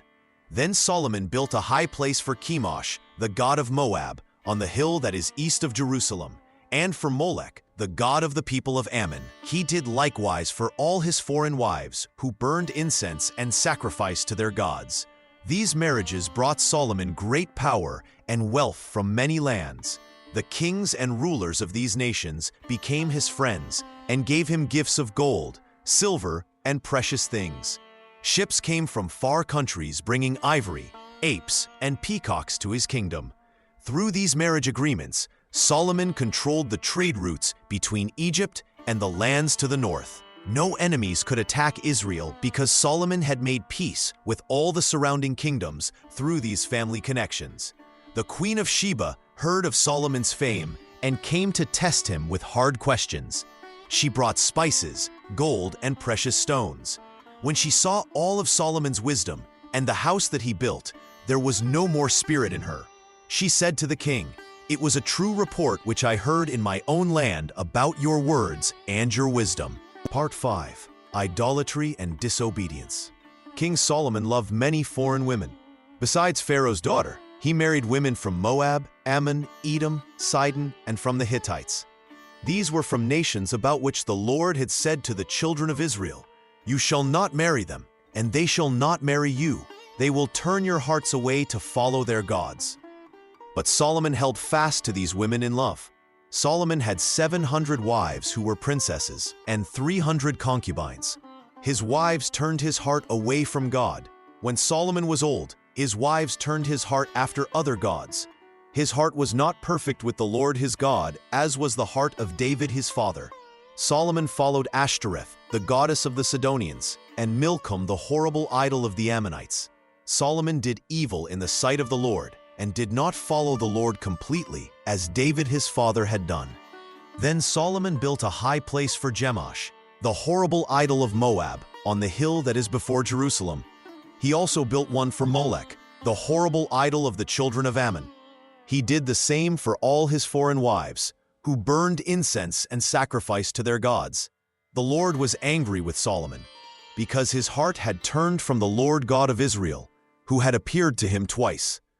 God had commanded him about this thing, that he should not go after other gods. But Solomon did not keep what the Lord commanded. Therefore the Lord said to Solomon, "Because you have done this, and have not kept my covenant and my laws which I commanded you, I will surely tear the kingdom away from you and give it to your servant. However, for David your father's sake, I will not do it in your days. I will tear it out of the hand of your son. Yet I will not tear away all the kingdom. I will give one tribe to your son, for David my servant's sake. And for Jerusalem's sake, which I have chosen." The Lord raised up enemies against Solomon. Hadad the Edomite became his enemy. He was of the king's family in Edom. God also raised up Rezin, the son of Eliada, as an enemy.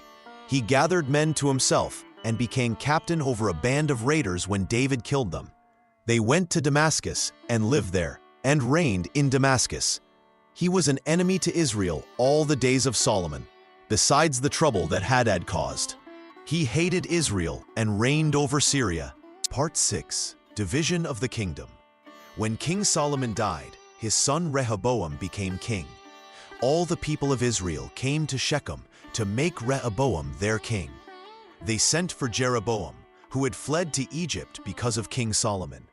Jeroboam and all the people spoke to Rehoboam, saying, "Your father made our work very hard. He put heavy burdens on us. Make our work easier than your father did, and we will serve you." Rehoboam said to them, "Go away for 3 days. Then come back to me." So the people went away. King Rehoboam asked the old men who had served his father Solomon while he lived. He said, "What do you think I should say to these people?" The old men spoke to him, saying, "If you will be a servant to these people today, and serve them, and speak good words to them, then they will be your servants forever."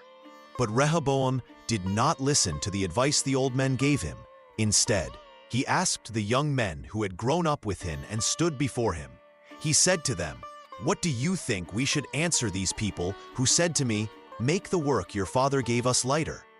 The young men who had grown up with him spoke to him, saying, "Tell these people who said your father made their work heavy, my little finger is thicker than my father's waist. My father put a heavy load on you, but I will add to your load. My father beat you with whips, but I will beat you with sharp whips." So Jeroboam and all the people came to Rehoboam on the third day, as the king had said. The king answered the people roughly. He did not listen to the advice of the old men. He spoke to them as the young men had advised him, saying, "My father made your work heavy, but I will add to your work. My father beat you with whips, but I will beat you with sharp whips." So the king did not listen to the people. This happened because the Lord wanted to keep his word that he had spoken through Ahijah the prophet to Jeroboam. When all Israel saw that the king would not listen to them, the people answered the king, saying, "What part do we have in David? We have no inheritance in the son of Jesse. Go to your tents, O Israel. Now see to your own house, David." So Israel went to their tents. But Rehoboam still ruled over the children of Israel who lived in the cities of Judah. Then all Israel made Jeroboam king over Israel. Only the tribe of Judah followed the house of David. Part 7. Elijah the prophet. After the kingdom divided, Israel fell deeper into sin. Jeroboam the king made 2 golden calves and set them up in Bethel and Dan. He said to the people, "It is too much trouble for you to go up to Jerusalem. Look, Israel, here are your gods who brought you up from the land of Egypt." He made priests from all kinds of people who were not from the sons of Levi. He made a feast in the 8th month, on the 15th day of the month, like the feast that was in Judah. He offered sacrifices on the altar. So he did in Bethel, sacrificing to the calves that he had made. And he placed in Bethel the priests of the high places which he had made. The kings who came after Jeroboam continued in his evil ways. They did not turn from the sins of Jeroboam, which made Israel sin. The people worshipped false gods and forgot the Lord their God, who had brought them out of Egypt. Then came Ahab the son of Omri to rule over Israel. Ahab did evil in the sight of the Lord, more than all who were before him. It was not enough for him to walk in the sins of Jeroboam. He took his wife, Jezebel, the daughter of Ethbaal, king of the Sidonians, and went and served Baal and worshipped him. He set up an altar for Baal in the temple of Baal, which he had built in Samaria. Ahab made a wooden image. Ahab did more to make the Lord God of Israel angry than all the kings of Israel who were before him. In those dark days, when Israel had turned away from God, the Lord raised up Elijah the Tishbite, who lived in Gilead. Elijah came before Ahab and said, "As the Lord God of Israel lives, before whom I stand, there shall not be dew nor rain these years, except at my word." After Elijah spoke these words, the word of the Lord came to him, saying, "Go away from here and turn eastward, and hide by the brook Cherith, which flows into the Jordan. You shall drink from the brook, and I have commanded the ravens to feed you there." So Elijah went and did according to the word of the Lord. He went and stayed by the brook Cherith, which flows into the Jordan. The ravens brought him bread and meat in the morning, and bread and meat in the evening. He drank from the brook. Part 8. Legacy of Solomon's reign. Solomon ruled Israel for 40 years. His kingdom stretched from the river Euphrates to the land of the Philistines, and to the border of Egypt. All these nations brought tribute and served Solomon all the days of his life. The Lord blessed Solomon with wisdom beyond all men. People came from every nation to hear his wisdom. He spoke 3,000 proverbs, and his songs numbered 1,005. He spoke of trees, from the cedar in Lebanon to the hyssop that grows on walls. He spoke also of animals, birds, creeping things, and fish. Solomon built the house of the Lord in Jerusalem. It was a glorious temple made with cedar wood, gold, and precious stones. He also built his own palace and many other great buildings. The Queen of Sheba came to see his wisdom and wealth. She said, "The half was not told me.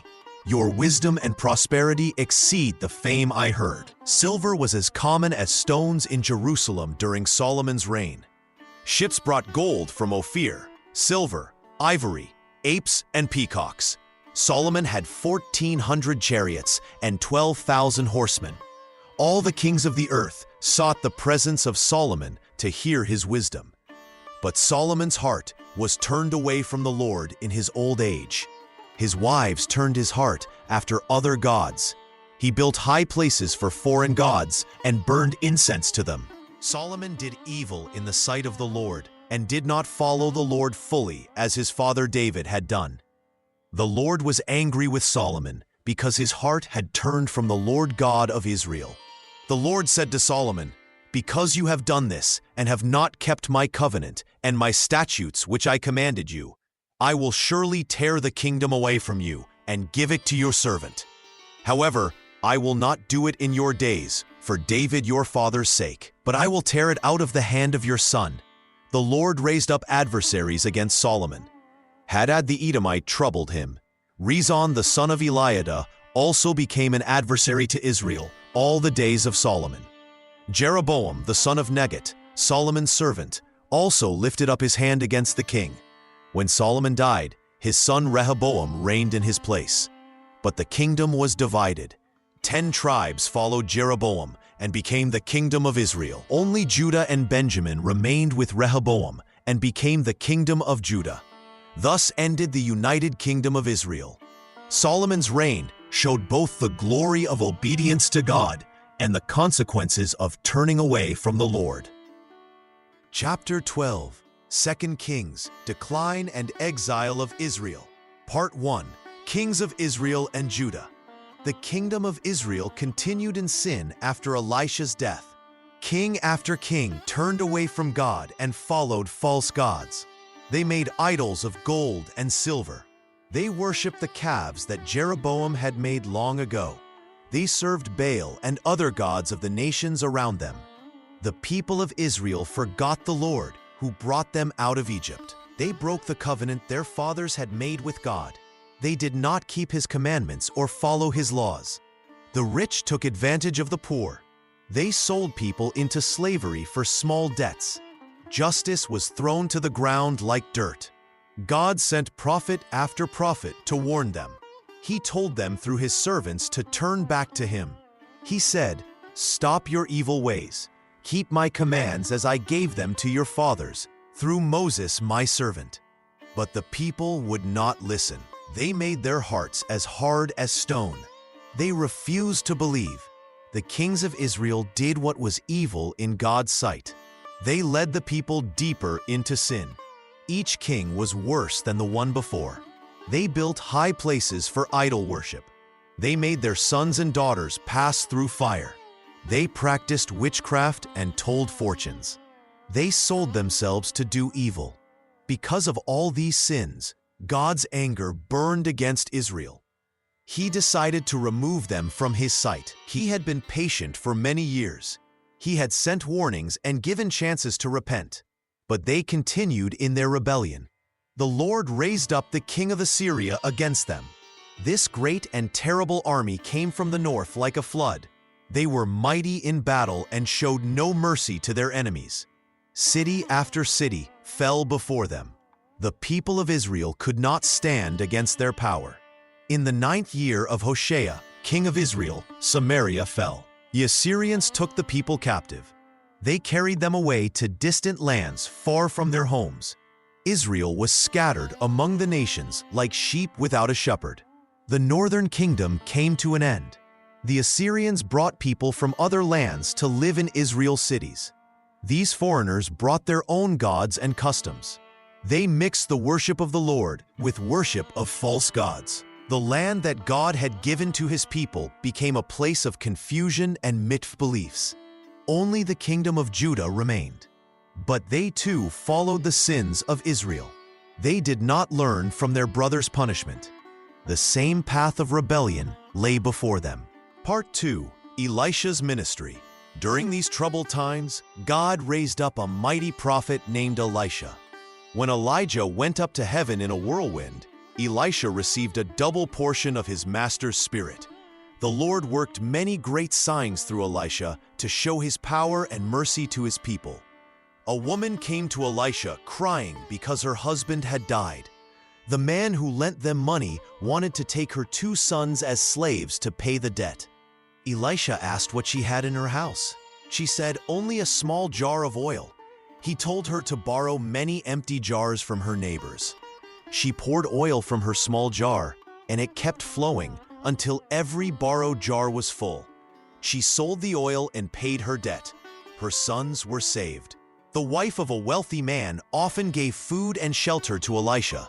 She made a small room for him on her roof. Elisha wanted to bless her kindness. She had no child, and her husband was old. Elisha promised she would hold a son in her arms within a year. God gave her the child as promised. When the boy grew older, he went to the fields with his father. The child cried out that his head hurt terribly. His father sent him home to his mother. The boy sat on her lap until noon, then died. The woman laid him on Elisha's bed and traveled quickly to find the prophet. She told Elisha what happened. He sent his servant ahead with his staff to place on the child's face, but the child did not wake up. When Elisha arrived, he went into his room where the dead boy lay. He prayed to the Lord, then stretched himself upon the child, placing mouth to mouth, eyes to eyes, hands to hands. The boy's body grew warm. Elisha walked back and forth in the room, then stretched upon him again. The child sneezed 7 times and opened his eyes. The mother fell at Elisha's feet in thanksgiving. Naaman was a great commander in Syria's army, but he had leprosy. A young girl from Israel, taken captive, served his wife. She told her mistress about the prophet in Israel who could heal her master. Naaman came with horses, chariots, gold, and fine clothes to Elisha's house. Elisha sent word for him to wash 7 times in the Jordan River. Naaman became angry, saying Syria's rivers were better than Israel's waters. His servants convinced him to obey the prophet's simple command. When Naaman dipped the 7th time, his skin became clean like a child's. He returned to Elisha, declaring that Israel's God alone is the true God. Part 3. Religious Apostasy. After Elisha's time, the people of Israel and Judah turned away from God more and more. They forgot the miracles they had seen and the words the prophets had spoken. The kings led the people into sin, and the people followed gladly. In Israel, the kings built altars to false gods. They worshipped Baal and made golden calves. They said these idols had brought them out of Egypt. The people burned incense to these false gods on high places and under green trees. They practiced the evil ways of the nations that God had driven out before them. The rich people in both kingdoms grew wealthy by cheating the poor.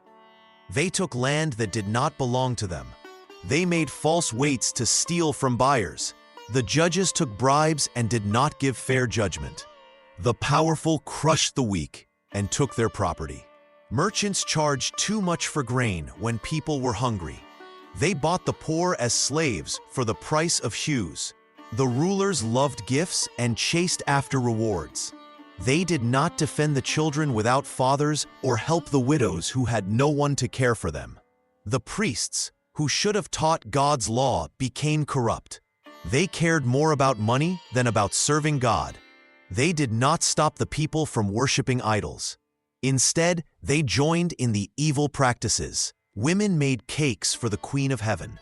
Families burned incense to false gods in their homes. Children gathered wood while fathers lit fires and mothers kneaded dough for offerings to idols. They poured out drink offerings to other gods to make the Lord angry. The people said they would not listen to the words spoken in the name of the Lord. They claimed the false gods gave them food and safety. They forgot how God had fed them in the wilderness and given them the promised land. In Judah, some kings tried to follow God, but the people's hearts remained far from him.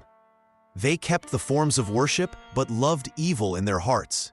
They came to the temple with blood on their hands from hurting others. God sent prophet after prophet to warn both kingdoms. He called them to turn back to him and follow his ways.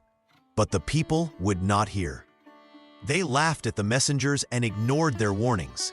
The kings made agreements with foreign nations instead of trusting God. They copied the ways of other peoples and brought their gods into the land. The religious leaders grew rich, while the poor suffered. Justice became like poison, and righteousness was far from the land. Part 4. Assyrian Conquest. The Lord saw that Israel would not change its ways. The people had broken their promise to him completely. So he brought the king of Assyria against the land like a flood that cannot be stopped. King Hoshea ruled in Samaria when the end came near. He was the last king of the northern kingdom. At first, he paid money to the Assyrian king each year. This money was supposed to keep his kingdom safe.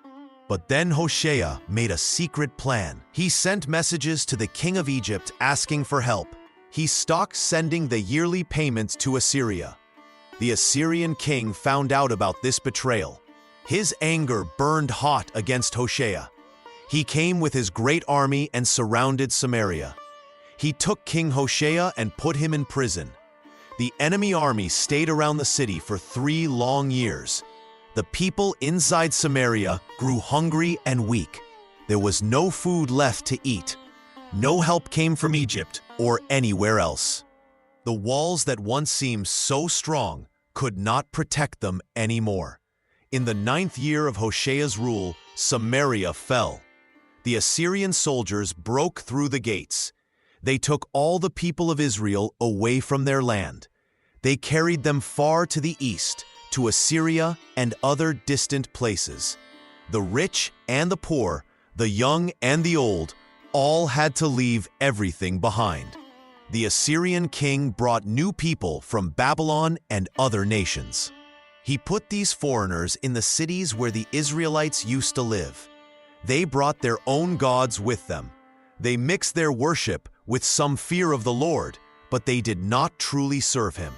This happened because the children of Israel had sinned against the Lord their God. He had brought them up from Egypt and saved them from slavery, but they served other gods instead. They followed the customs of the nations that God had driven out before them. They built high places in all their cities and set up images and sacred poles. The Lord had sent prophets to warn them many times, but they would not listen or turn from their evil ways. So the Lord removed them from his sight, just as he had said through his servants the prophets. Only the tribe of Judah was left in the land, and even they did not keep the Lord's commands as they should have. Part 5. Babylonian Threats. After the northern kingdom fell to Assyria, Judah remained as the only kingdom of God's chosen people. But Judah did not learn from Israel's mistakes. The kings of Judah continued to do evil in the sight of the Lord. They worshipped false gods and allowed their people to follow the ways of the nations around them. King Manasseh ruled Judah for 55 years and did more evil than all the kings before him. He built altars to false gods in the very temple of the Lord. He sacrificed his own son in the fire and practiced witchcraft. He shed so much innocent blood that it filled Jerusalem from one end to the other. The Lord spoke through his prophets, saying that he would bring such disaster on Jerusalem that whoever hears of it will have both ears ring. Though King Josiah came after Manasseh and tried to bring the people back to God, it was too late. Josiah destroyed all the idols and high places. He celebrated the Passover as it had not been kept since the days of the judges. The Lord said that there was no king like Josiah, who turned to the Lord with all his heart and soul and strength. But even this could not turn away God's fierce anger because of all that Manasseh had done. The Lord said he would remove Judah from his sight, just as he had removed Israel. He would cast off Jerusalem, the city he had chosen, and the temple where he had put his name. King Josiah was killed in battle against Pharaoh Necho of Egypt. After his death, the kings who followed him returned to evil ways. Then Nebuchadnezzar, king of Babylon, came up against the land. He was stronger than Egypt and took control of all the territory from the river of Egypt to the great river Euphrates. The king of Judah became his servant. But after 3 years, the king of Judah rebelled against Babylon. The Lord sent bands of Babylonians, Syrians, Moabites, and Ammonites against Judah to destroy it. This happened according to the word of the Lord, spoken through his prophets. The Lord decided to remove Judah from his presence because of all the sins of Manasseh and all that he had done. He would not forgive the innocent blood that Manasseh had shed, for he had filled Jerusalem with innocent blood. Nebuchadnezzar came again with his army and besieged Jerusalem. The siege was so severe that there was great famine in the city. The people had no bread to eat. Part 6. Prophetic Warnings. The Lord spoke through his prophets to both Israel and Judah, warning them of what would come if they did not turn from their wicked ways.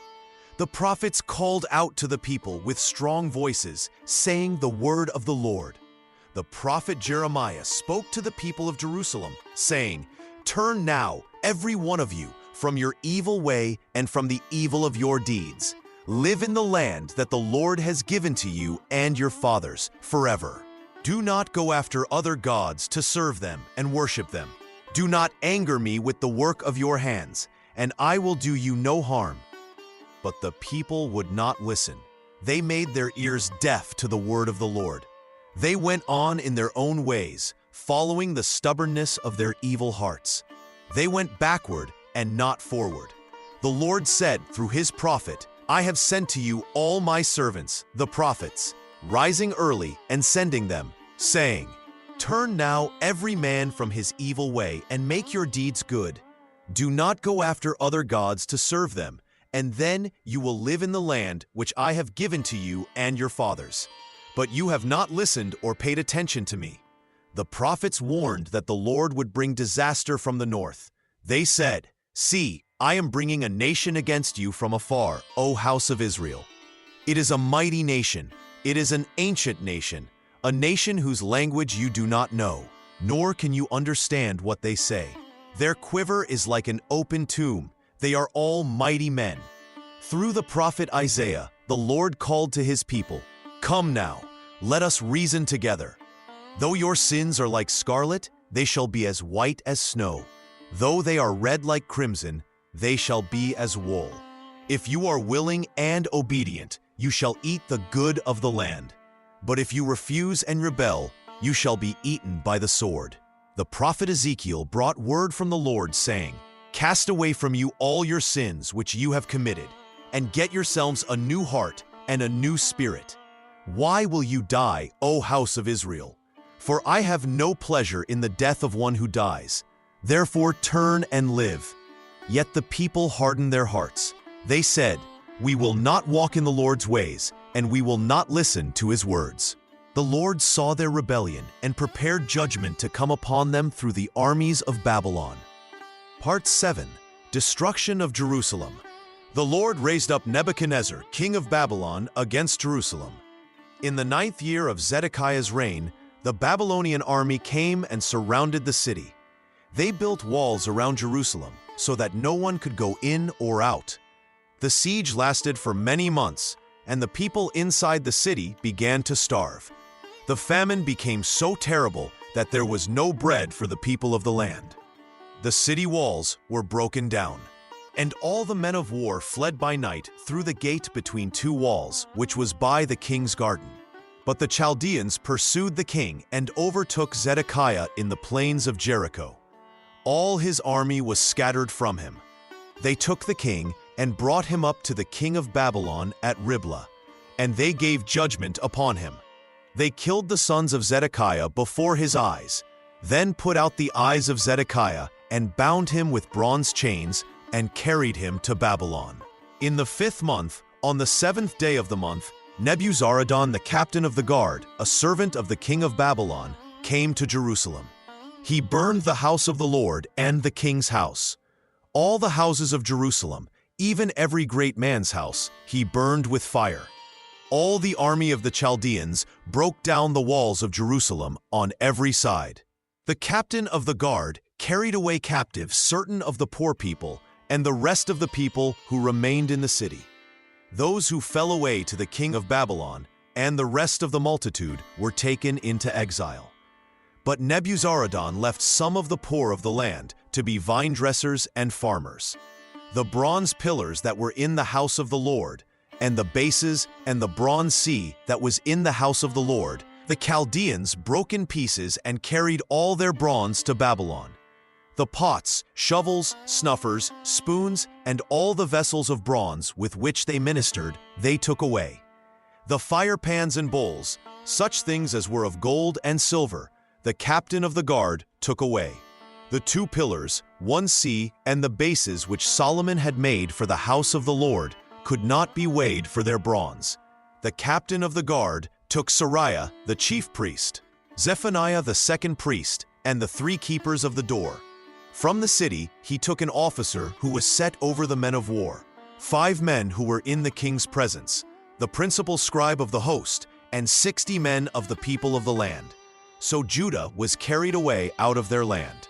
The house of the Lord lay in ruins, and the holy city was left desolate, just as the prophets had warned would come to pass. Part 8. Exile and Hope. The people of Judah were taken far from their homeland to Babylon. Their king was made captive. Their temple was burned down. Their city walls were broken. The land that God had given to their fathers was left empty and broken. Many died by the sword. Many more were carried away in chains to serve their enemies in a foreign land. The poor were left behind to tend the vineyards and fields. They had no king to rule them. They had no priests to offer sacrifices. They had no temple where they could worship the Lord their God. The land lay waste for 70 years, just as the Lord had spoken through his prophets. The Sabbath rest that the people had refused to give the land was now forced upon it. Thorns and thistles grew where once stood houses and gardens. Wild animals roamed through the empty streets of Jerusalem. Yet in this time of great sorrow, God did not forget his people. He raised up prophets who spoke words of comfort and hope. They declared that the Lord would not cast off his people forever. Though he had scattered them among the nations for their sins, he would gather them again. The prophets spoke of a time when the people would return to their land. They would rebuild the temple. They would restore the walls of Jerusalem. A righteous king from David's line would rule over them in justice and peace. The Lord promised through his servants that he would make a new covenant with his people. He would put his law in their hearts. He would be their God, and they would be his people. He would forgive their sins and remember them no more. Even in the darkest hour of exile, when all seemed lost, God's mercy remained. His faithfulness endured forever. The same God who had brought judgment upon his disobedient children would also bring salvation and restoration. The people learned in their captivity what their fathers had failed to learn in freedom. They came to understand that the Lord alone is God. There is no other beside him. They would never again bow down to idols of wood and stone. In Babylon, they wept when they remembered Zion. They hung their harps on the willow trees. But they also held fast to the hope that God had not abandoned them forever. One day, they would sing again the songs of Zion in their own land. The exile was both punishment and preparation. Through suffering, God was making his people ready for the greater salvation he would bring through the promised one who would come. Chapter 13. Chapter 13. Job. Introduction and Initial Trials. Part 1. Job's Character and Prosperity. There was a man in the land of Uz whose name was Job. This man was perfect and upright, and one that feared God and turned away from evil. He had 7 sons and 3 daughters. His possessions were 7,000 sheep, 3,000 camels, 500 pairs of oxen, 500 donkeys, and a very great household of servants. This man was the greatest of all the men of the East. Job's sons would go and feast in their houses. each one on his day, and would send and call for their 3 sisters to eat and drink with them. When the days of their feasting were over, Job would send and sanctify them. He would rise up early in the morning and offer burnt offerings according to the number of them all. Job said, "It may be that my sons have sinned and cursed God in their hearts." Job did this continually. Job was blameless in all his ways. He was a man who feared the Lord with his whole heart. He turned away from evil and did what was right. His character was without fault before God and before men. All who knew him respected him for his wisdom and his righteousness. The Lord had blessed Job with great wealth. His flocks and herds were beyond counting. His servants filled his house and worked his fields. His children brought him joy, and his name was honored throughout the land. People came from far places to seek his counsel and to learn from his wisdom. Job gave generously to the poor and helped those in need. He defended the cause of the orphan and the widow. He was like a father to the fatherless and a protector of those who had no one to help them. His justice was like a robe and a crown upon his head. When Job spoke, people listened carefully to his words. They waited for his advice as men wait for rain. His smile gave them hope when they were discouraged. He chose their way and sat as their chief. He lived among them like a king among his army. Job's wealth came from God's blessing upon his righteous life. The Lord prospered everything Job put his hand to. His sheep grew thick wool. His cattle were strong and healthy. His camels carried goods across great distances, and his donkeys worked faithfully in his fields. The fear of the Lord was Job's treasure above all his riches. Though he had great wealth, he never let it make him proud. Though he had power and influence, he used them to help others and to honor God. Job's heart remained humble before the Lord, and his hands stayed clean from wickedness. Part 2. Heavenly Scene, Satan's Challenge. Now there was a day when the sons of God came to present themselves before the Lord, and Satan also came among them. The Lord said to Satan, "From where do you come?" So Satan answered the Lord and said, "From going to and fro on the earth, and from walking back and forth on it." Then the Lord said to Satan, "Have you considered my servant Job, that there is none like him on the earth, a blameless and upright man, one who fears God and shuns evil?" So Satan answered the Lord and said, "Does Job fear God for nothing? Have you not made a hedge around him, around his household, and around all that he has on every side? You have blessed the work of his hands, and his possessions have increased in the land. But now stretch out your hand and touch all that he has, and he will surely curse you to your face." And the Lord said to Satan, "Behold, all that he has is in your power. Only do not lay a hand on his person." So Satan went out from the presence of the Lord. In this heavenly court, God presented Job as his faithful servant. God spoke with pride about Job's character. He called Job blameless and upright, a man who feared God and turned away from evil. There was no one like Job on all the earth. But Satan challenged God's words. Satan claimed that Job only served God because God had blessed him greatly. Satan said God had put a protective wall around Job and his family and everything he owned. Satan argued that God had made Job's work successful and increased his wealth in the land. Satan then made his bold challenge. He told God to take away all of Job's blessings. Satan claimed that if God removed his protection and touched everything Job had, then Job would curse God to his face. Satan believed Job's faithfulness came only from his good fortune. God accepted Satan's challenge, but set clear limits. God gave Satan power over all of Job's possessions. Satan could take away Job's wealth, his animals, his servants, and even his children. But God commanded Satan not to harm Job's body or take his life. This conversation in heaven would soon bring great testing to Job on earth. The faithful man who feared God and lived righteously would face trials beyond what most people ever experience. Yet Job did not know about this heavenly discussion.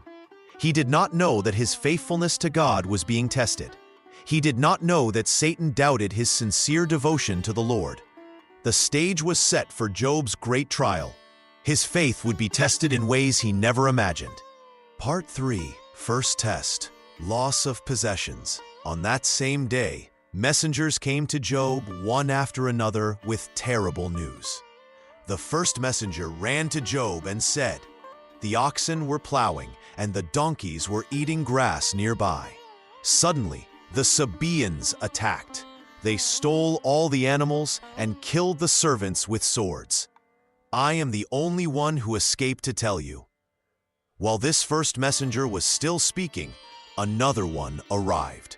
He said, "Fire fell from heaven and burned up all the sheep and the servants. I alone escaped to tell you what happened." Before this second messenger finished talking, a third one came running. He cried out, "3 groups of Chaldeans came and took all your camels. They killed the servants who were watching them. Only I got away to bring you this news." This third messenger was still giving his report when yet another messenger arrived. This fourth man brought the worst news of all. He said with great sadness, "Your sons and daughters were eating and drinking wine in their oldest brother's house. Suddenly a great wind came from the desert.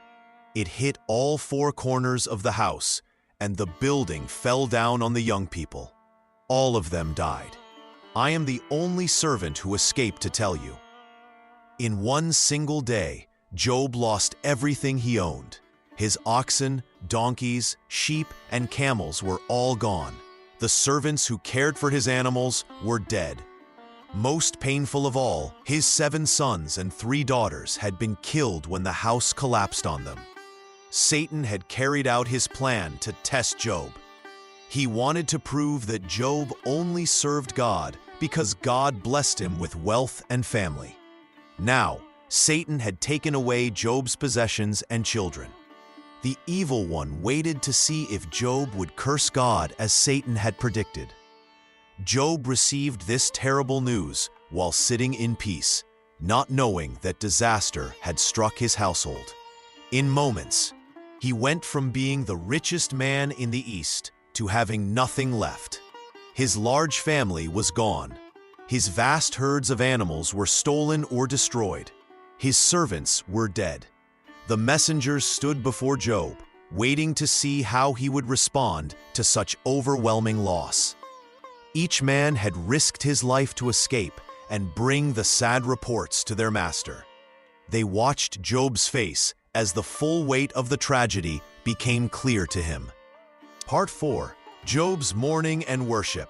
When Job heard all this terrible news, he stood up from where he was sitting. He tore his robe as a sign of deep sorrow. He shaved off all the hair from his head, which was the custom when people mourned great loss. Then he fell down on the ground and put his face to the earth to worship God. Job spoke these words, "I came into this world with nothing. I was naked when I was born. I will leave this world with nothing. I will be naked when I die.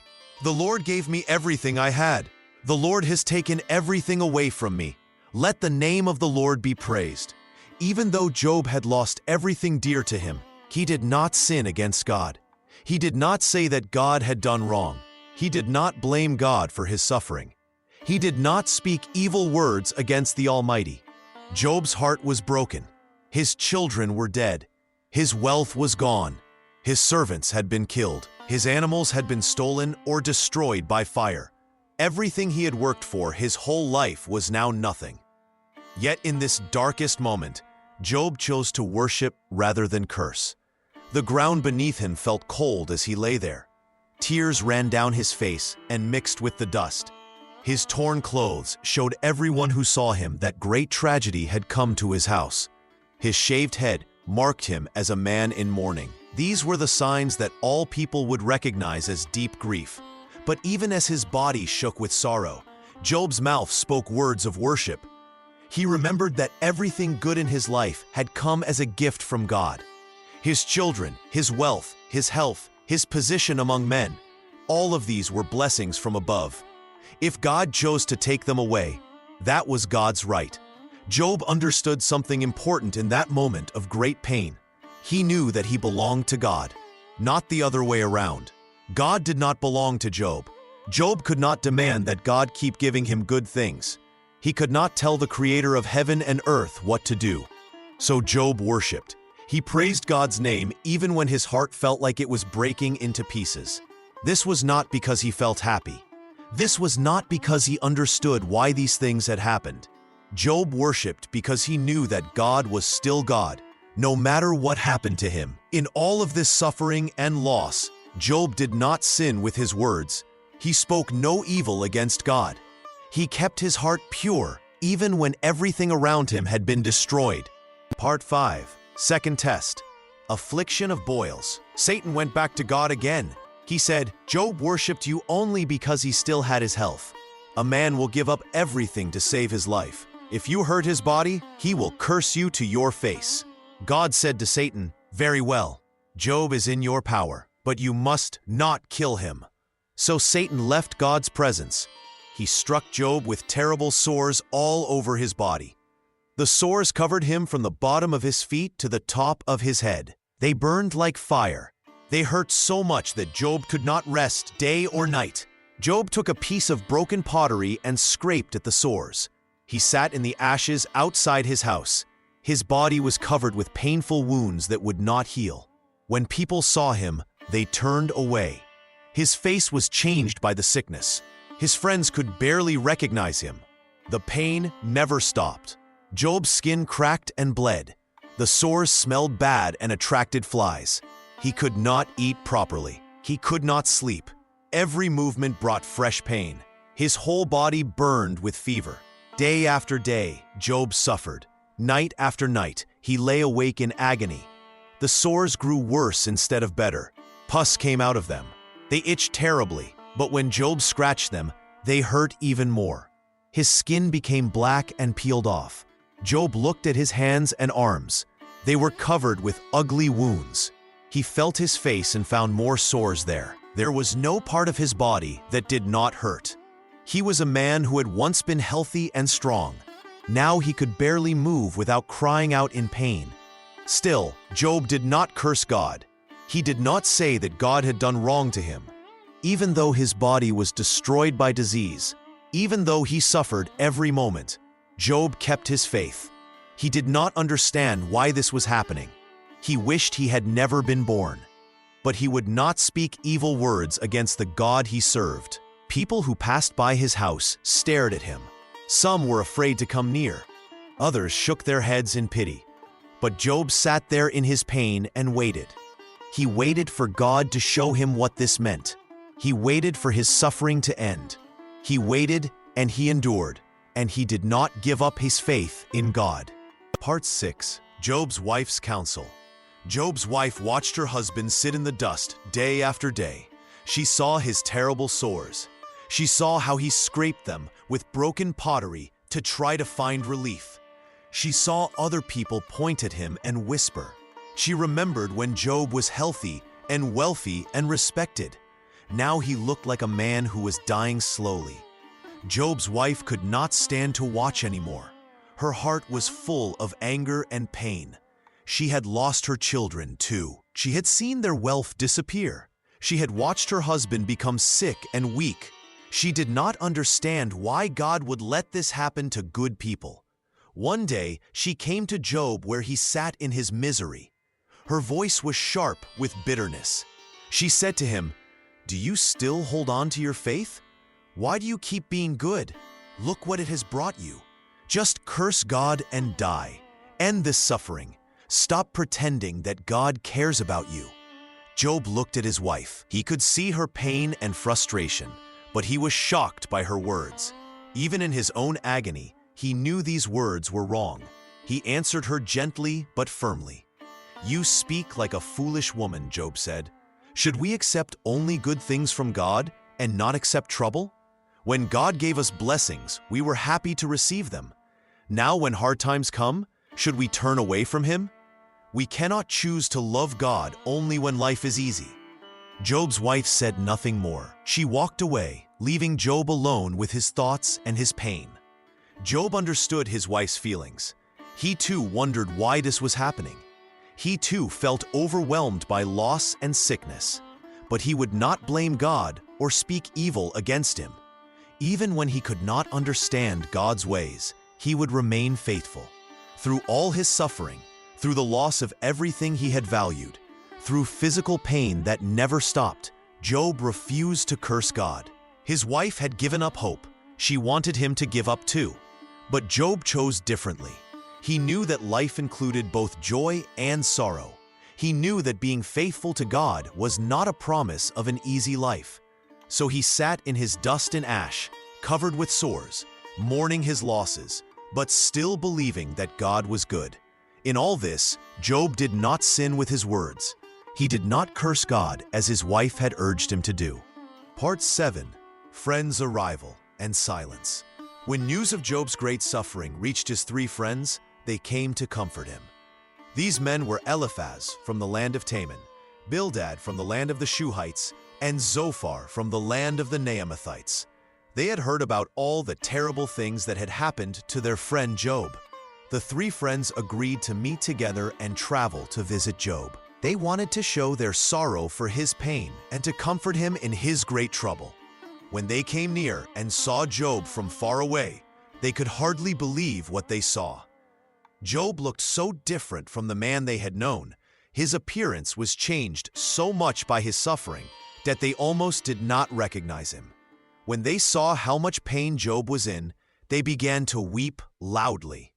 They tore their robes as a sign of grief. They threw dust up into the air and let it fall on their heads. This was their way of showing how sad they were for their friend. Then the 3 friends sat down on the ground with Job. They stayed with him for 7 days and 7 nights. During all this time, none of them spoke a single word to him. They saw that Job's pain was very great. They understood that words could not help him right then. The friends sat in silence because they wanted to show respect for Job's suffering. They knew that sometimes being present with someone who is hurting is more important than trying to speak. Their quiet presence was their way of saying that they cared about their friend.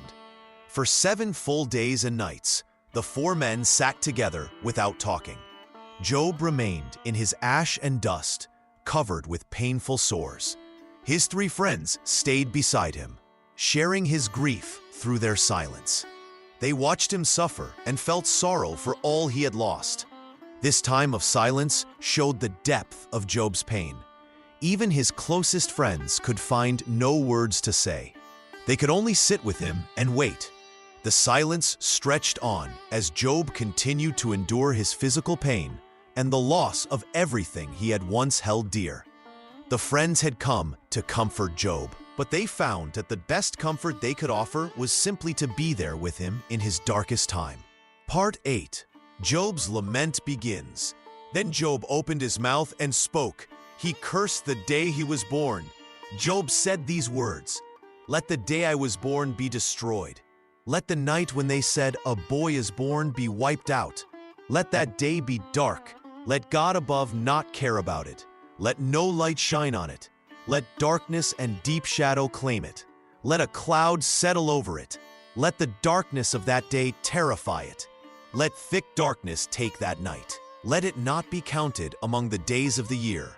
Let it not come into the number of the months. Let that night be empty. Let no joyful voice come into it. Let those who curse days curse it. Let those who are ready to wake up the great sea monster curse it. Let the stars of its morning be dark. Let it look for light, but find none. Let it not see the first rays of dawn. It did not shut the doors of my mother's body or hide trouble from my eyes. Why did I not die when I was born? Why did I not give up my breath when I came out of the body? Why did knees receive me? Why were there breasts for me to nurse? If I had died then, I would now be lying quietly. I would be asleep and at rest. I would be with kings and wise men of the earth who built ruins for themselves. I would be with princes who had gold, who filled their houses with silver. Why was I not hidden like a baby who dies before birth, like children who never saw light? There the wicked stop their trouble. There the tired rest. There prisoners are at ease together. They do not hear the voice of one who forces them to work. Small and great are there. The servant is free from his master. Why is light given to him who suffers? Why is life given to the bitter in soul? They long for death, but it does not come. They search for it more than for hidden treasures. They are glad and very happy when they can find the grave. Why is life given to a man whose way is hidden? God has put a hedge around him. My groans come instead of my food. My cries pour out like water. What I greatly feared has come upon me. What I was afraid of has happened to me. I am not at ease. I am not quiet. I have no rest. Trouble keeps coming. Job had spoken these words of deep pain and sorrow. His suffering had become too much to bear in silence. Chapter 14. Job, the debate with friends, Part 1. Part 1. Job's opening complaint. Job opened his mouth and cursed the day he was born. He spoke these words, "Let the day I was born be destroyed. Let the night when my mother said, 'A boy is born,' be wiped away. Let that day be darkness. Let God above not care about it. Let no light shine on it. Let darkness and deep shadow claim it. Let a cloud settle over it. Let the blackness of day terrify it. Let thick darkness take that night. Let it not join the days of the year. Let it not come into the number of months. Let that night be empty. Let no joyful voice come into it. Let those who curse days curse it. Let those who are ready to wake up the great sea monster curse it. Let the stars of dawn be dark. Let it wait for light but have none. Let it not see the first light of morning. This is because it did not shut the doors of my mother's womb. It did not hide trouble from my eyes. Why did I not die when I was born? Why did I not die as I came out of the womb? Why were there knees to receive me? Why were there breasts to feed me? If I had died then, I would now be lying in peace. I would be asleep and at rest. I would be with kings and rulers of the earth who built ruins for themselves. I would be with princes who had gold and filled their houses with silver. Why was I not buried like a baby who never saw light? There the wicked stop their trouble. There those who are tired find rest. There prisoners are at ease together. They do not hear the voice of the one who makes them work. Small and great people are there. The servant is free from his master. Why is light given to those who suffer? Why is life given to those whose hearts are bitter? They wait for death, but it does not come. They search for it more than for hidden treasure. They would be glad and very happy if they could find the grave. Why is life given to a man whose way is hidden? God has put a fence around him. My groaning comes with my food. My cries pour out like water. What I was afraid of has come to me. What I dreaded has happened to me. I have no peace. I have no quiet. I have no rest. Only trouble comes. Part 2. Eliphaz's response. Then Eliphaz from Teman spoke and said, "If someone tries to speak with you, will you be upset? But who can keep from speaking? See, you have taught many people. You have made weak hands strong. Your words have helped those who were falling. You have given strength to shaking knees. But now trouble comes to you and you are upset. It touches you and you are afraid. Is not your fear of God your hope? Is not your perfect way of life your trust? Remember now, what innocent person ever died? Where were the good people ever destroyed? I have seen that those who plow sin and plant trouble will harvest the same. By the breath of God they die. By the blast of his anger they are destroyed. The roar of the lion and the voice of the fierce lion are stopped. The teeth of the young lions are broken. The old lion dies because it has no food. The cubs of the lioness are scattered. Now a word came to me in secret. My ear heard just a whisper of it. With troubling thoughts from dreams of the night, when deep sleep falls on men, fear came to me and shaking. All my bones shook. A spirit passed by my face. The hair on my body stood up. It stood still, but I could not see what it looked like. A form was before my eyes. There was quiet. Then I heard a voice. Can a man be more right than God? Can a person be more pure than his Maker? See, God does not trust his servants. He finds mistakes in his angels. How much more in those who live in houses of clay, whose foundation is in the dust, who are crushed like a moth. Between morning and evening they are broken to pieces. They die forever, and no one notices. Is not their tent cord pulled up? They die without wisdom. Call out now, is there anyone who will answer you? To which of the holy ones will you turn? Anger kills the foolish man. Jealousy destroys the simple person. I have seen the foolish person taking root, but suddenly I cursed his home. His children are far from safety. They are crushed in the gate, and no one saves them. The hungry eat his harvest and take it even from among thorns. Thirsty people want his wealth. Trouble does not come from the dust. Pain does not grow from the ground. But man is born for trouble, as surely as sparks fly upward. Part 3. Job's Defense. Then Job answered and said, Truly I know that this is so. But how can a person be right before God? If someone wanted to argue with God, they could not answer him 1 time out of 1,000. God is wise in heart and mighty in strength. Who has stood against him and remained safe? God moves mountains, and they do not know it. He turns them over in his anger. He shakes the earth from its place and makes its pillars tremble. He speaks to the sun, and it does not rise. He seals up the stars. He alone stretches out the heavens and walks on the waves of the sea. He makes the Bear, Orion, and the Pleiades, and the rooms of the south. He does great things that we cannot understand. He does wonderful works without number. Look, he passes by me, and I do not see him. He moves past, and I do not notice him. If he takes something away, who can stop him? Who will say to him, What are you doing? God will not turn back his anger. Even the helpers of the proud bow down under him. How much less can I answer him and choose my words to argue with him? Even if I were right, I could not answer. I would have to beg my judge for mercy. If I called and he answered me, I would not believe that he heard my voice. He breaks me with a storm and makes my wounds many without cause. He will not let me catch my breath, but fills me with bitter things. If it is a matter of strength, look, he is mighty. If it is a matter of justice, who will set a time for the trial? Even if I am right, my own mouth would condemn me. Even if I am perfect, he would prove me wrong. I am perfect, yet I do not care about myself. I hate my life. It is all the same. That is why I say, he destroys both the perfect and the wicked. If the whip kills suddenly, he laughs at the trial of the innocent. The earth is given into the hand of the wicked. He covers the faces of its judges. If it is not he, then who is it? My days are faster than a runner. They fly away and see no good.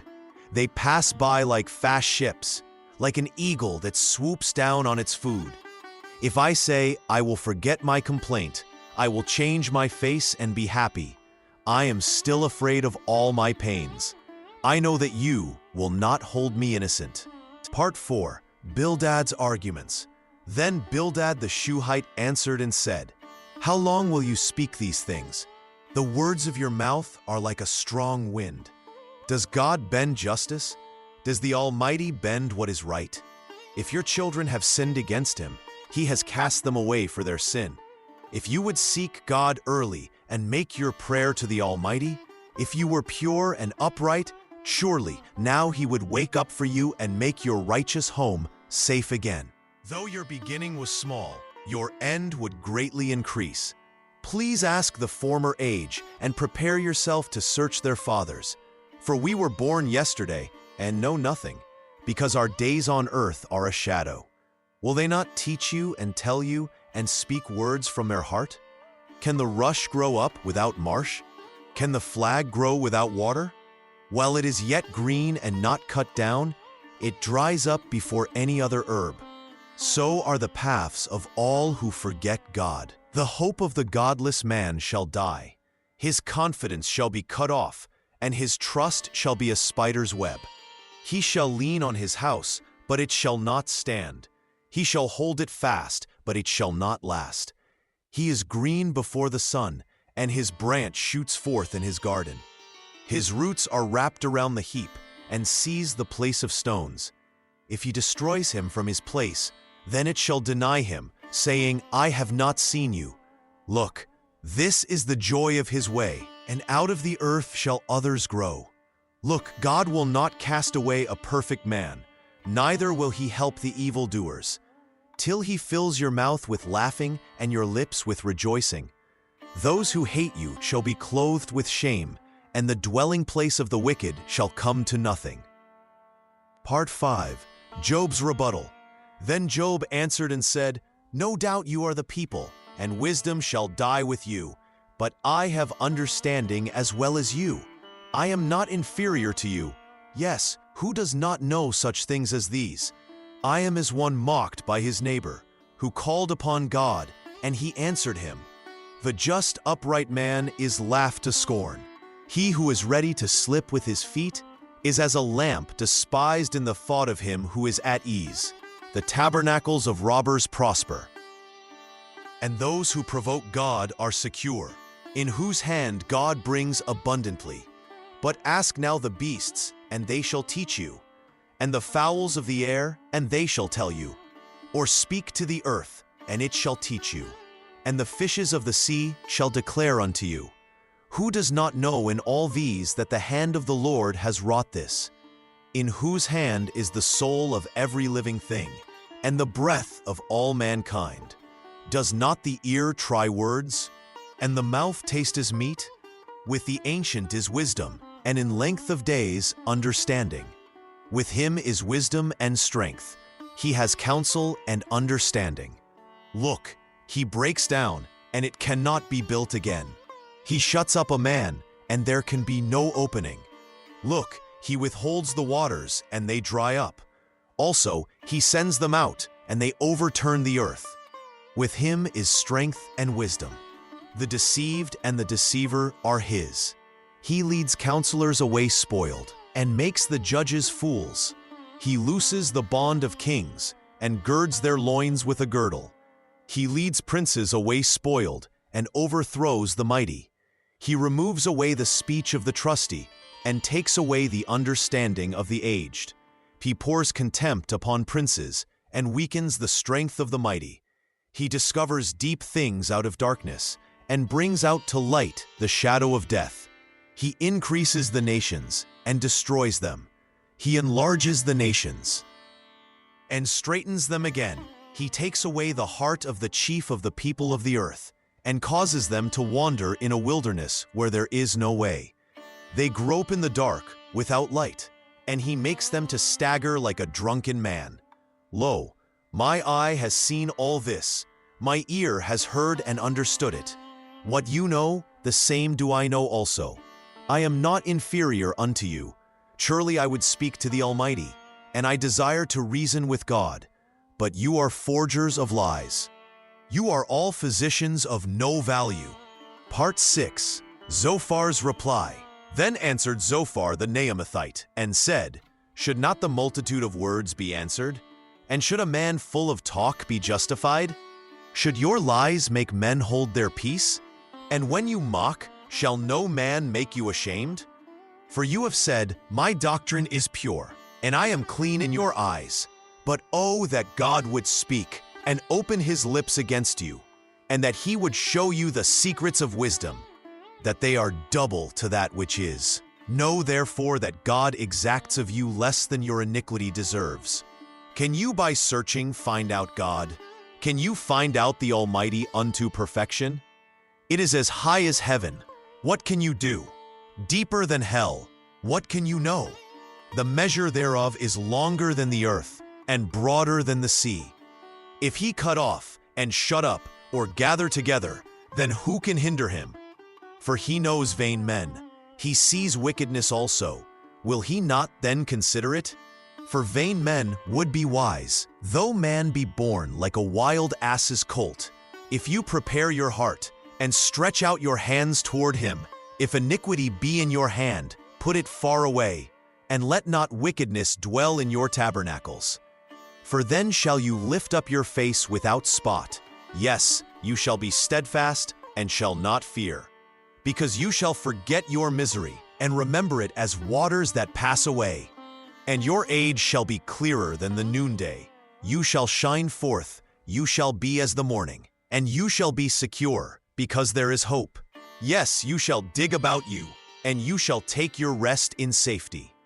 Also you shall lie down, and none shall make you afraid.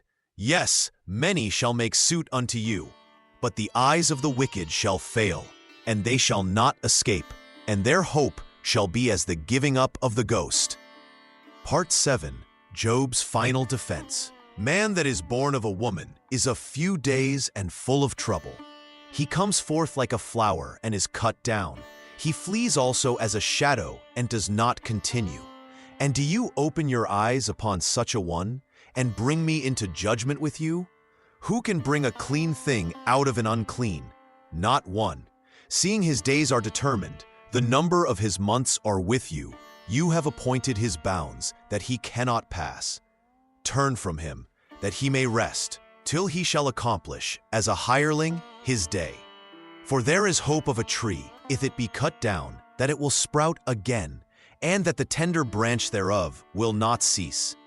Though the root thereof wax old in the earth, and the stalk thereof die in the ground, yet through the scent of water it will bud, and bring forth boughs like a plant. But man dies and wastes away. Yes, man gives up the ghost, and where is he? As the waters fail from the sea, and the flood decays and dries up, so man lies down and rises not. Till the heavens be no more, they shall not awake, nor be raised out of their sleep.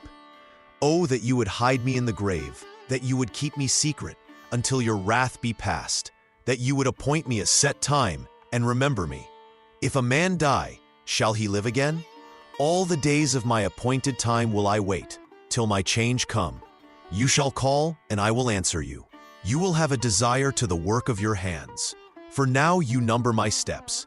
Do you not watch over my sin? My transgression is sealed up in a bag, and you sew up my iniquity. And surely the mountain falling comes to nothing, and the rock is removed out of his place.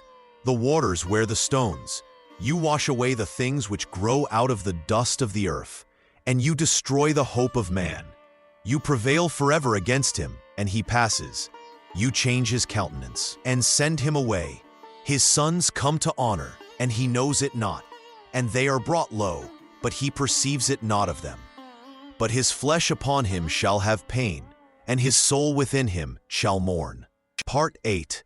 Themes of Justice and Innocence. Then Eliphaz the Temanite answered and said, Can a man be profitable unto God, as he that is wise may be profitable unto himself? Is it any pleasure to the Almighty that you are righteous? Or is it gain to him that you make your ways perfect? Will he reprove you for fear of you? Will he enter with you into judgment?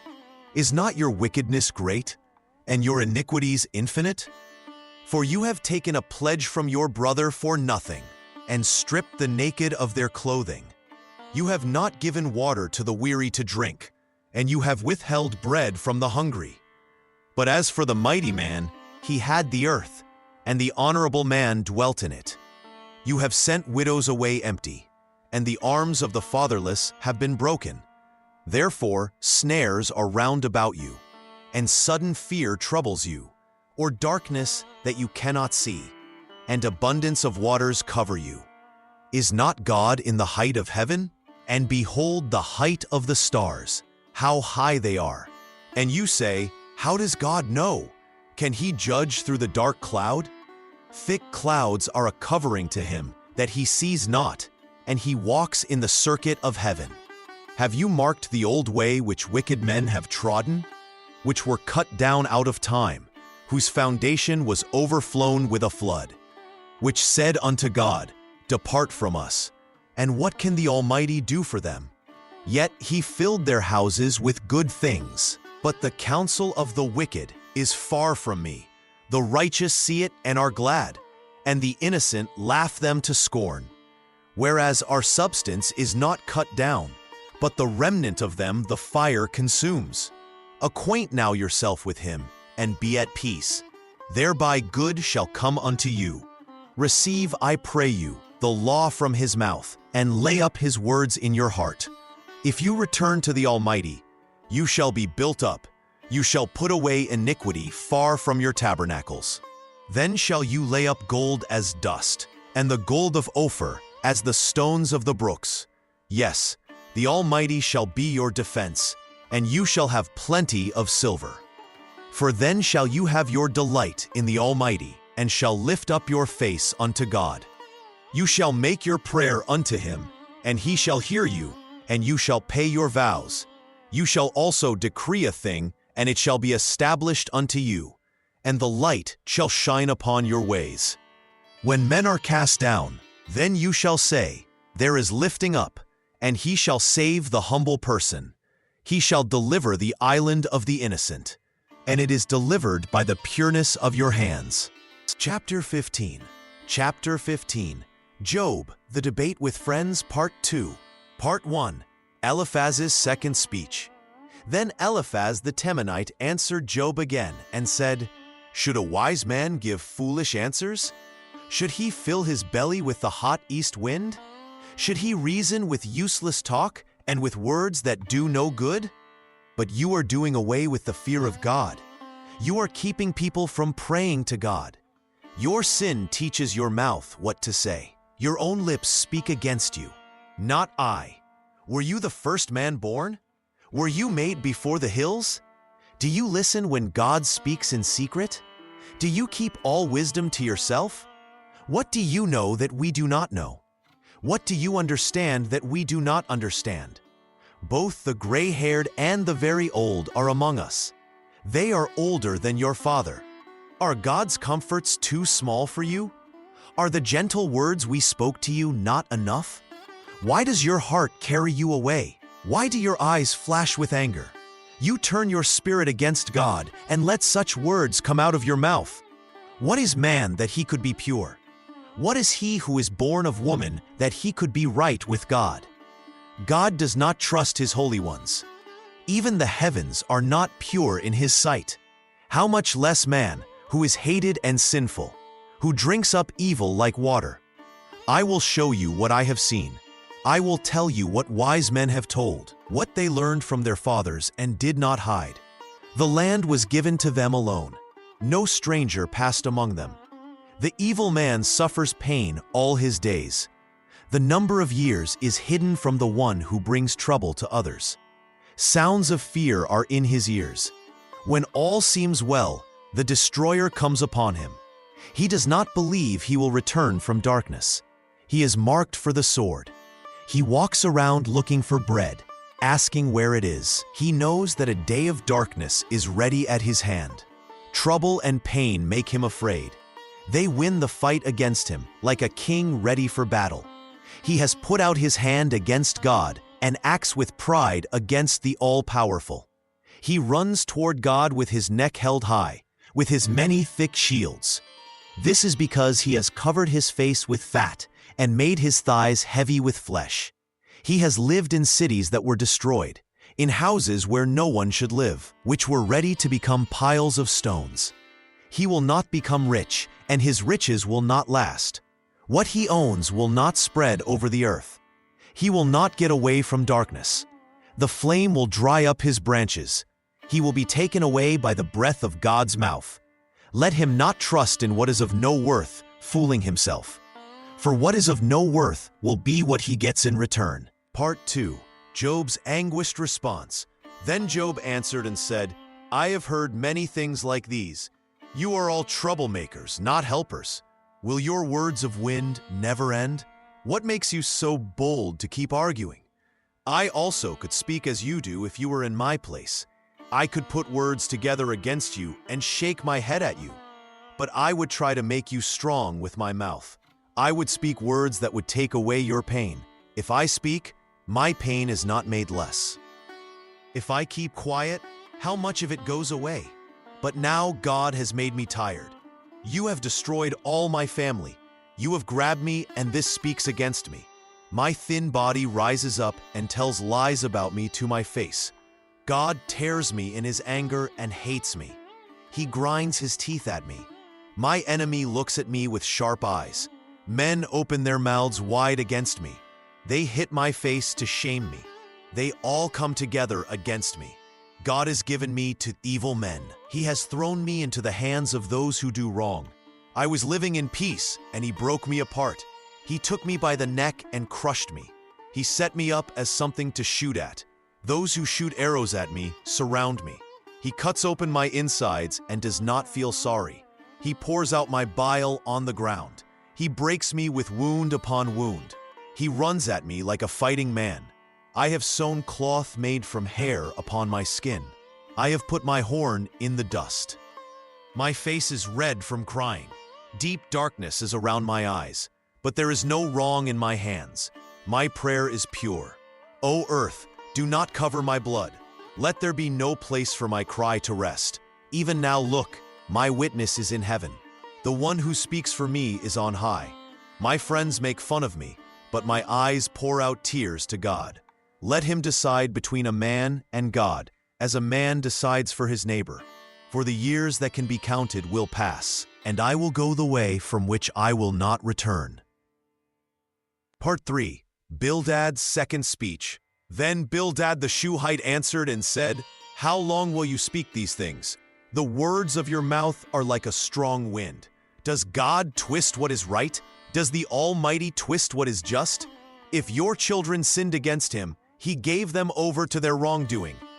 If you will seek God early and pray to the Almighty, if you are pure and right, surely now he will wake up for you and make your rightful home successful again. Though your beginning was small, your end will be very great. Ask the people who lived before us. Get ready to learn from their fathers. We are only from yesterday and know nothing. Our days on earth are like a shadow. Will they not teach you and tell you? Will they not speak words from their heart? Can the grass grow tall without water? Can the plants by the river grow without water? While it is still green and not cut down, it dries up before any other plant. So are the paths of all who forget God. The hope of those who do not know God will die. His trust will be cut off. What he leans on is like a spider's web. He will lean on his house, but it will not stand. He will hold it tight, but it will not last. He is green before the sun. His branches spread over his garden. His roots wrap around the pile of stones. He sees his place among the rocks. If God destroys him from his place, then his place will not know him and will say, I never saw you. Look, this is the joy of his way. Out of the earth others will grow. Look, God will not turn away a perfect man. He will not help those who do evil. He will yet fill your mouth with laughter and your lips with shouts of joy. Those who hate you will be dressed with shame. The tent of the wicked will be no more. The way of the wicked is clear. Those who turn from God will face punishment, but the good man who walks with God will see blessing return to his wife. This is the way it has always been. This is what the wise men have taught from old times. Job, if you will turn back to God and put away the wrong from your hands, then your face will lift up without spot. You will be strong and will not be afraid. Part 4. Job's questions to God. Then Job answered and said, How long will you trouble my soul and break me in pieces with words? These 10 times you have shamed me. You are not ashamed to make yourselves strange to me. And be it indeed that I have done wrong, my wrong remains with myself. If indeed you will magnify yourselves against me and plead against me my shame, know now that God has overthrown me and has surrounded me with his net. Behold, I cry out of wrong, but I am not heard. I cry aloud, but there is no judgment. He has fenced up my way that I cannot pass, and he has set darkness in my paths. He has stripped me of my glory and taken the crown from my head. He has destroyed me on every side, and I am gone. My hope he has removed like a tree. He has also kindled his wrath against me, and he counts me to himself as one of his enemies. His troops come together and raise up their way against me, and camp round about my tent. He has put my brothers far from me, and my friends are completely estranged from me. My relatives have failed, and my familiar friends have forgotten me. They that dwell in my house and my maids count me for a stranger. I am an alien in their sight. I called my servant, and he gave me no answer. I begged him with my mouth. Oh, that I knew where I might find him, that I might come even to his seat. I would order my cause before him and fill my mouth with arguments. I would know the words which he would answer me and understand what he would say to me. Will he plead against me with his great power? No, but he would put strength in me. There the righteous might dispute with him, so I should be delivered forever from my judge. Behold, I go forward, but he is not there, and backward, but I cannot perceive him. On the left hand where he works, but I cannot behold him. He hides himself on the right hand, that I cannot see him, but he knows the way that I take. When he has tried me, I shall come forth as gold.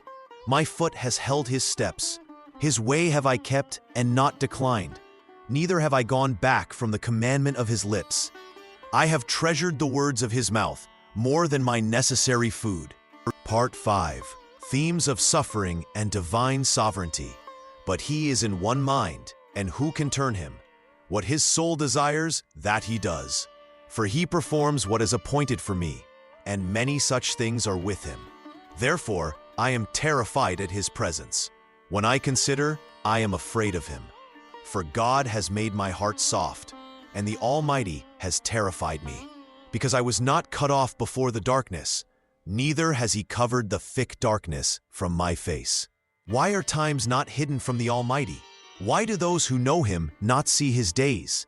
Some remove the landmarks. They violently take away flocks and feed them.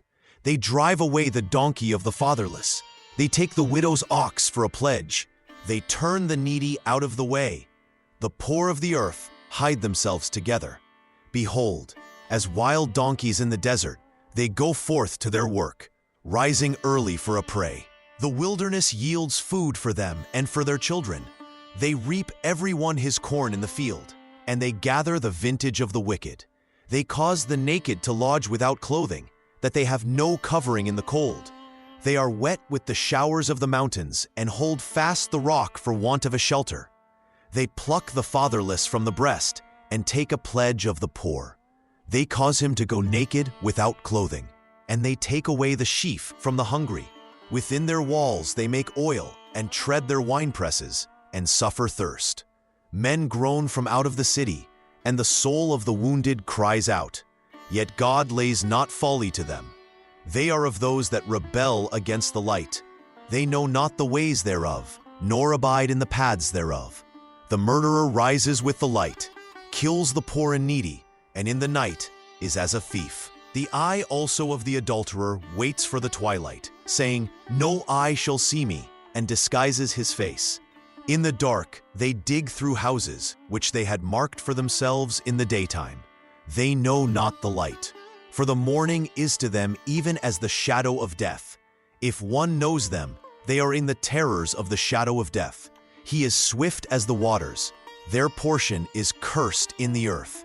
He beholds not the way of the vineyards. Part 6. Criticisms of Friends' Counsel. Then Job answered and said, I have heard many such things. Miserable comforters are you all. Shall vain words have an end? Or what emboldens you that you answer? I also could speak as you do. If your soul were in my soul's place, I could heap up words against you and shake my head at you. But I would strengthen you with my mouth, and the moving of my lips should hold back your grief. Though I speak, my grief is not held back. And though I hold back, what am I eased? But now he has made me weary. You have made all my company empty, and you have filled me with wrinkles, which is a witness against me. And my leanness, rising up in me, bears witness to my face. He tears me in his wrath, who hates me. He gnashes upon me with his teeth. My enemy sharpens his eyes upon me. They have gaped upon me with their mouth. They have struck me upon the cheek with scorn. They have gathered themselves together against me. God has delivered me to the ungodly and turned me over into the hands of the wicked. I was at ease, but he has broken me apart. He has also taken me by my neck and shaken me to pieces and set me up for his mark. His archers surround me. He splits my kidneys apart and does not spare. He pours out my gall upon the ground. He breaks me with breach upon breach. He runs upon me like a giant. I have sewed sackcloth upon my skin and defiled my horn in the dust.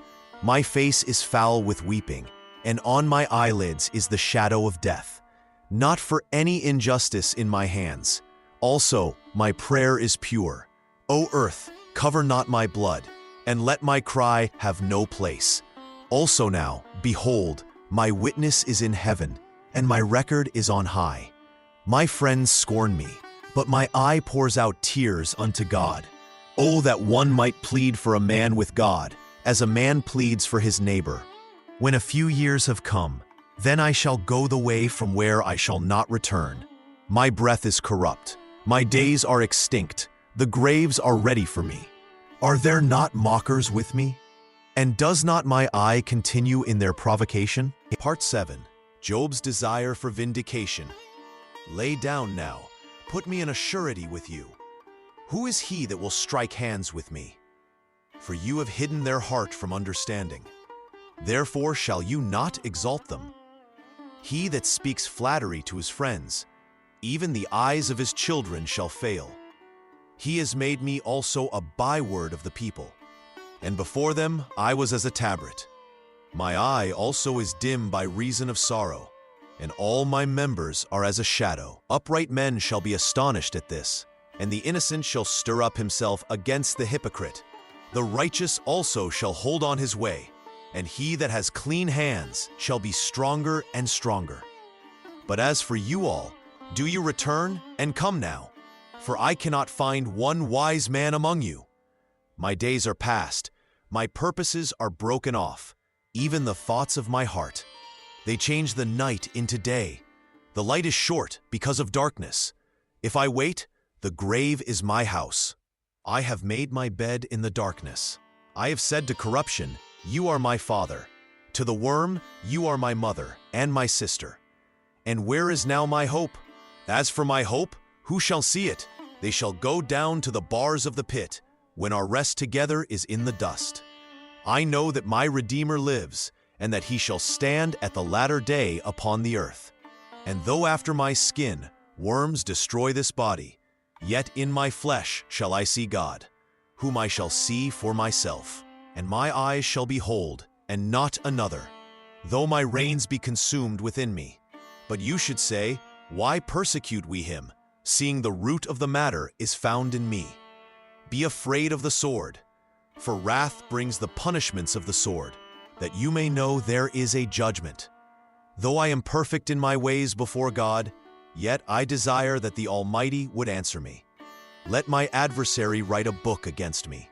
Surely I would take it upon my shoulder, and bind it as a crown to me. I would declare unto him the number of my steps. As a prince would I go near unto him. HTML. Part 8. Hope amidst trials. Then Zophar the Naamathite answered and said, should not the multitude of words be answered? And should a man full of talk be justified? Should your lies make men hold their peace? And when you mock, shall no man make you ashamed? For you have said, my doctrine is pure, and I am clean in your eyes.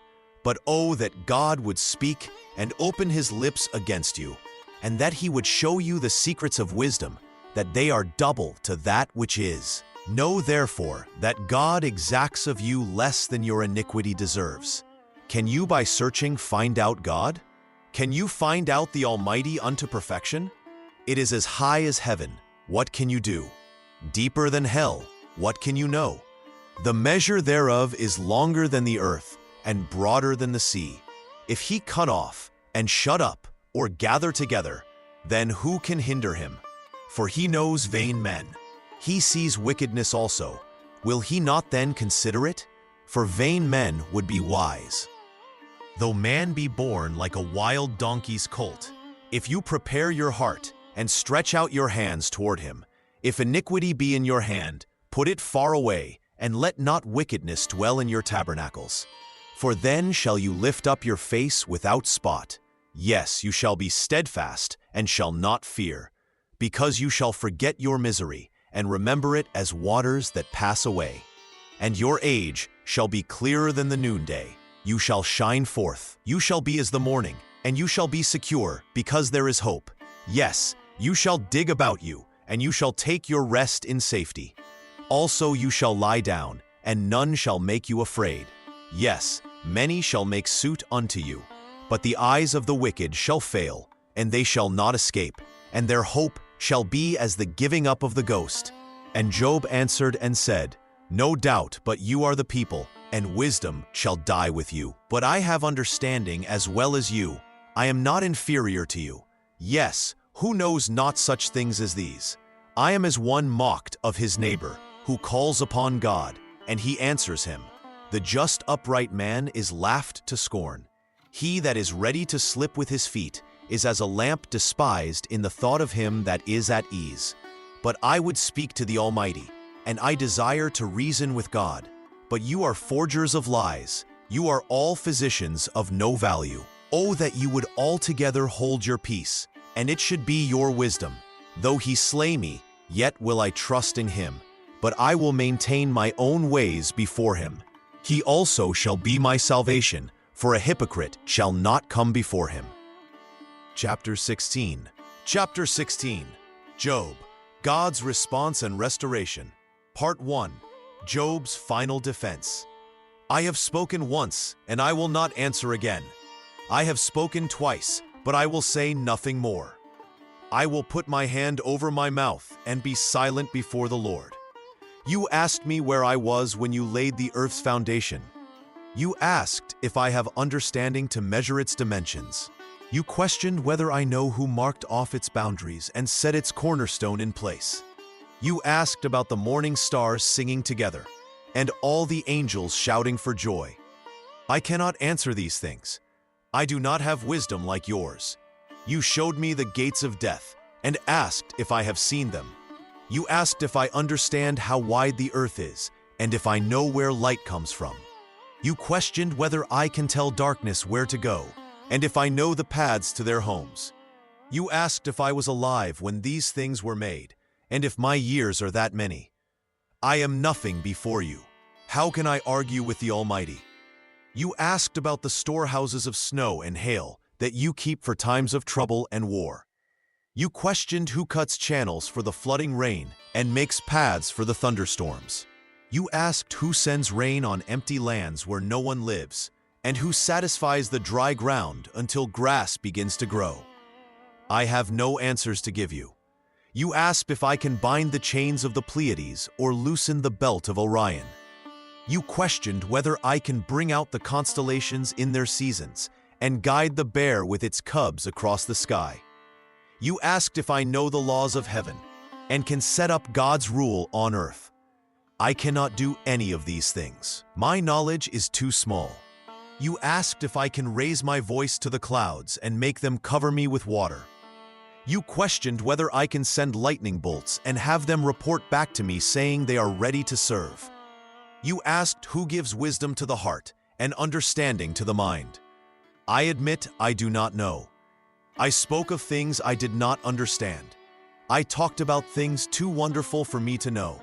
I said words about matters beyond my knowledge. My ears had heard of you before, but now my eyes have seen you.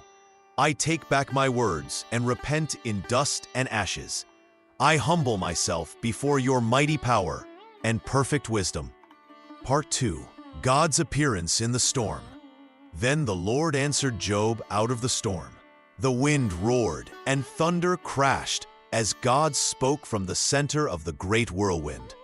Who is this that speaks words without knowledge? Who makes my counsel dark with words that have no wisdom? Stand up like a man and make yourself ready. I will ask you questions, and you must answer me. Where were you when I laid the foundations of the earth? Tell me, if you have understanding. Who decided how big it should be? Do you know? Who stretched the measuring line across it? What holds up its foundations? Who laid the first stone when the morning stars sang together and all the angels shouted with joy? Who shut up the sea with doors when it burst forth from the womb? When I made clouds its clothing and thick darkness its blanket? When I set limits for it and put bars and doors in place? When I said to it, you may come this far, but no farther. Here your proud waves must stop. Have you ever in your life commanded the morning? Have you shown the dawn its place? Have you made it take hold of the edges of the earth and shake evil people out of it? The earth changes like clay under a seal. All things stand out like a beautiful robe. Have you gone down to the springs of the sea? Have you walked in the deep places of the ocean? Have the gates of death been shown to you? Have you seen the doors of deep darkness? Do you understand how wide the earth is? Tell me if you know all this. Where is the way to the home of light? And where does darkness live? Can you take them to their places? Do you know the paths to their homes? You know because you were born then, and you have lived so many days. Have you gone into the places where snow is kept? Have you seen the places where hail is stored? I keep them for times of trouble, for days of war and battle. What is the way to the place where light is divided? Where is the path where the east wind spreads over the earth? Who has made a channel for the heavy rain? Who has made a path for the thunder? Who sends rain on empty land where no one lives? Who waters the dry and empty ground and makes grass begin to grow? Does the rain have a father? Who is the father of the drops of dew? From whose body does ice come forth? Who gives birth to the frost of heaven? The waters become hard like stone, and the surface of the deep freezes. Can you tie up the chains of the 7 stars? Can you loose the bands of the giant star group? Can you bring out the stars at their right times? Can you guide the great bear and her children? Do you know the laws of the heavens? Can you set up heaven's rule over the earth? Part 3. Challenge to Job's wisdom. Do you have an arm like God? Can your voice thunder like his? Put on glory and majesty then. Clothe yourself with honor and splendor. Let loose the fury of your anger. Look at every proud person and bring them low. Look at every proud person and humble them. Crush the wicked where they stand. Bury them all in the dust together. Bind their faces in the hidden place. Then I will praise you, for your own right hand can save you. Will you question my judgment? Will you condemn me so that you may be right? You who find fault with the Almighty, let him answer this. He who argues with God, let him reply to this. Where were you when I made the earth? Tell me, if you have understanding. Who decided how big it should be? Do you know? Who stretched the measuring line across it? What holds up its foundations? Who laid its most important stone when the morning stars sang together and all the sons of God shouted for joy? Who shut up the sea with doors when it burst out from the womb? When I made clouds its clothing and thick darkness its blanket? When I set limits for it and put up bars and doors? When I said, this far you may come, but no farther? Here your proud waves must stop. Have you commanded the morning since your days began? Have you shown the dawn its place? Have you taken hold of the edges of the earth and shaken the wicked out of it? The earth changes like clay under a seal. All things stand out like a beautiful robe. Have you gone into the springs of the sea? Have you walked in the depths of the ocean? Have the gates of death been shown to you? Have you seen the gates of deep darkness? Do you understand how wide the earth is? Tell me, if you know all this. Where is the way to the home of light? Where does darkness live? Can you take them to their places? Do you know the paths to their homes? You know, for you were born then. The number of your days is so many. Part 4. The Behemoth and Leviathan. Look now at the behemoth, which I made along with you. He eats grass like an ox. See now, his strength is in his hips, and his force is in the muscles of his belly. He moves his tail like a cedar tree. The muscles of his thighs are woven together. His bones are like tubes of bronze, his limbs like bars of iron. He is the first of the ways of God. Only his Maker can bring near his sword. Surely the mountains bring him food, where all the animals of the field play. He lies under the lotus trees, in the hiding place of the reed and marsh. The lotus trees cover him with their shadow. The willows of the brook surround him. If a river rages, he is not troubled. He is confident, though the Jordan swells even to his mouth. Can anyone take him by his eyes, or pierce through his nose with a snare? Can you draw out Leviathan with a fishhook, or press down his tongue with a cord? Can you put a rope into his nose, or pierce his jaw through with a hook? Will he make many prayers to you, or will he speak soft words to you? Will he make a covenant with you, that you should take him for a servant forever? Will you play with him as with a bird? Will you bind him for your girls? Will traders bargain over him? Will they divide him among the merchants? Can you fill his skin with barbed irons, or his head with fish spears? Lay your hand on him. Remember the battle, and do so no more. Any hope of subduing him is false. Will not one be cast down even at the sight of him? None is so fierce that he dare stir him up. Who then is he who can stand before me? Who has first given to me, that I should repay him? Everything under the heavens is mine. I will not keep silent concerning his limbs, nor his mighty strength, nor his goodly frame. Who can strip off his outer garment? Who shall come within his double bridle? Who can open the doors of his face? Around his teeth is terror.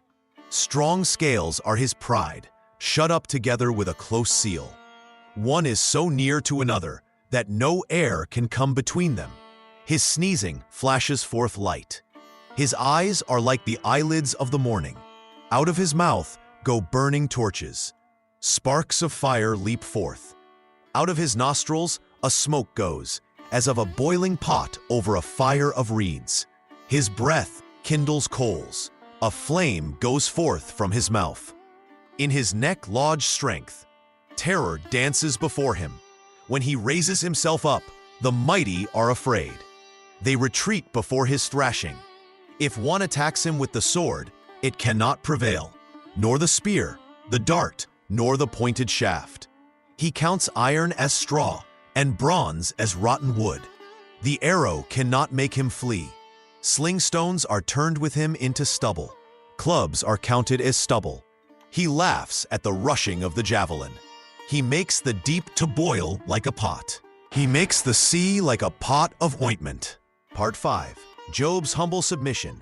After hearing the Lord's words about the great creatures and his mighty power, Job answered and said to the Lord, I know that you can do all things. No plan of yours can be stopped. You asked who it is that hides your purpose without knowledge.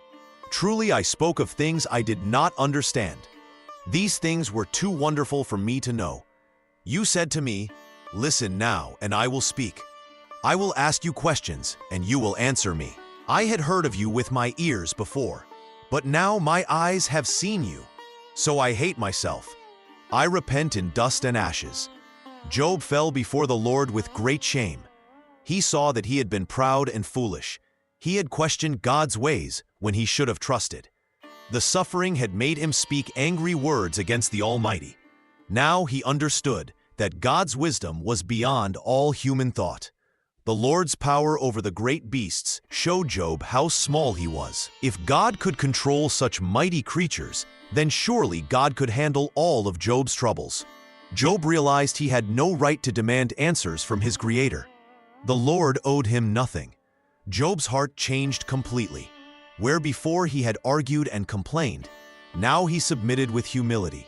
He admitted his lack of understanding. The things of God were too high and too deep for any person to grasp fully. In dust and ashes, Job showed his repentance. This was the way people expressed deep sorrow for their sins in those days. Job was not sorry for being righteous. He was sorry for speaking against God in his pain and anger. The sight of God's glory humbled Job completely. No longer did he demand to know why he suffered. No longer did he claim to be treated unfairly. He trusted that God was good and wise, even when he could not understand God's ways. Job learned that faith means trusting God even in darkness. It means believing that God is good even when life is hard. True faith does not demand explanations. It rests in God's character and love. Through his suffering and God's revelation, Job became wiser and more humble than before.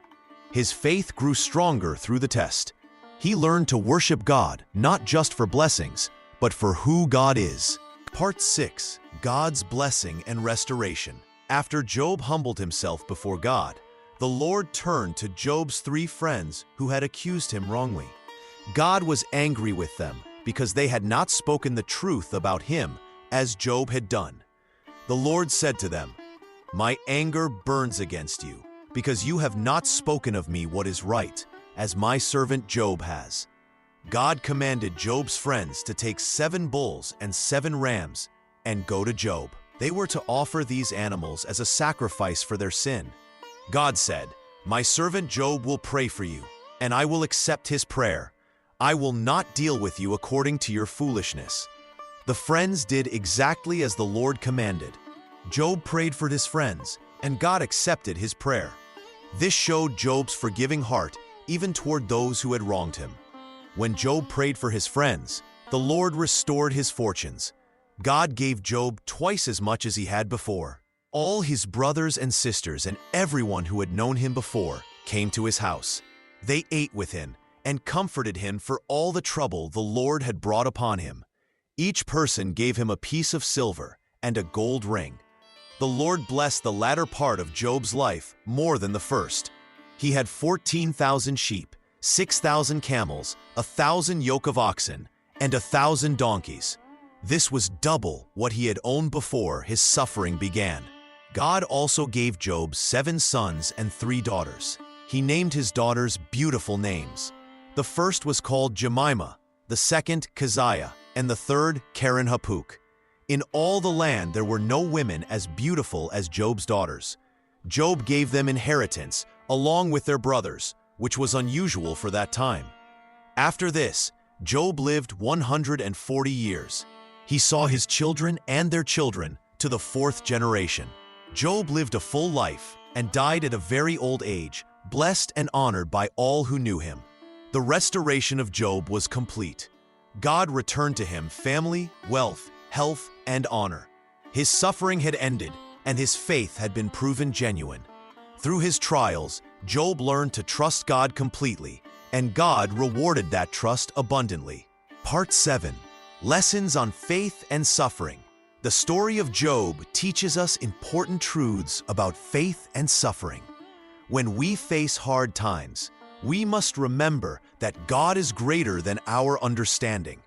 Job learned this lesson through his great pain and loss. Faith means trusting God, even when we cannot see why bad things happen. Job suffered terribly. He lost his children, his wealth, and his health. His friends told him he must have sinned to deserve such punishment. But Job knew he had lived a good life. He was confused and hurt, but he never stopped believing in God. Sometimes we think we know how God should act. We believe good people should always be blessed and bad people should always suffer. But God's ways are higher than our ways. His thoughts are not like our thoughts. Job learned that he could not judge God or demand answers from him. Humility is necessary when we come before God. We are small and limited. God is great and knows everything. When God spoke to Job from the storm, he asked Job questions about creation. Can you make the sun rise? Do you control the rain? Can you command the mighty beasts? Job realized how little he truly knew. Suffering can teach us to depend on God completely. Before his troubles began, Job was blessed with much wealth and a large family. He was respected and honored. But these blessings could not save him when disaster came. Only God could restore what was lost. Job learned that his hope must be in God alone, not in his possessions or position. God sees everything that happens to us. He knows our pain and understands our struggles. Even when it seems like God is silent, He is still watching over us. Job felt abandoned by God, but God never truly left him. In the end, God spoke to Job and blessed him greatly. Trust in God's goodness, even when life is hard. God's love for us does not change based on our circumstances. Sometimes He allows suffering to test our faith and make it stronger. Sometimes He uses difficult times to teach us important lessons. We may never understand why certain things happen, but we can trust that God is good and His plans are perfect. The book of Job shows us that righteous people can suffer without having done anything wrong. Suffering is part of life in this broken world. But God can use even our worst experiences for good purposes. He can bring blessing from pain and hope from despair. Part 8. Conclusion of Job's story. When Job heard God speak and saw His great power, Job fell down before the Lord. He said to God, "I know that You can do all things. No plan of Yours can be stopped. I spoke of things I did not understand. I talked about things too wonderful for me to know. I had only heard about You with my ears before, but now I have seen You with my own eyes. So I hate myself for what I said. I am sorry, and I repent in dust and ashes." After Job humbled himself before God, the Lord was angry with Job's 3 friends. God said to Eliphaz, "I am angry with you and your 2 friends. You have not spoken what is right about me, as my servant Job has. Now take 7 bulls and 7 rams. Go to my servant Job and offer them as a burnt offering for yourselves. Job will pray for you, and I will accept his prayer. I will not deal with you according to your folly, because you have not spoken what is right about me, as my servant Job has."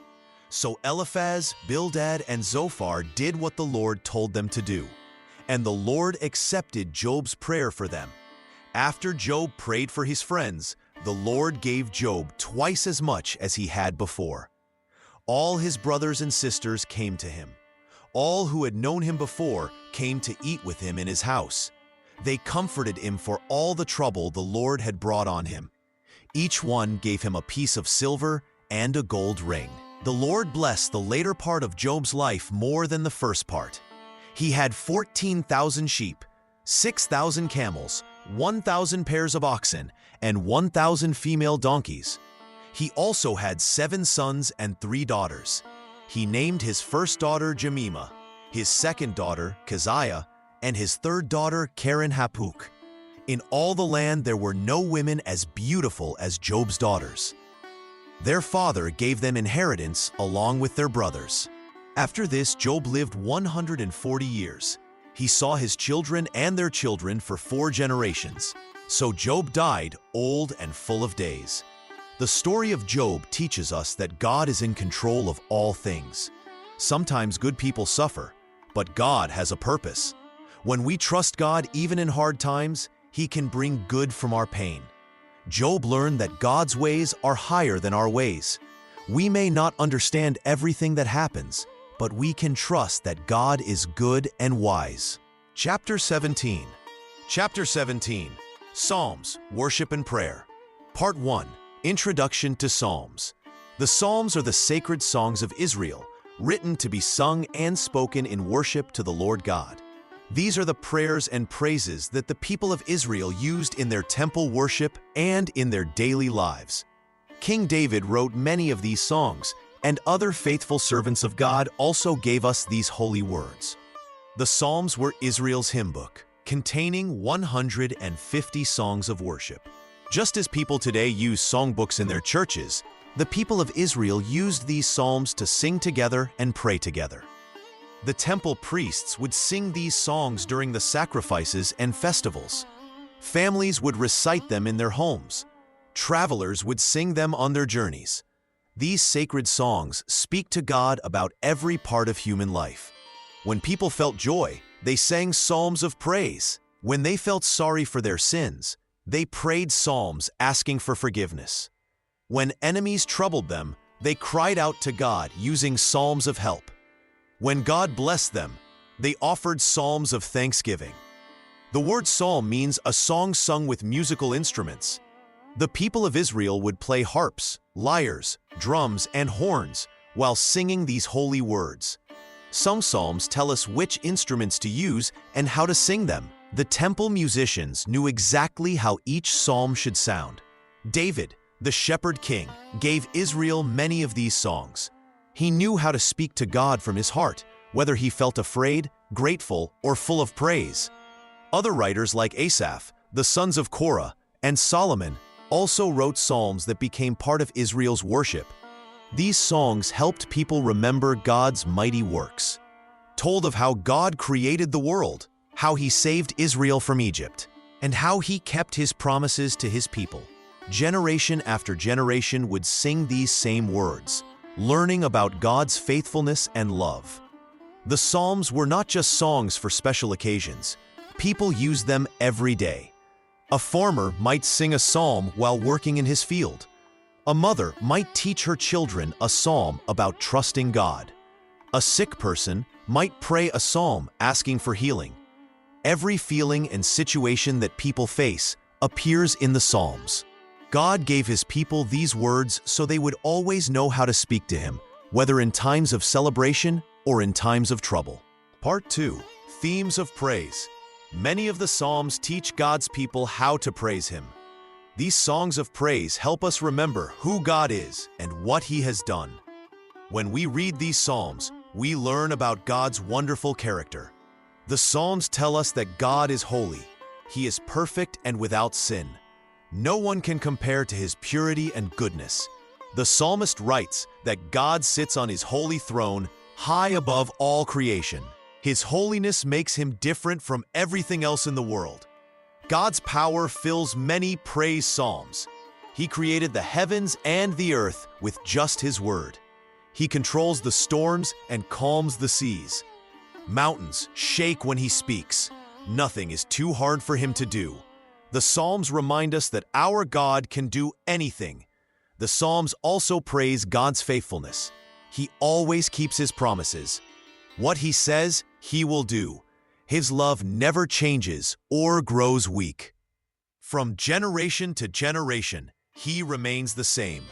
Parents can trust him, and so can their children and grandchildren after them. God's mercy receives much praise in these songs. Even when people sin and turn away from him, God is ready to forgive. His kindness reaches down to help those who call on him. He does not give us the punishment we deserve. Instead, he shows us compassion. The Psalms praise God as creator. He made the sun, moon, and stars. He formed every animal and plant. He gave life to all things. When we look at the world around us, we see his great work everywhere. God's justice also receives praise. He cares about what is right and wrong. He protects those who cannot protect themselves. He stands up for the poor and helpless. Evil people cannot hide from him forever.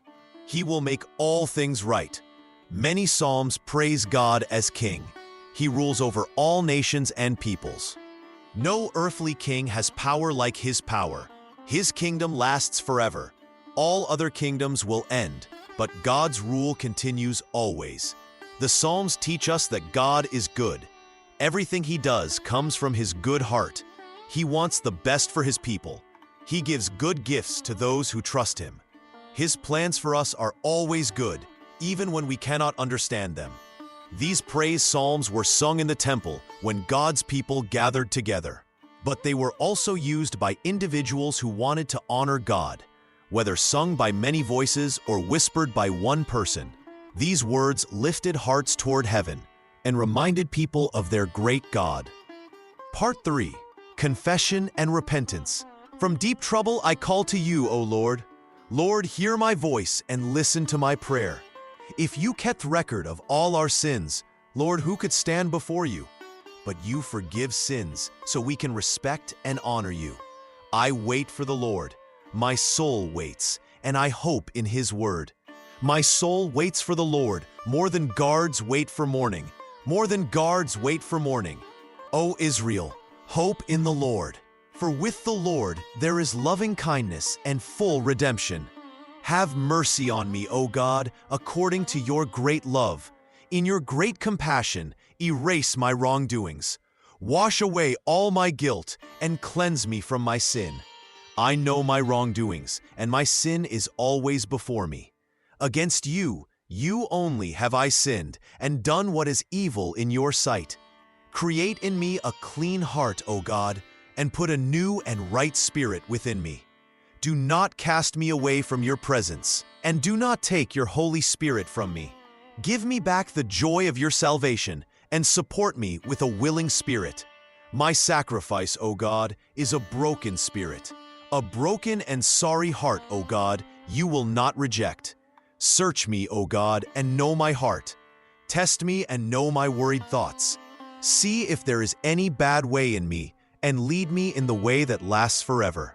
Turn your face from my sins and erase all my guilt. The Lord is near to those who have broken hearts and saves those whose spirits are crushed.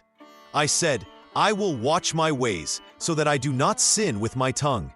I will keep my mouth closed while evil people are near me. If we say we have no sin, we deceive ourselves, and truth is not in us. If we confess our sins, God is faithful and just to forgive our sins and cleanse us from all wrongdoing. These words of sorrow and asking for forgiveness show us that God wants honest hearts. When we admit our sins and ask God to forgive us, He listens. The writers of these Psalms were not perfect people. They made mistakes and did wrong things, just like all people do. But they knew where to go when they felt sorry for their sins. They went to God. They did not try to hide their mistakes or pretend they were good. They opened their hearts and asked God to make them clean again. God's people have always used these prayers when they needed forgiveness. These words help us know how to talk to God when we have done wrong. They teach us that God is ready to forgive when we are truly sorry. Part 4. Thanksgiving Psalms. When God's people experienced His goodness, they sang songs of thanks. These Thanksgiving Psalms show how believers responded when God answered their prayers, saved them from trouble, or blessed them with good things. The writers of these Psalms did not keep quiet about God's kindness. They wanted everyone to know what God had done for them. They called out to their families, their friends, and even strangers to listen to their stories of God's help. In Psalm 116, one writer says, I love the Lord because He heard my voice and my prayers. Because He listened to me, I will call on Him as long as I live. This person was in great trouble and cried out to God. When God saved him, he could not stop being grateful. Another psalm writer says, Come and hear, all you who fear God, and I will tell you what He has done for my soul. These people wanted to share their joy. They gathered together to tell how God had been good to them. The Thanksgiving Psalms often begin with the person in great need. They might be sick, surrounded by enemies, or facing death. They call out to God for help. Then God answers their prayer. He heals them, protects them, or gives them what they need. The rest of the psalm is their song of thanks. In Psalm 30, the writer says, You have turned my crying into dancing. You have taken away my sadness and given me joy. This shows how completely God can change a person's situation. These psalms also remind God's people that He provides for their daily needs. They thank Him for food, safety, family, and health.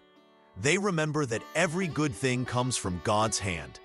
Many Thanksgiving psalms include promises to tell others about God's goodness. The writers say they will praise God in front of many people. They want their thankfulness to encourage others to trust God too. These songs teach us that gratitude should be spoken out loud. God's people did not keep their thanks private. They made their thankfulness known to others. They understood that when God blesses one person, it shows His character to everyone who hears about it. The Thanksgiving Psalms show us that remembering God's past help gives us strength for future troubles. When we recall how God has been faithful before, we can trust Him to be faithful again. Part 5. Royal Psalms. The royal psalms speak about earthly kings and the coming king who will rule forever. These sacred songs were written for special times when kings took the throne or went to battle. They also speak of the promised ruler who would come from David's family line. Psalm 2 tells us about God's chosen king. The nations may rage and plot against the Lord's appointed one, but their plans will fail. God speaks from heaven, saying, "You are my son. Today I have become your father. Ask me, and I will give you the nations as your gift. The whole earth will belong to you." This psalm warns earthly rulers to be wise. They must serve the Lord with fear and bow down before his chosen king. Those who refuse will face his anger, but blessed are all who trust in him. Psalm 45 describes a wedding song for the king. The psalmist praises the ruler's beauty and righteousness. "Your throne, O God, will last forever and ever. You love what is right and hate what is wrong. Therefore God has blessed you more than anyone else." The king's bride is dressed in gold. She comes with joy to the palace. The psalm promises that their children will become princes in all the earth. People will remember this king's name through all generations. Psalm 72 prays for the king's reign to be just and peaceful. "Give the king your justice, O God. Let him judge your people fairly and care for the poor. May the mountains bring peace to the people. Let him defend those who have nothing and save the children of the needy. This king will rule from sea to sea. All nations will bow before him. He will rescue the poor when they cry for help.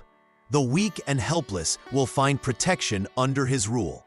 His name will be honored forever, as long as the sun shines in the sky." Psalm 110 speaks of the Lord's promise to his chosen one. "Sit at my right hand until I make your enemies a stool for your feet. You will rule from Jerusalem. Your people will serve you willingly on the day of battle." This king will also serve as a priest forever, like Melchizedek of old. He will judge the nations and crush their rulers. The Lord will give him strength to defeat all his enemies. These royal psalms point beyond earthly kings to the perfect king who was promised to come. Through David's family line, God would send the one who would establish his kingdom forever. This ruler would bring justice, peace, and salvation to all people who trust in him. Part 6. Lament Psalms. When people face trouble, pain, or fear, they cry out to God for help. The book of Psalms contains many of these desperate prayers. These are called lament psalms, and they show us how to talk to God when life becomes hard. David wrote many of these prayers when his enemies chased him. He poured out his heart to God, saying, "Listen to my prayer, O Lord. Hear my cry for help. Answer me, because you are faithful and good. Do not judge me, for no one living is perfect before you." In times of great trouble, David called out, "My enemies surround me like lions. They want to destroy me. But you, Lord, are my shield. You lift up my head when I am low. I can sleep in peace because you alone keep me safe." These prayers are honest about pain and fear. The writers did not pretend to be strong when they felt weak. They told God about their tears, their sleepless nights, and their broken hearts. One psalm says, "My tears have been my food day and night. People ask me, 'Where is your God?' My soul is very sad within me." But these prayers always turn back to God's faithfulness. Even in darkness, the writers remembered God's past help. They said, "Why are you so sad, my soul? Put your hope in God. I will praise him again. He is my help and my God." The lament psalms teach us that we can bring all our troubles to God. He wants to hear about our pain, our fears, and our confusion. We do not need to use pretty words or hide our real feelings. God knows our hearts already. These psalms also show us that crying out to God is not a lack of faith. It is actually an act of faith. When we pray in our darkest moments, we are saying that we believe God hears us and cares about us.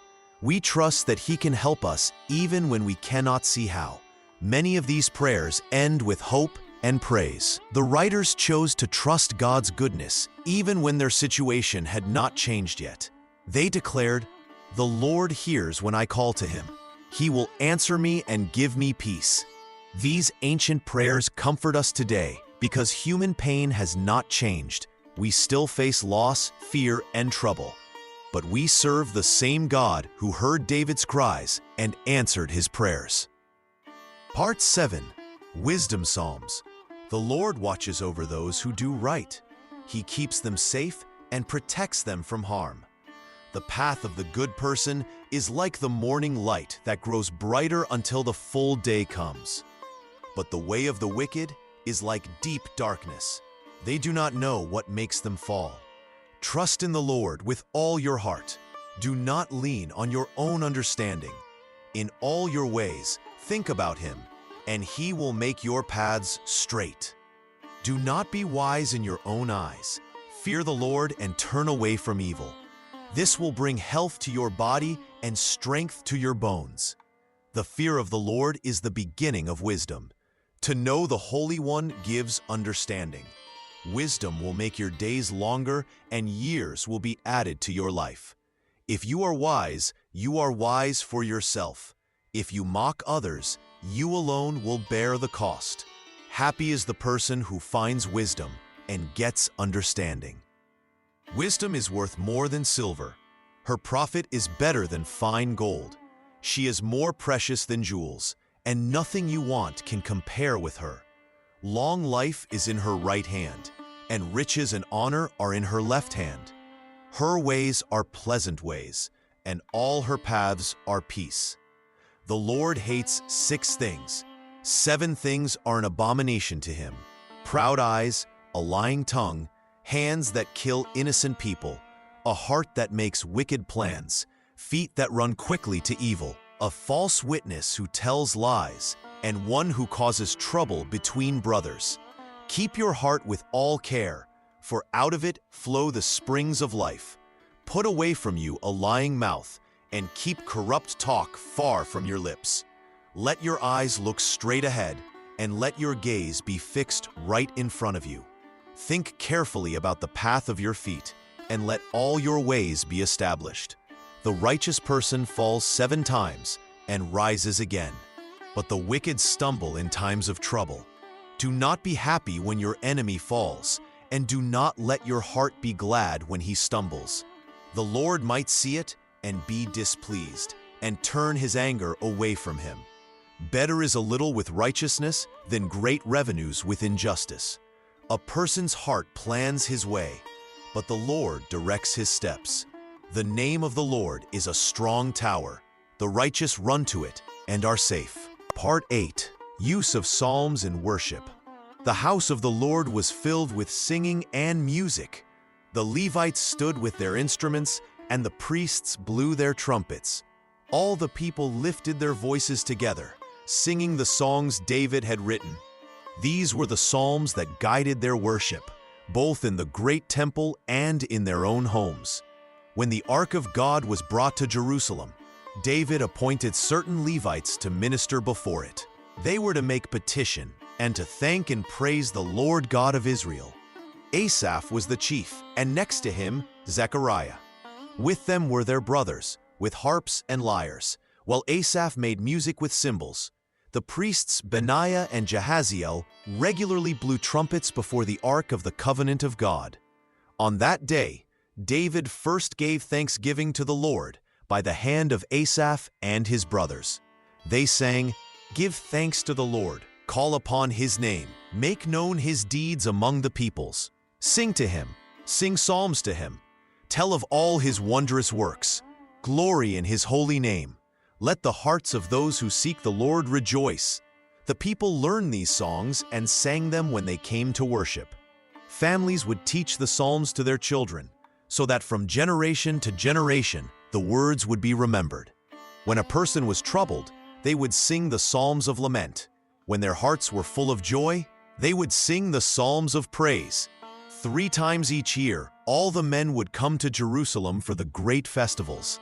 As they walked up the roads toward the holy city, they would sing the songs of ascent. I was glad when they said to me, "Let us go to the house of the Lord." Their voices would join together as they climbed the hills, preparing their hearts for worship. In the temple, the morning and evening sacrifices were offered with singing. The Levites would stand in their places, some with instruments and others lifting their voices.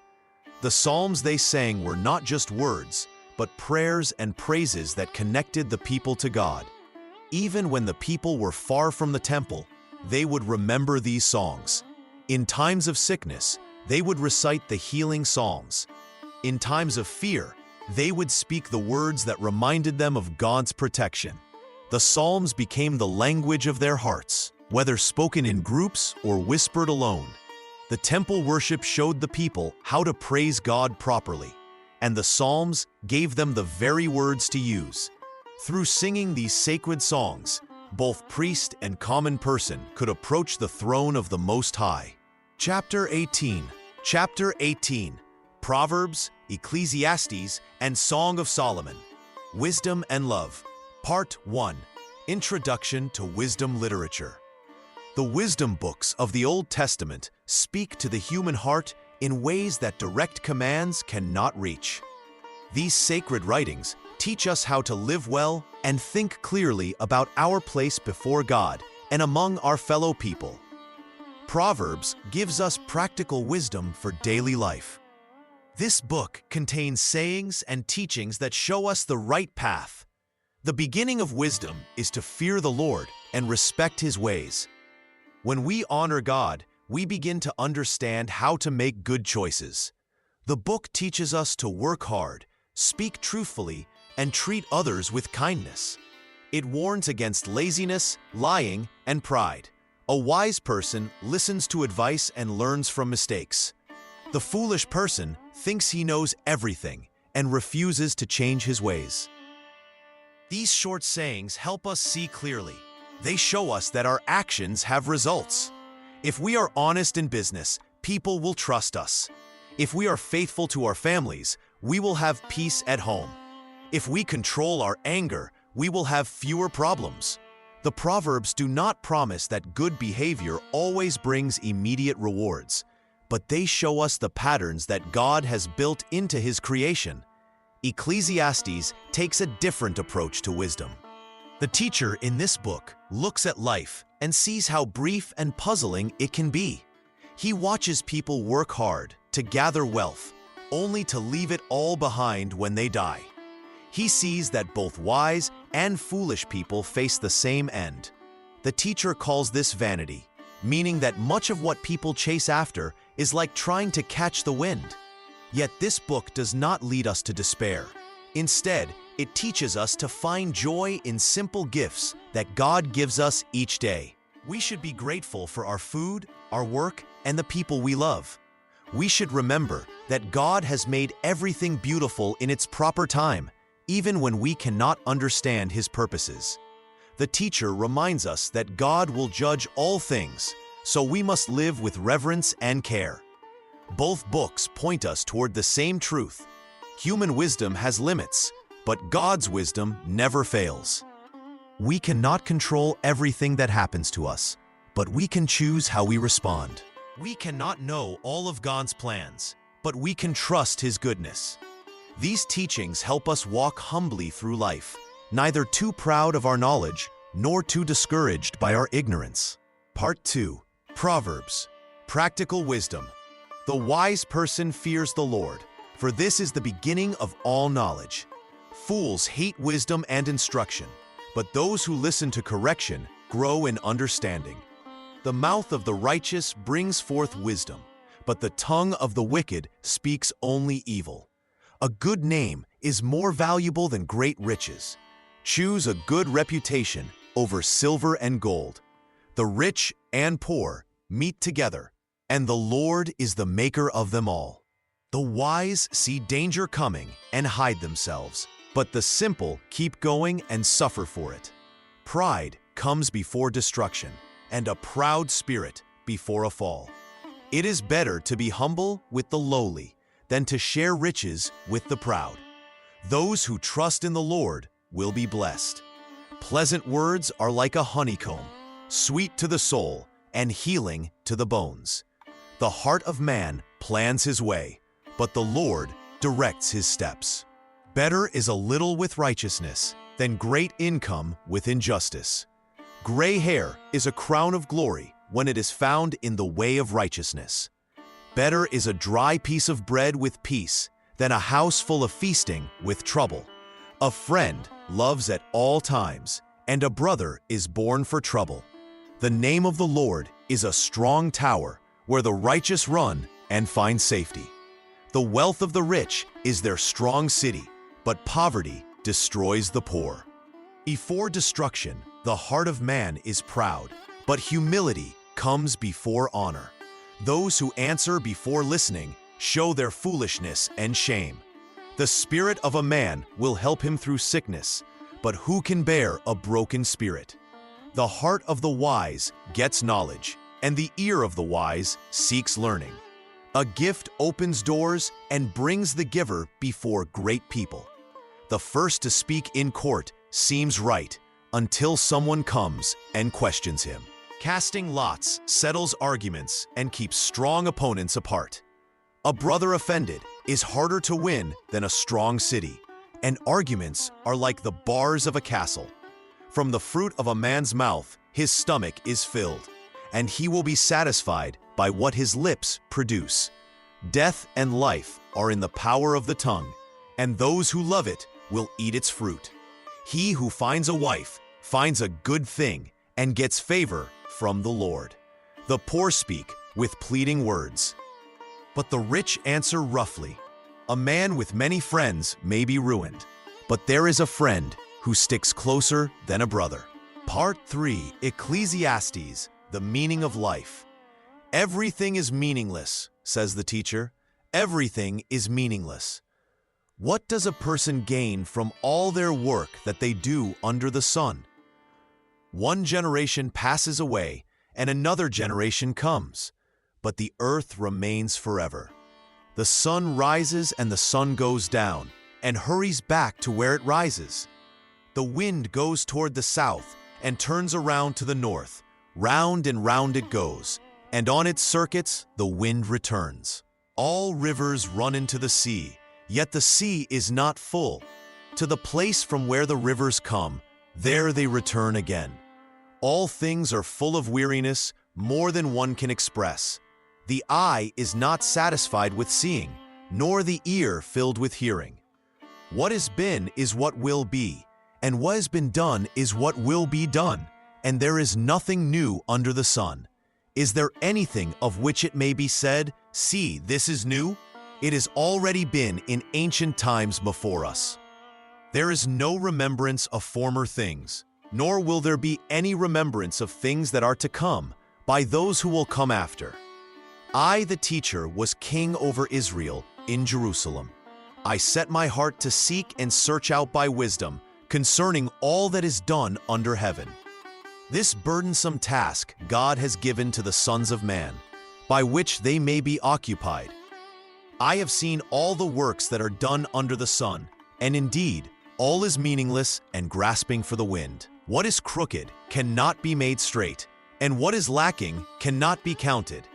I spoke in my heart, saying, Look, I have gained great wisdom, more than all who were before me in Jerusalem. Yes, my heart has understood great wisdom and knowledge. I set my heart to know wisdom and to know madness and folly. I perceived that this also is grasping for the wind. For in much wisdom is much grief, and he who increases knowledge increases sorrow. I said in my heart, Come now, I will test you with pleasure, therefore enjoy goodness. But surely this also was meaningless. I said of laughter, it is madness, and of pleasure, what does it accomplish? I searched in my heart how to gratify my flesh with wine, while guiding my heart with wisdom, and how to lay hold on folly, till I might see what was good for the sons of men to do under heaven all the days of their lives. Part 4, Song of Solomon, Love and Celebration. The Song of Solomon speaks of love between a man and a woman. It shows the beauty and joy that comes from their deep care for each other. The words are like sweet songs about how love feels and grows. The woman speaks first, saying her beloved is like a bundle of myrrh that lies close to her heart. She tells him that his love is better than wine, and his name is like perfume poured out. She asks him to draw her away with him so they can run together. The woman says she is dark but lovely, like the tents of Kedar and the curtains of Solomon. The man answers her with tender words. He tells her she is beautiful, and her eyes are like doves. He says her hair is like a flock of goats moving down the slopes of Mount Gilead. Her teeth are like a flock of sheep just come up from washing, each with its twin, and none is missing. Her lips are like a scarlet thread, and her mouth is lovely. They speak back and forth about their love. The woman says her beloved is like an apple tree among the trees of the forest. She sits in his shade with great delight, and his fruit is sweet to her taste. He brings her to the banquet hall, and his banner over her is love. She asks to be strengthened with raisins and refreshed with apples, because she is sick with love. The man speaks of spring coming. He says the winter is past, and the rain is over and gone. The flowers appear on the earth, and the time of singing has come. The voice of the dove is heard in the land. The fig tree puts forth its figs, and the vines are in blossom, giving their fragrance. He asks his love to arise and come away with him. The woman dreams of seeking her beloved through the city streets. She asks the watchmen if they have seen him whom her soul loves. When she finds him, she holds him and will not let him go until she brings him to her mother's house. The book shows that love between a man and woman is good and pure. It speaks of longing and joy and the way two people can belong completely to each other. The love described here is strong and cannot be put out by many waters or swept away by floods. Part 5. Contrasts between books. The three wisdom books show very different ways of looking at life and God's ways. Each book speaks with its own voice and teaches different truths. Proverbs speaks with confidence and certainty. It gives clear rules for right living. The book says that if you follow wisdom, you will have a good life. If you fear the Lord and obey his teachings, you will be blessed. The wise person will prosper, and the fool will suffer. Proverbs tells you exactly what to do and what not to do. It promises rewards for good choices and warns of punishment for bad ones. Ecclesiastes speaks very differently. The teacher in this book sounds tired and confused. He looks at life and sees that nothing lasts forever. He watches good people suffer and evil people prosper. This troubles him deeply. The book asks hard questions about why life seems so unfair. It says that much of life does not make sense. Even wisdom has limits. The teacher cannot understand all of God's ways. Yet he still tells people to enjoy life while they can and to remember their Creator. Song of Solomon uses the language of love and joy. This book does not worry about right and wrong or life's problems. Instead, it celebrates the beauty of love between a man and woman. The words are full of passion and delight. The lovers praise each other's beauty with rich pictures from nature. They long for each other and find great happiness together. The book shows love as a gift from God that brings pure joy. Proverbs teaches through short, wise sayings. Ecclesiastes shares long thoughts and questions. Song of Solomon uses poetry and beautiful word pictures. Proverbs gives answers. Ecclesiastes asks questions. Song of Solomon sings with joy. All three books are true and needed. Proverbs helps us live wisely day by day. Ecclesiastes reminds us that life has mysteries we cannot solve. Song of Solomon shows us that God made love and joy as good gifts. Together, these books give us wisdom for different parts of our lives and different times when we need different kinds of truth. Part 6. Themes of God's sovereignty. The Lord holds all things in his hands. He rules over kings and nations. He decides when people are born and when they die. Nothing happens without his knowledge and permission. The wind blows where he commands it. Rain falls when he sends it. The sun rises because he makes it rise. In Proverbs, we learn that the Lord sees everything we do. He knows our thoughts before we think them. He watches over the path of good people and protects them, but he also punishes those who do wrong. The Lord gives wisdom to those who ask for it with honest hearts. He lifts up the humble and brings down the proud. Ecclesiastes shows us that God controls time itself.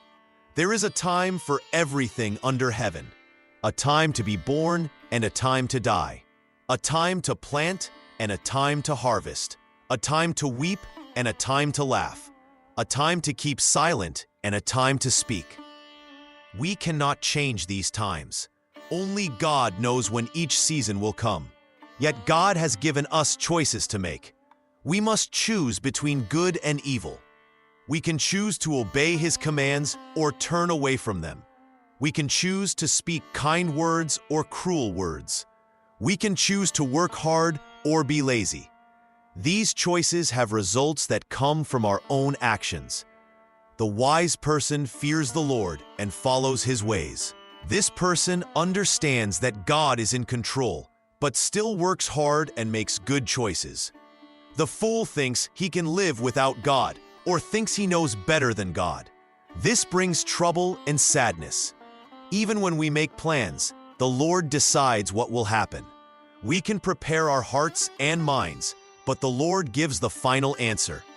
We should make our plans and work toward our goals, but we must trust that God's will is best. The Lord uses both good times and hard times to teach us. When things go well, we should thank Him and remember His goodness. When troubles come, we should trust that He still loves us and has a purpose for our pain. Solomon learned that trying to understand everything God does is like trying to catch the wind. We are not God. Our minds are small compared to His great wisdom. We should do our work, love our families, eat our food with thankfulness, and trust that God knows what He is doing.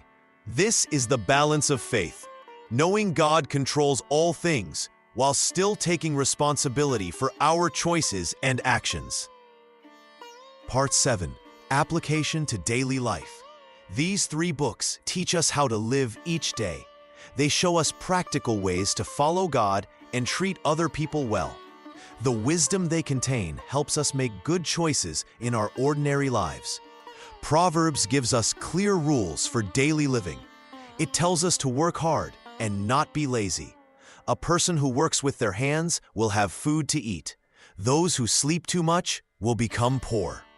The book teaches us to speak kind words and avoid anger. A gentle answer turns away angry feelings, but harsh words make fights worse. We should choose our friends carefully. Good friends make us better people, but bad friends lead us into trouble. Proverbs warns us to stay away from people who lie, cheat, or hurt others. It also tells us to honor our parents and listen to their teaching. Children who obey their mothers and fathers will live long and happy lives. Money should be earned honestly.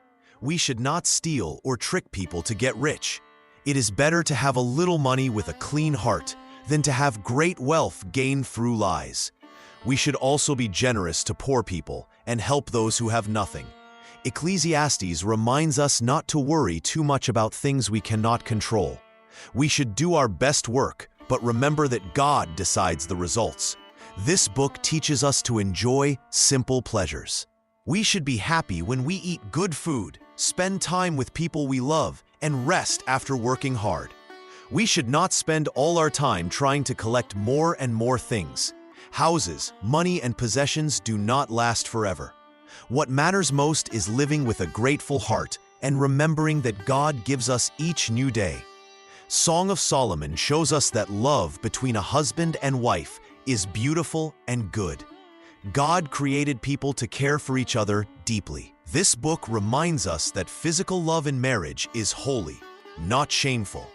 It teaches couples to speak kindly to each other and to find joy in their relationship.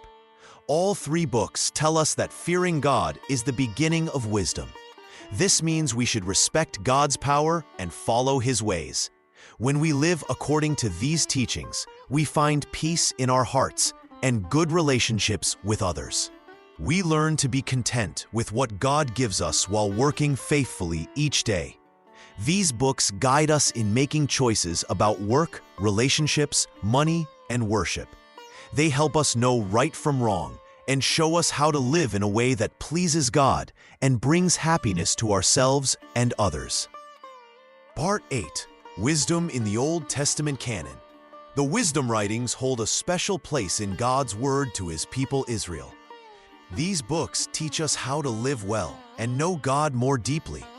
They are different from the law books and the stories of kings and prophets.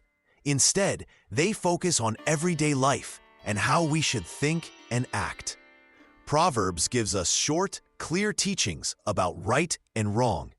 It tells us how to be wise in our daily choices. Ecclesiastes makes us think about what really matters in life. It shows us that many things we chase after are empty without God. Song of Solomon celebrates the love between a man and woman that God created. All three books start with the same truth. Fearing God is where wisdom begins. This fear is not being scared of God, but having deep respect for Him. When we honor God this way, we can learn to live as He wants us to live. These wisdom books teach Israel that God cares about every part of life. He is not just the God of big events like wars and miracles. He also cares about how we treat our neighbors, how we handle money, and how we love our families. The wisdom writings show that following God affects everything we do each day. Israel learned from these books that true wisdom comes from God alone. Human wisdom often fails us, but God's wisdom never does. The books warn against pride and teach us to be humble. They show us that even the smartest person needs God's guidance. The wisdom literature also teaches that life has seasons. Sometimes we laugh and sometimes we cry. Sometimes we work and sometimes we rest. God is with us in all these times. We learn to trust Him when life is hard and thank Him when life is good. These books help God's people understand that wisdom is not just knowing facts. True wisdom means living in the right way. It means making choices that honor God and help others. It means being content with what God gives us while still working hard.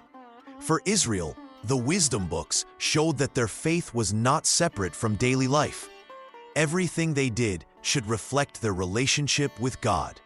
Whether they were buying food, talking to friends, or caring for their children, they could honor God in these simple acts. The wisdom writings remain important because they teach truths that never change. They guide us in making good choices and help us find meaning in life through knowing and following God.